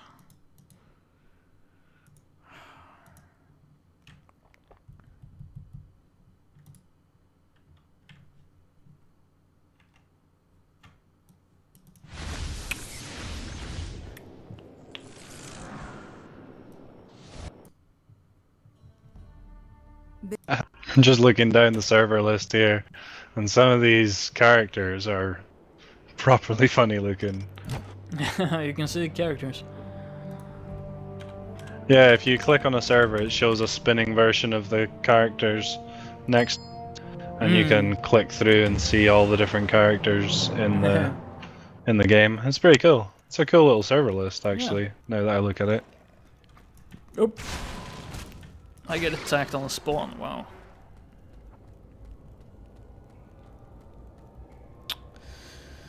Well, server's up.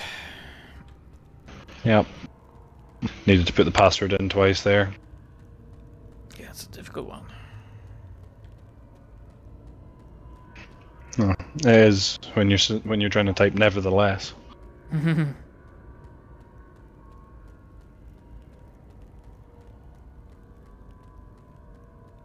Huh!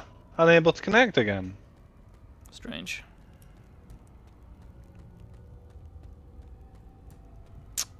I'll restart. Maybe I put the password in wrong. Okie doke. It doesn't have a hidden password, so I can check it on stream after.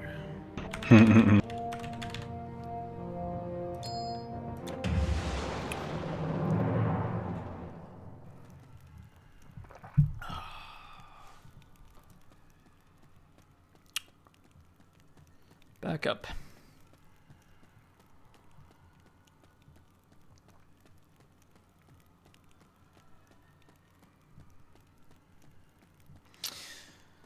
Well, my character is getting his daily routine in. Running around the fountain. Doing laps. Yep. 1,000 more. No, there's something very strange about the connecting I'm getting just now.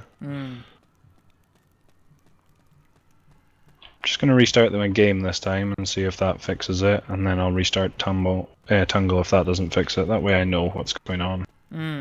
Yeah. Might save some time later on if I don't have to be restarting Tungle all the time, but I would expect I do have to restart it.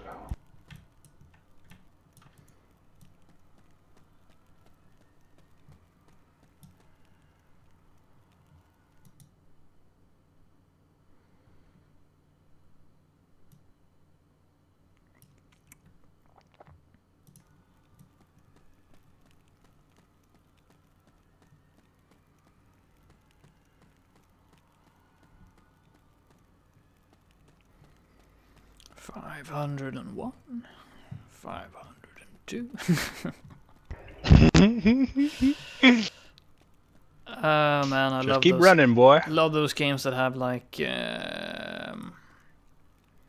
actually level up skills by moving. Yeah, by using them. Yeah, exactly. I think I don't remember which one or more of the Elder Scrolls games definitely have that function. They have like running skills. All the ones I've played do it. Yeah, and then what other games? Jagged Alliance. Have you played the Jagged Alliance game? Like I haven't played it, no. Also had like get XP for, I don't know, actually level up strength and health or constitution or whatever it was, from like walking and carrying heavy stuff. No, I like that level up mechanic as well. I like how it means you end up leveling a character based on your playstyle, rather than just looking for the OP skills and then using them. The only problem is, of course, that if the mechanic is done poorly, which it almost always is, then you get like strange results, like racing. I remember, the Elder Scrolls, you can like tag skills, right? Like in so you can select your level up skills. So if you selected like the running skill or something like that as a level up skill, then you'll gain levels pretty fast and be like completely underpowered. Yeah. Oh man, that was a long time ago. I think that was like Daggerfall. Could have been Daggerfall or Morrowind maybe. Well, it's still something you can do in Oblivion. I'm not so sure about Skyrim. I think so, but I'm not sure. I only played about 20 minutes of that game. I'd be surprised if they changed it. But I guess I'll find out.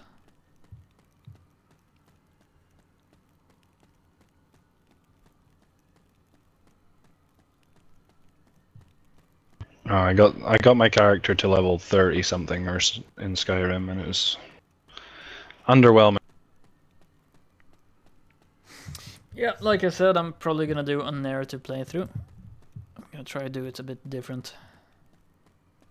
Yeah, I would definitely suggest you have to do something a bit different with it.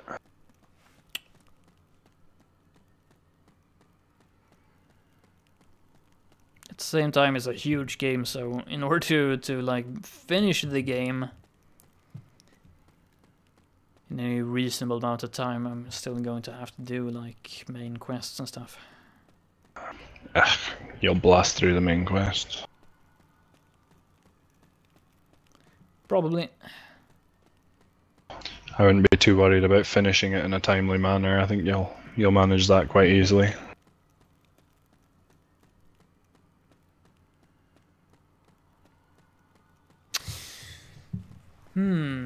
Okay, my laps are done. Oh man. Did you run out of laps? No. I gave up. Oh. Oh, that's me trying again. Right. Fingers crossed. Everything's been restarted. Oh, here we go. Lag spike. That means something's happening.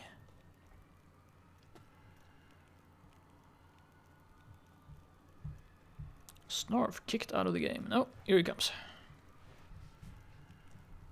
And I'm in. I wonder what that is. I wonder what the problem is. It requires a restart of Tungle to fix whatever it is. Yeah. Well, Tungle does refresh its network, so I don't know. Maybe, I don't know. I restarted Tungle, so maybe I get... Yeah, no. I have no idea what I'm talking about. I don't know. It's crazy. It's just a weird program. I'm just amazed that it works at all. Yeah. And the hassle-free, it has to be said, it just started. You know, we got it, plugged it in, joined the room, and it just worked. Yep. That's not common. That's not the way I'm used to things working. You know, back in the really old days, we had these. I had a couple of computers I could LAN. Or first I had 2 computers I could use in LAN. And the only way to connect them was with a serial cable, you know, an IPX, like the round cable. I don't know if you had one of those. Yeah, I remember them. God. Yeah. Oh. Yeah, that was kind of not very stable. No. Then we were playing like I don't know, Duke Nukem or something like that. I don't know. It's like little dots when we were trying to connect to each other, and remember that.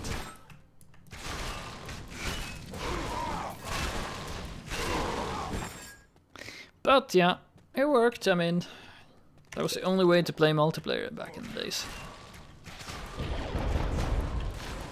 Yeah, while you were doing that, I was split screening on a SNES. Probably. Well, or a NES even. I would say split screening was easier. Yes. Dark Seer, that looks cool. It's an armor.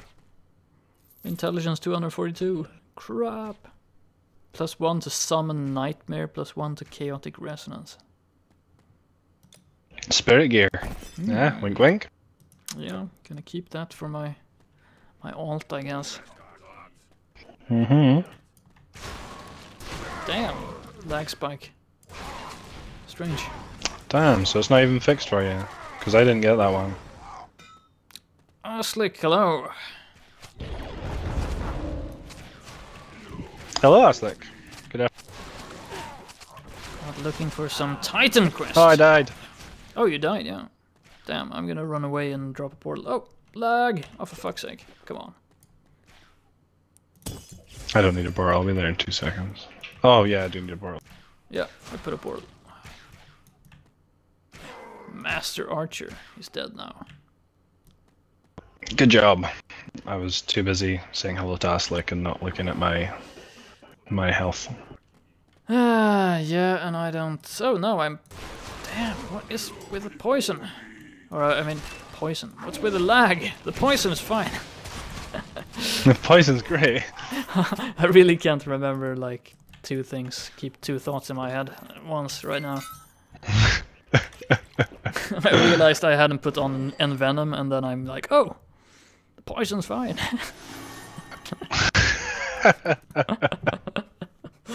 It's getting late.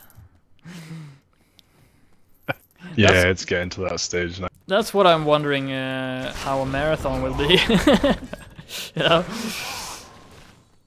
Damn. Well, that's the thing about a marathon is like you see so many people do like the 24-hour runs and things. Yeah, I've never seen it. That's so pointless. Yeah. They're such a common occurrence. Yeah. But by the end of a 24-hour stream, these people are just hanging together. You're just watching a guy be really bad at being awake. That's not entertaining. Not very entertaining, no. No, that's not what I'm gonna do in that case. I'm going to sleep for sure. Yes. But I'm going to try to maximize my efficient game time. Nice. Try to get as much gaming in as possible. Yeah. Because pushing it to exhaustion's pointless. Yeah. No 24-hour streaming. Dude, I'm No. It's gonna be from Monday to Thursday afternoon. There's no way, you know, I couldn't do it back in the days when it was like LAN, you know. I kept it together for a long time once, and I don't remember how many hours I was playing, but I basically had visual hallucinations. Yeah. And it was not very enjoyable. Oh, hello. Damn, they all aggro me when I shoot them. Wonder why.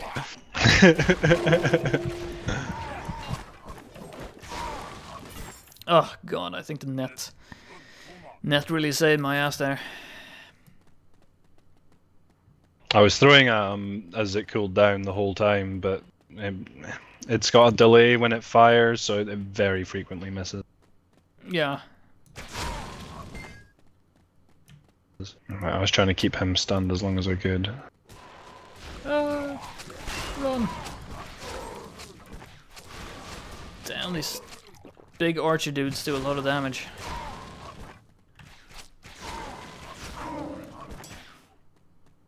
Ooh. Dropped another... the same bow that I have! What? No! It's the exact same bow. If you could put essences on them, it might do something, but you can't, so... Can't. Exactly the same. Make some money. Guess so.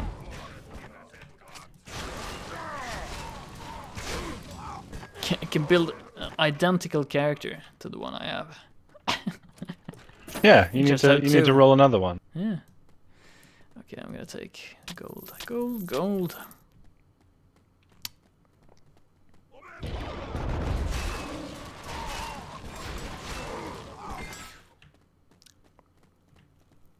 Man, I've been using health potions. Mm-hmm. I'm already down to 16 from 40. Damn.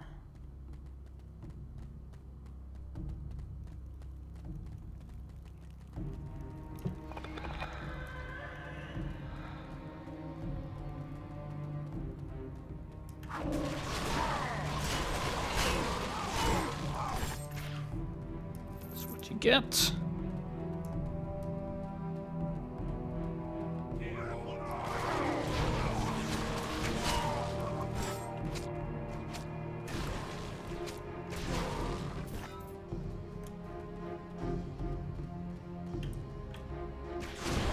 I think I'm going to be watching the Raid 2 tonight. What? The Raid 2. Raid 2? Enlighten me. The Raid. I watched the first one. It's probably got one of the best fighting scenes I've ever seen in it. And it's so good. So, I'm quite looking forward to that. Korean martial arts kind of movies. Yeah. No, I haven't seen it. It came on Netflix, and we were talking about trying to find it to watch the other week, so I'd imagine we'll be watching it this evening. Yeah, I got melted there too. There's a lot of lag spikes here. Yeah, we're a little under level for this area too, so we're melted as soon as the shit hits the fan, we die. Yeah. Tombo can't see how they can sit down and look at a screen for 24 hours long, taking a few breaks here and there. After like 7 hours, I would have got to get up and go outside to do something else. Yeah. I don't know. Longest I've been playing since I started streaming, I think, has been like 7-hour stream or something like that.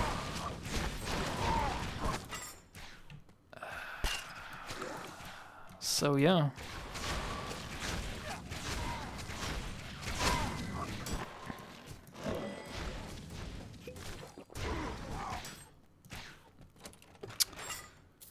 That's probably the longest gaming session I've had in years. 7 hours. I remember the Banner Saga, when trying to finish the Banner Saga. It just dragged on a bit because there was some kind of bug, so I couldn't finish it with on the first try.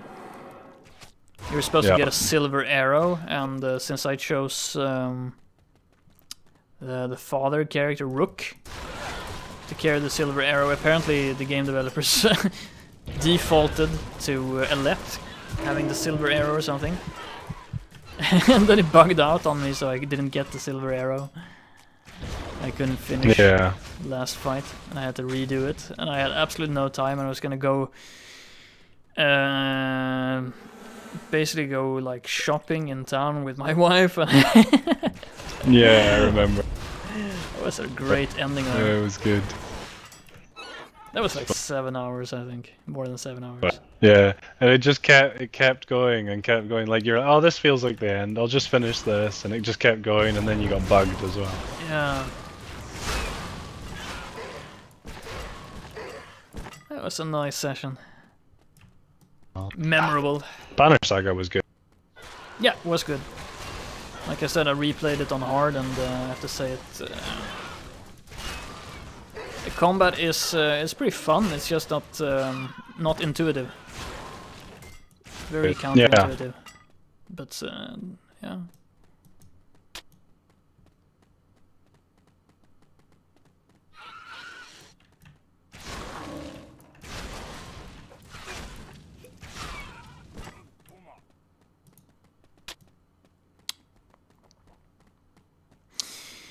They are supposed to. That's also like a successful Kickstarter, you know, where you had people who were actually really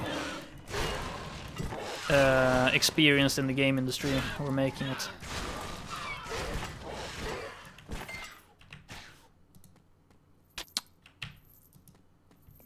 But I think like the follow-up is gonna be released pretty soon. Ooh, boots. Dionyki's Iron Boots. 10% armor protection, 5% damage resistance, 32 pierce resistance, 140 health, 102 defensive ability, 11% movement. Yes, please. 150 armor. Yes, please. 421 armor now. That's something at least. They sound pretty awesome. Yeah, they were a big improvement. Let's just say that. Are you going to be running off ahead of me now? Well, I took off my movement speed before.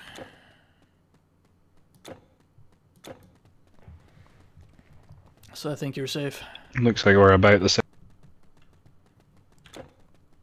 Yeah, no, you're slightly faster now. I had like 18% movement speed, and then I took off those boots to get more armor. Now I have 11% again. Yeah, but I'm kind of looking forward to the next chapter of the Banner Saga. I like the art style. It's a bit different. Yeah, I thought it was a really pretty game.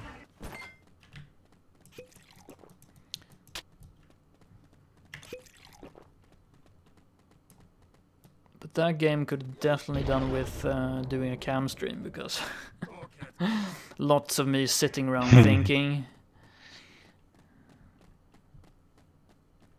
It gets a little bit dead, you know, when there's nothing happening. I can imagine for the viewer. But I don't know. I wasn't convinced by the camera. Yeah. When you were talking about getting a camera, I was like, well, why? What? Yeah. You know, I guess it adds a bit of personality to a stream, I guess. But I didn't rate it. I figured it was just a stream gimmick. But I don't know. Now that it's there, I think something would be missing if it was gone. Yeah. It's like the personality that it adds to the stream. I had severely miscounted how much. Like I had undervalued it for sure. Oh, for fuck's sake. I undervalued how freaking OP those archers are, man. Can you drop a portal? If it's any consolation, the guy that killed you just died. Nice. Revenge. Revenge. Yeah, I need to nip back to town and get pots. I'm out of pots. You put us portal down, I hope. Yeah, I dropped a portal. Great, I can just recover my XP, then we can go back to town. Nice.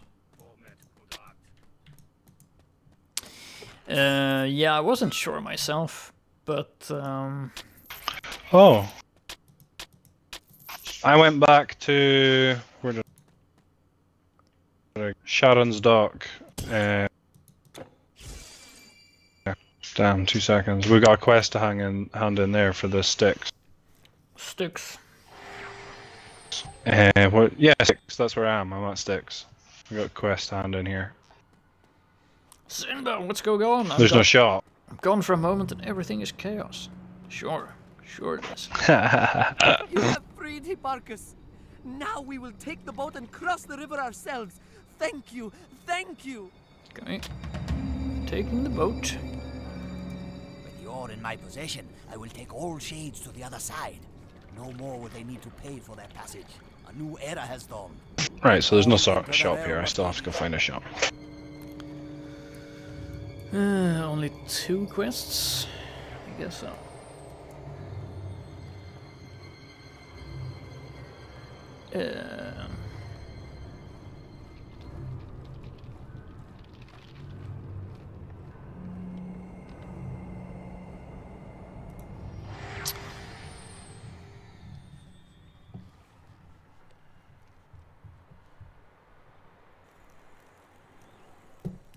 Yeah, basically I think it worked out with the cam. It's definitely worth doing it. But Stores I hadn't passed it on. Gone. And this is all I have left. The rest is lost. I had to get used to the whole streaming thing. It was like a gradual thing for me as well. Yeah.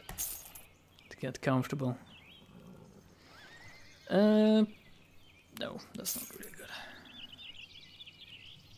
I only get 60,000 for a super bow that I found. It's just sad. Aww.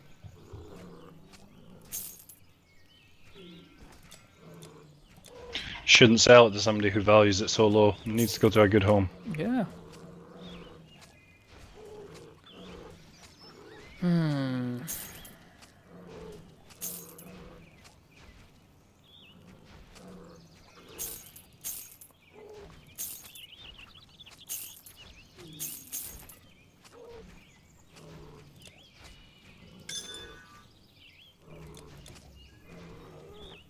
Goodbye.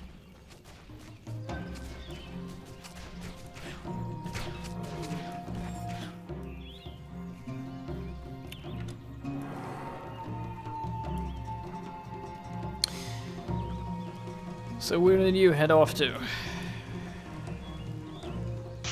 Let me just jump in the portal and double check the name of... Yeah, Plains of Judgment. There's a quest to hand in here too.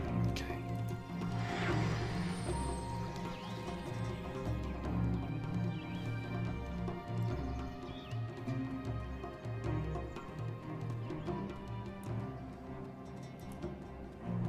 It has been rough on us, but we have friends.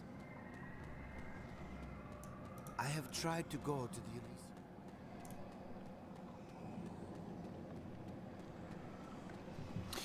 the Okay, where's the quest?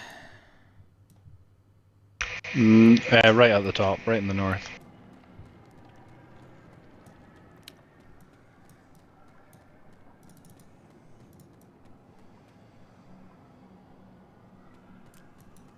That dude. Psyche's mirror. Thank you. Let me look.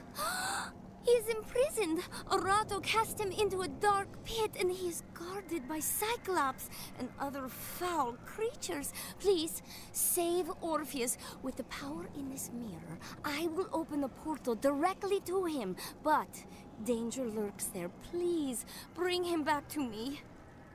We're gonna go looking for Orpheus? Oh my god.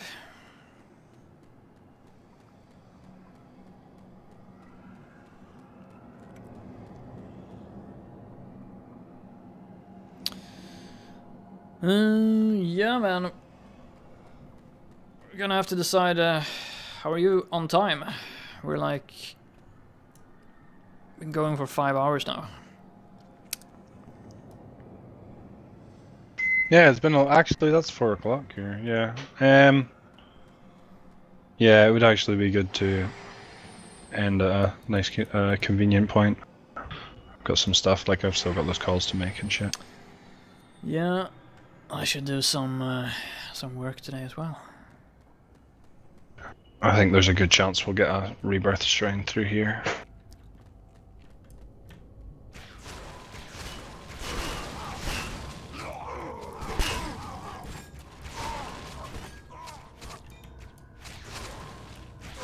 Huge lag spike. Yeah. This area's been... I don't know if it's area or if it's just Tungle network that's being a bit... Yeah. Problematic.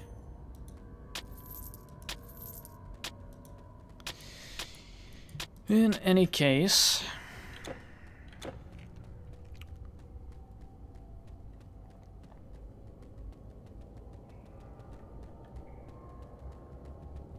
Yeah, I wonder if it's the area. I don't know. Might be like all the enemies aggroing in some strange fashion, I don't know. Yeah.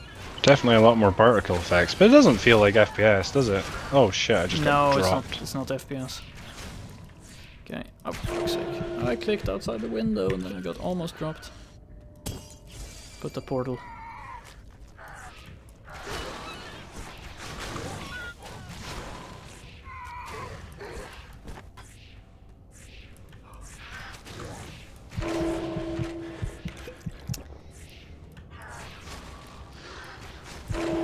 Damn! Poison effects. Overpowered poison.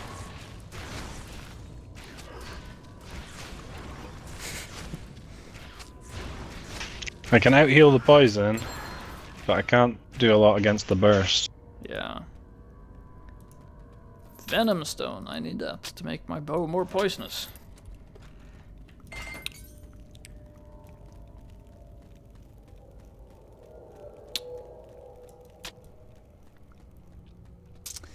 Yes. Well, oh, that's it for this place. Yeah, I guess so. Wait, there's something up here. Oh yeah, we can get through there.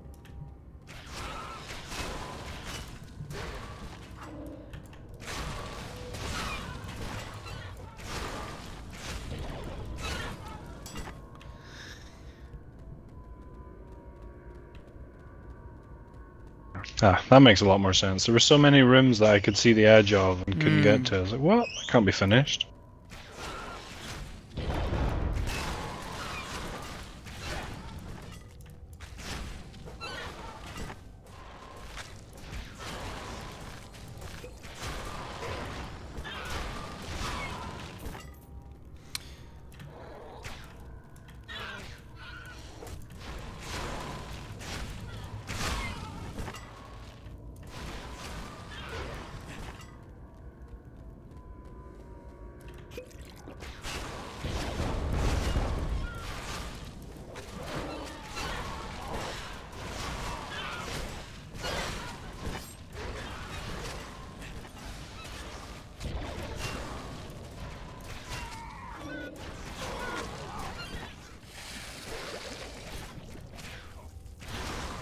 Yeah, that red AoE that those guys do just absolutely destroys me. Yeah, I was just lucky to be outside, otherwise I would probably have one-shotted me.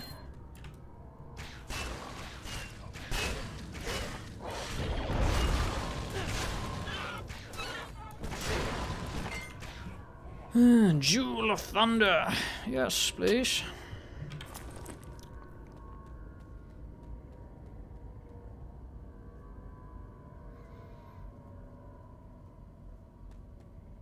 No. 10% lightning damage. Do you have any lightning damage? I do not. Neither do I, but I do know a character in another world who does. Spirit Storm character. As it happens. Yeah. This game takes a pretty decent time investment to get a character up in levels, so I'm not so sure that I'll be playing that much. Yeah, no, it pretty much needs to be the game that you're playing at the time. This would have been a good marathon otherwise. Grinding 24 hours and grind. This is a rebirth. Do you want to go back?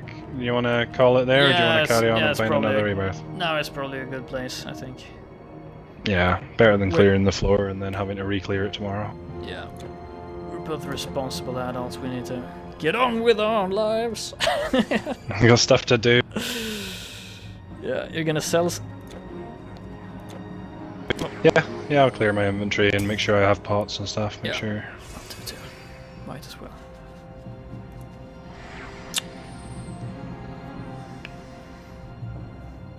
Just means there's no messing about at the start of the stream. We can just get on with it. Exactly.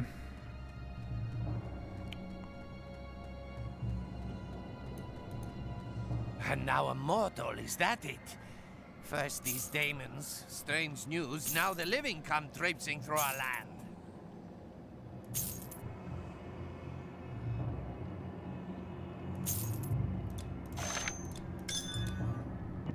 Oh, I have a level up to do as well. Goodbye, mortal. I'm just short. That means I get the pleasure tomorrow when we start. I'm however going to transfer this armor I found on this ring. My stores are just as good as up there.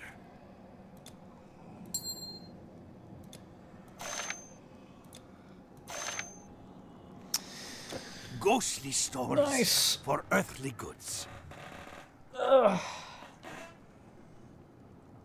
well, those are easy points to spend, just upping masteries. Yeah, well I have 3 points now from items, that's pretty good. Like 3 points in all skills if I want to. Or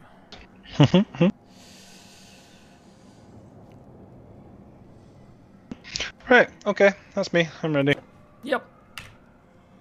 Gonna call it there. Well, that was a really fun session, man. It was a good session. Happy it was, because yesterday's session was a bit lackluster, but we were so tired, man. Could feel it at the end as well. Like it happens. It's Monday streams. Sometimes that's difficult. Yeah. But yeah. Well, anyway, I'm gonna go and make my phone calls that I have to make. So thanks for the awesome game. It was loads of fun. Yeah, the same, dude. Bye, chat. Yep. See you around, Snarf. See you later, guys.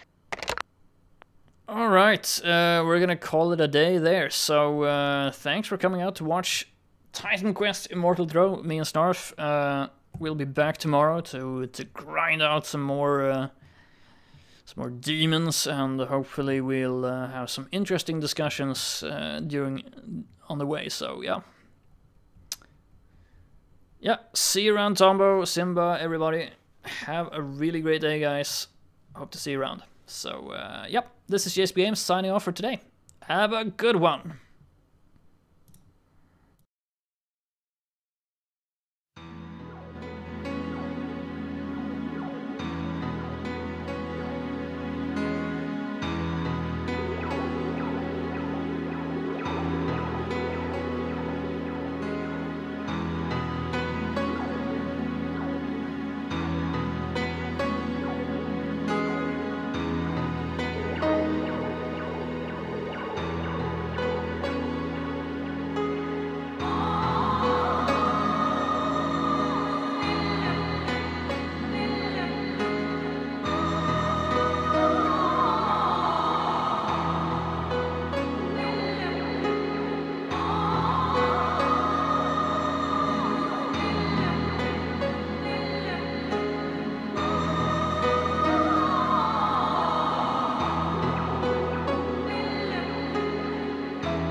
God.